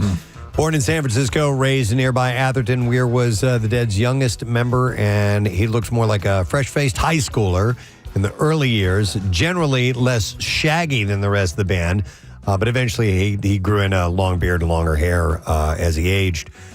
He said in a response when the Dead got the Grammy Music Cares Person of the Year honor last year, he said, longevity was never a major concern of ours. He said, spreading joy through the music was all we ever really had in mind, and we got plenty of that done. The Dead won very few actual Grammys during their career. They were always a little too esoteric, getting on the Lifetime Achievement Award in 2007 and the Best Music Film Award in 2018. And just as rare were pop hit singles. Touch of Grey, the 1987 song that brought a big surge in the aging band's popularity, was their only Billboard Top 10 hit. That was the only one. Their only one. Yeah. But in 2024, they set a record for all artists with their 59th album in Billboard's Top 40. God. 41 of those came since 2012, and that's thanks to the popularity of the series of archival albums compiled by David Lemieux. But Bob leaves behind a huge legacy of great music and a huge legion of fans. So a life very well lived. So 78 years old, Bob Weir. It's a good run. Sad news. I have a couple of other things to mention in music news. Bush is heading out on a U.S. tour this spring, the Land of Milk and Honey Tour. It'll kick off April 7th in Pittsburgh, wraps up May 16th at the Sonic Temple Festival in Columbus, Ohio. One of the stops will be Washington, D.C. That's about as close as they get to Philly as I could see. There is a New York show as well. Maybe they'll add a date. But that's going to be in April. Mammoth and James and the Cold Gun are going to open most dates. The tour supports Bush's 10th album, I Beat Loneliness, which came out last year. Pre-sale starts today. General tickets going on sale Friday. Brandon Flowers confirmed that the Killers will drop their 8th studio album in 2027. This will come after the lead singer wraps up 2 solo records and a tour this year. The announcement ends a wait that began after the band's 2021 release, Pressure Machine, that hit number 9 on the UK album charts.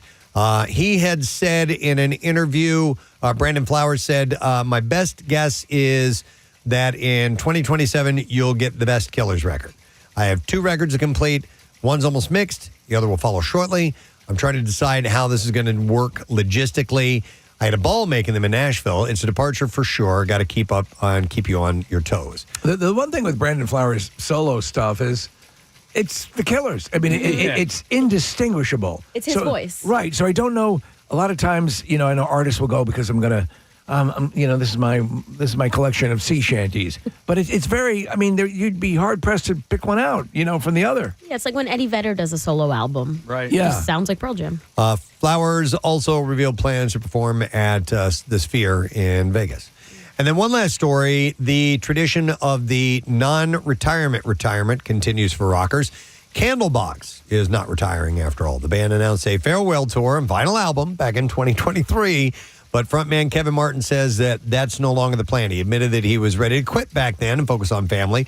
But things changed when he was asked to tour with Bush and Jerry Cantrell. I realized I don't like my family. And now original guitarist Peter Klett is back. The tour working on a new album. The band has rehearsals set for next month and a short spring tour planned, along with shows through 2027, including possible dates in South America and Europe as well. Klett was touring with Labia for a while, right? I think so, yeah. I think those two go hand in hand. All right, and there you go. That's what I have in music news for you. All right, we'll take a break. We'll come back. Don't forget our Word of the Week prize, resetting that for you. We start with the first letter. I'll tell you what it is when we get back, so make sure you stay with us.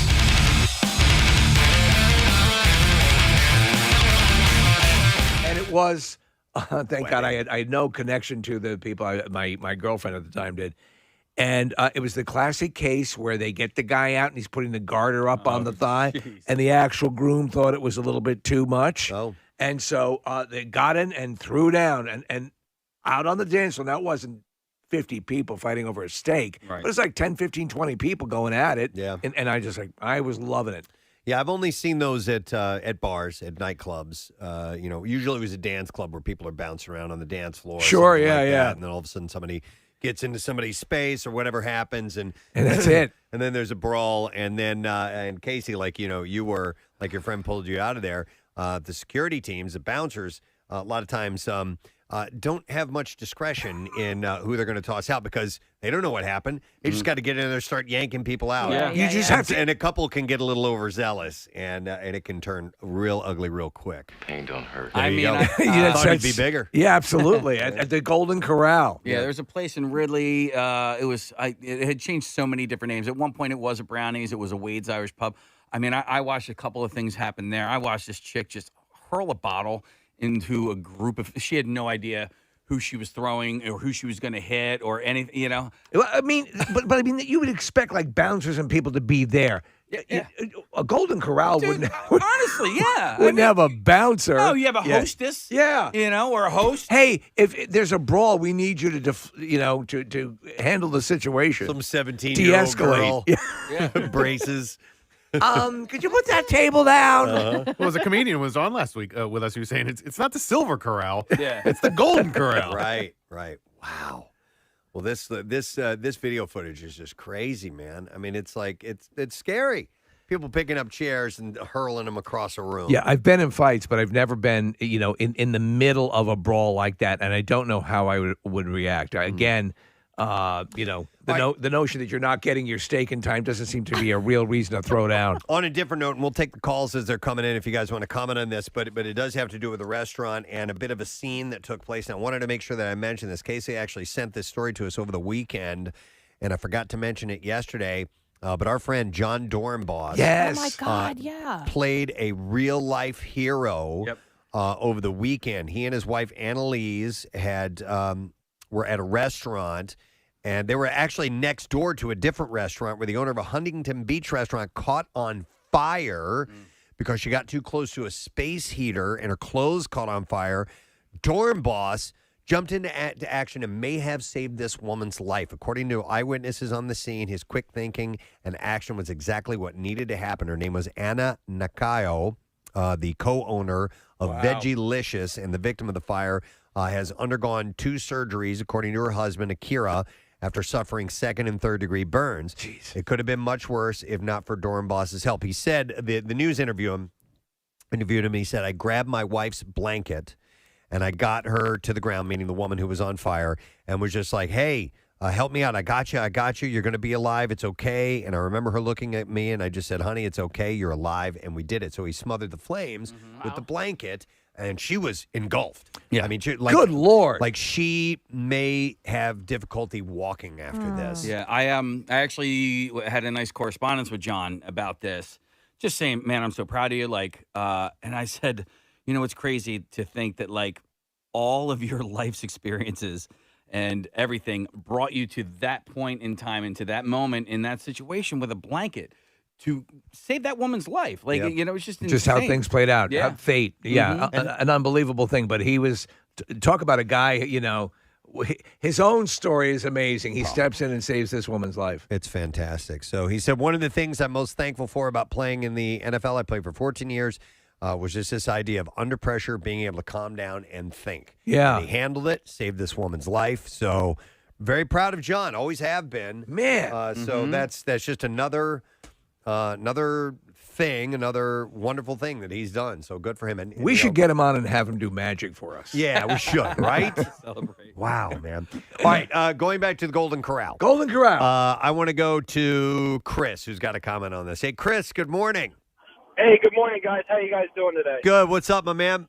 So I've never been to the Van Salem one, but I go to the one up in Lehigh County, and I know how this fight started. Okay.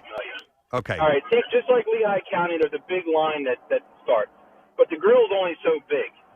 So you walk up to the grill, the chef, and you tell him how you want it, medium. He's like, all right, here you go. The next guy might want it well done, and that's where everything starts. He wants it well done. He's like, oh, I don't have any well done. Come back, I'll remember you.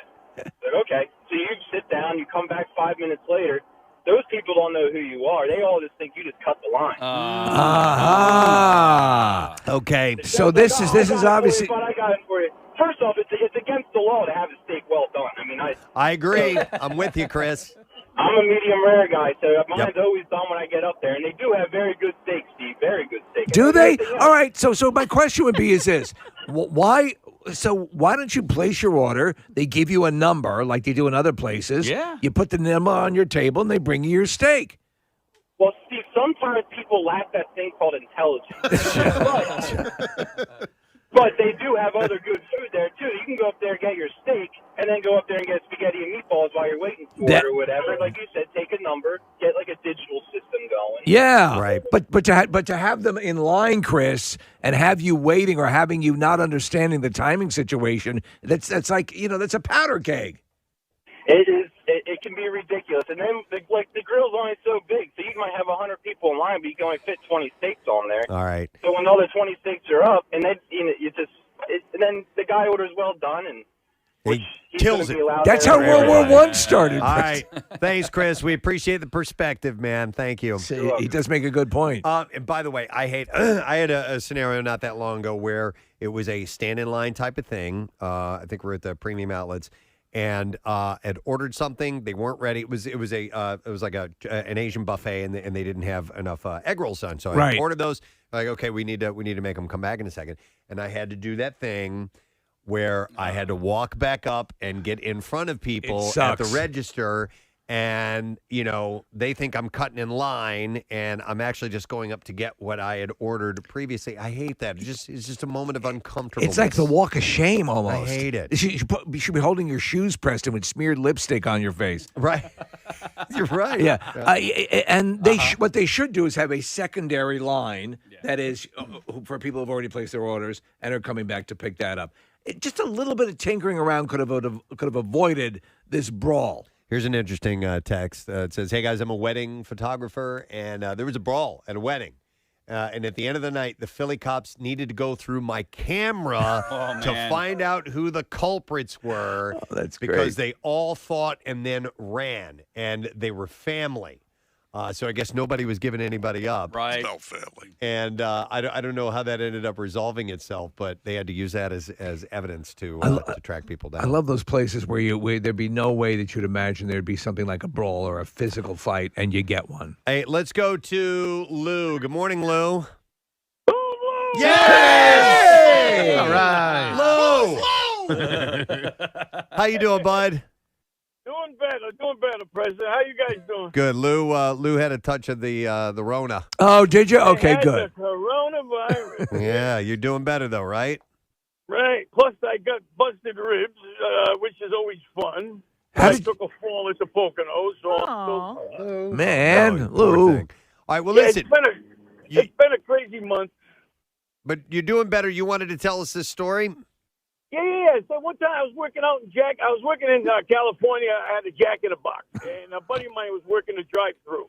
And like 4 guys from San Jose State football team was in the drive-through, and they were busting the kids. You know, they were busting them up, picking on them. Right. So when he handed them the food, they threw a shake at him, and the kid said something, and they thought that it was just him. They didn't know that his brothers, me, and a buddy of ours, this big Samoan, was sitting in the other room. So we emptied out into the joint. Like they came driving around thinking they're going to fight him, and when we emptied out, one kid walked around the end of the car. I opened his face right up with a left hook. Oh, my God. All right. Right up. A Jack in the Box Oh, it was a brawl. brawl. You know what? In a way, Lou, you were like an actual Jack in the Box. The door opens up. Boom. Yeah. Oh, that's funny. Wow. Wow. That's hilarious. Was that the end of the brawl, or did everybody get out and start mixing it up? Oh no! Everybody got started mixing it up. One of the guys went and got a jack out of the car, and he went after the Samoan. Well, the Samoan kid, he took the jack right to the forearm and started pounding this guy. Oh my God! He was a tough kid. He was a cook. I seen this kid drink a dozen and a half of raw eggs one time. Drink a dozen and a half raw eggs? All of Lou's stews, Yeah. all Lou's stories have like tangential stories. Yeah. you know. That alone would be a hell of a story. So the Samoan, you don't want to piss off the Samoan at Jack in the Box. Town had happened today. That's when I arrived and set up camp and grew some roots and a family and all that stuff. And everything changed. Yeah, it definitely did. So, but Shirley Manson, she had stopped by when I that first year that I moved to Philadelphia. Came by WDRE when I was working there. She was super, super cool.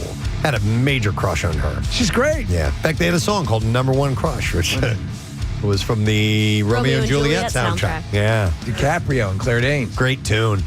It is about 10:38, and we are at the end of our program and commemorating the 30-year mark for me. We had a couple of guests on. My best friend Will checked in this morning. He was a salesperson at WDRE, and our program director Jim Mcguinn, who's responsible for assembling the Preston and Steve show and hiring me to come to Philadelphia, popped on as well. Matt, I found some old photos. I was telling these guys I was digging through some pictures, to bring in today and maybe post online. And I have some pictures of you in there, too, of when we did the Y100 Beach House. And we went to a bar and we had a band playing and you were on stage and Leanne Curtis was up singing with this band. And I'll show them to you in a little while. But we just got loads of those. What band was it? It was, oh, man. Oh, was yeah. Some King Friday or King... Yeah, that sounds about right, Press. Something like that. Okay, I just remember we had the Y100 Beach House and we brought the band Speed was playing at Princeton. And after they finished their set at 2 a.m, we had them play at our beach house. We gave out flyers. They're like, join us at the Y100 Beach House at 2 a.m. Oh, man. Yeah, a lot of Because stuff. we would broadcast from that house. Lynn Bruder's brother's house on It was the in bay. Avalon. Yes. It was in Avalon. Yeah, it was a nice house. And we would do our shifts from there for the whole week. It was great. Lynn actually called me this morning. She did? Yeah. Oh, So, good. here's a picture of you on stage back in the day. Wow.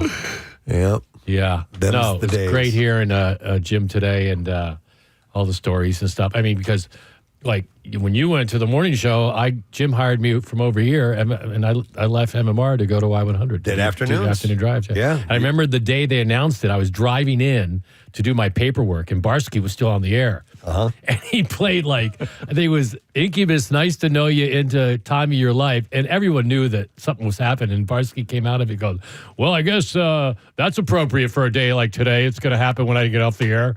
Like he knew he was getting fired. No kidding. I remember him saying that. Wow. And then you and Marilyn got announced. Yeah. And I got announced for Afternoon Drive. Yeah, it started off just me and Marilyn, and Casey was our intern. Yeah. And this guy, Ben Maxwell, was there and lended a hand for a little bit. And then Steve came along a month later. That building was so. I drive by that building every day on the way to work because it's right where I live now. I'm like, God, imagine if I worked here now. Yeah. Oh my God. That building was we had the Slurpee machine in it. Let me tell you something. That building had so much character because it had been like 9 different things. Yeah. And it had like a full bar in the basement. Yeah. That wasn't stocked. I remember you but it guys a had full bar. the Jackass guys like do stunts off the roof. Oh, yeah. One time. I mean, it wasn't was it just- Ryan Dunn and Bam, right? Yeah. I found a picture of Ryan in the studio. We used to while I go was on at that the roof stuff. all the time because it was the roof to the air studio. You open the window. I would go out there and just like wave at cars on Baltimore Pike during like a long song. I was a smoker. I used to pop out there and smoke cigarettes on the roof. Yeah. Casey, how long were you at Y100 before the morning show started? Oh gosh, so I started in September of '97, so not that long. Just a couple just months? a few months. Yeah. Okay. It's Yeah. really funny because they put me on the air. I forget the name of the guy who did Saturday night overnights, but he had quit on a Thursday, and they were like, "Hey, can you do Saturday night overnights?" And I was like, "Yeah, of course." I had never done an air check. I remember Jim Mcguinn vividly saying, like, wait, we put you on the air without ever doing an air check? I'm like, yes, you did. But I really only was able to crack the mic, I think, like one time after like 3 o'clock. They let me go on from like 3 to 5. And in the morning. In the morning. Yeah. In the morning.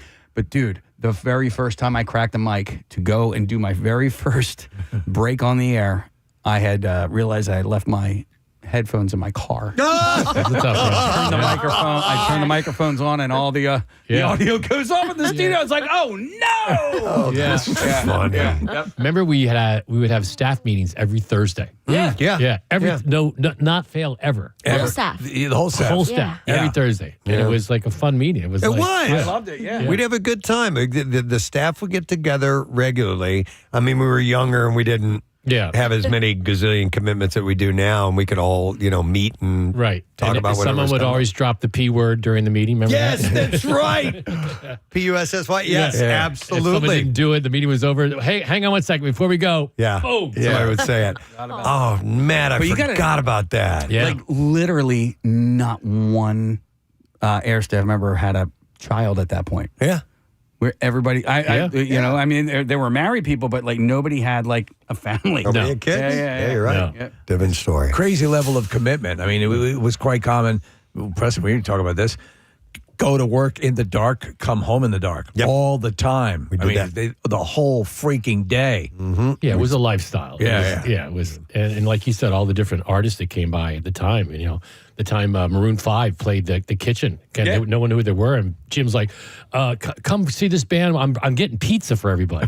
That was like That's how you get here's your everybody in. inducement. He brought in Eminem on my show, I had no idea who this guy was. He's like, "Yeah, I'm going to get you a bio. It's getting faxed over any second."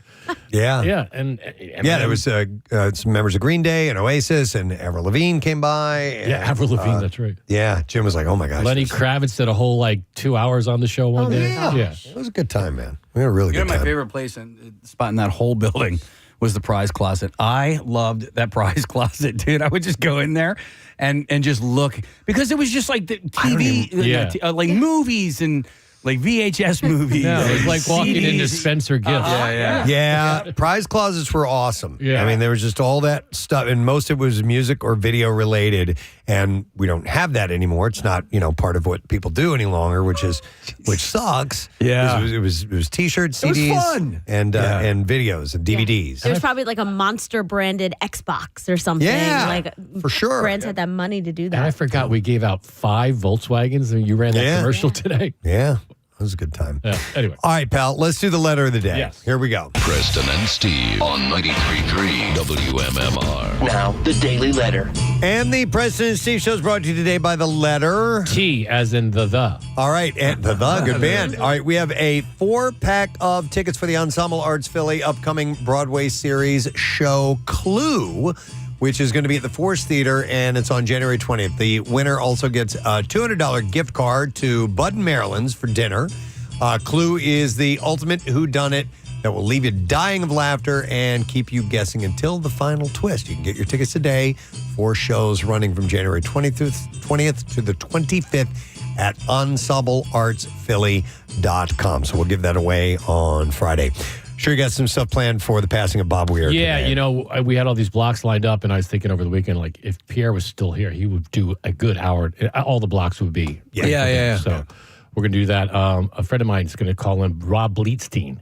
He runs the Grateful Dead channel and the Pearl Jam channel for Sirius XM. Okay. So huge Deadhead. He was at the last 3 shows this summer that the Dead did at Golden Gate Park, Bob's last shows. So very nice. You know, Bob Weir was the officiant at Jeff Gordon's wedding. I was at that wedding. You were at that wedding? Yeah, I was there, but we couldn't go up and watch the ceremony. We all had a suite at the tower. It was Jeff's 50th birthday, and they took a break in between sets, typical Dead thing, right? Uh-huh. And Jeff and his wife, Sadida, and I think it was Sutcliffe all went up. And they're like, yeah, everyone can't go up, but Jeff's going up to get married by Bob Weir. I'm like, oh, all right. That's pretty wild. That's great. Yeah, he got married by Bob Weir.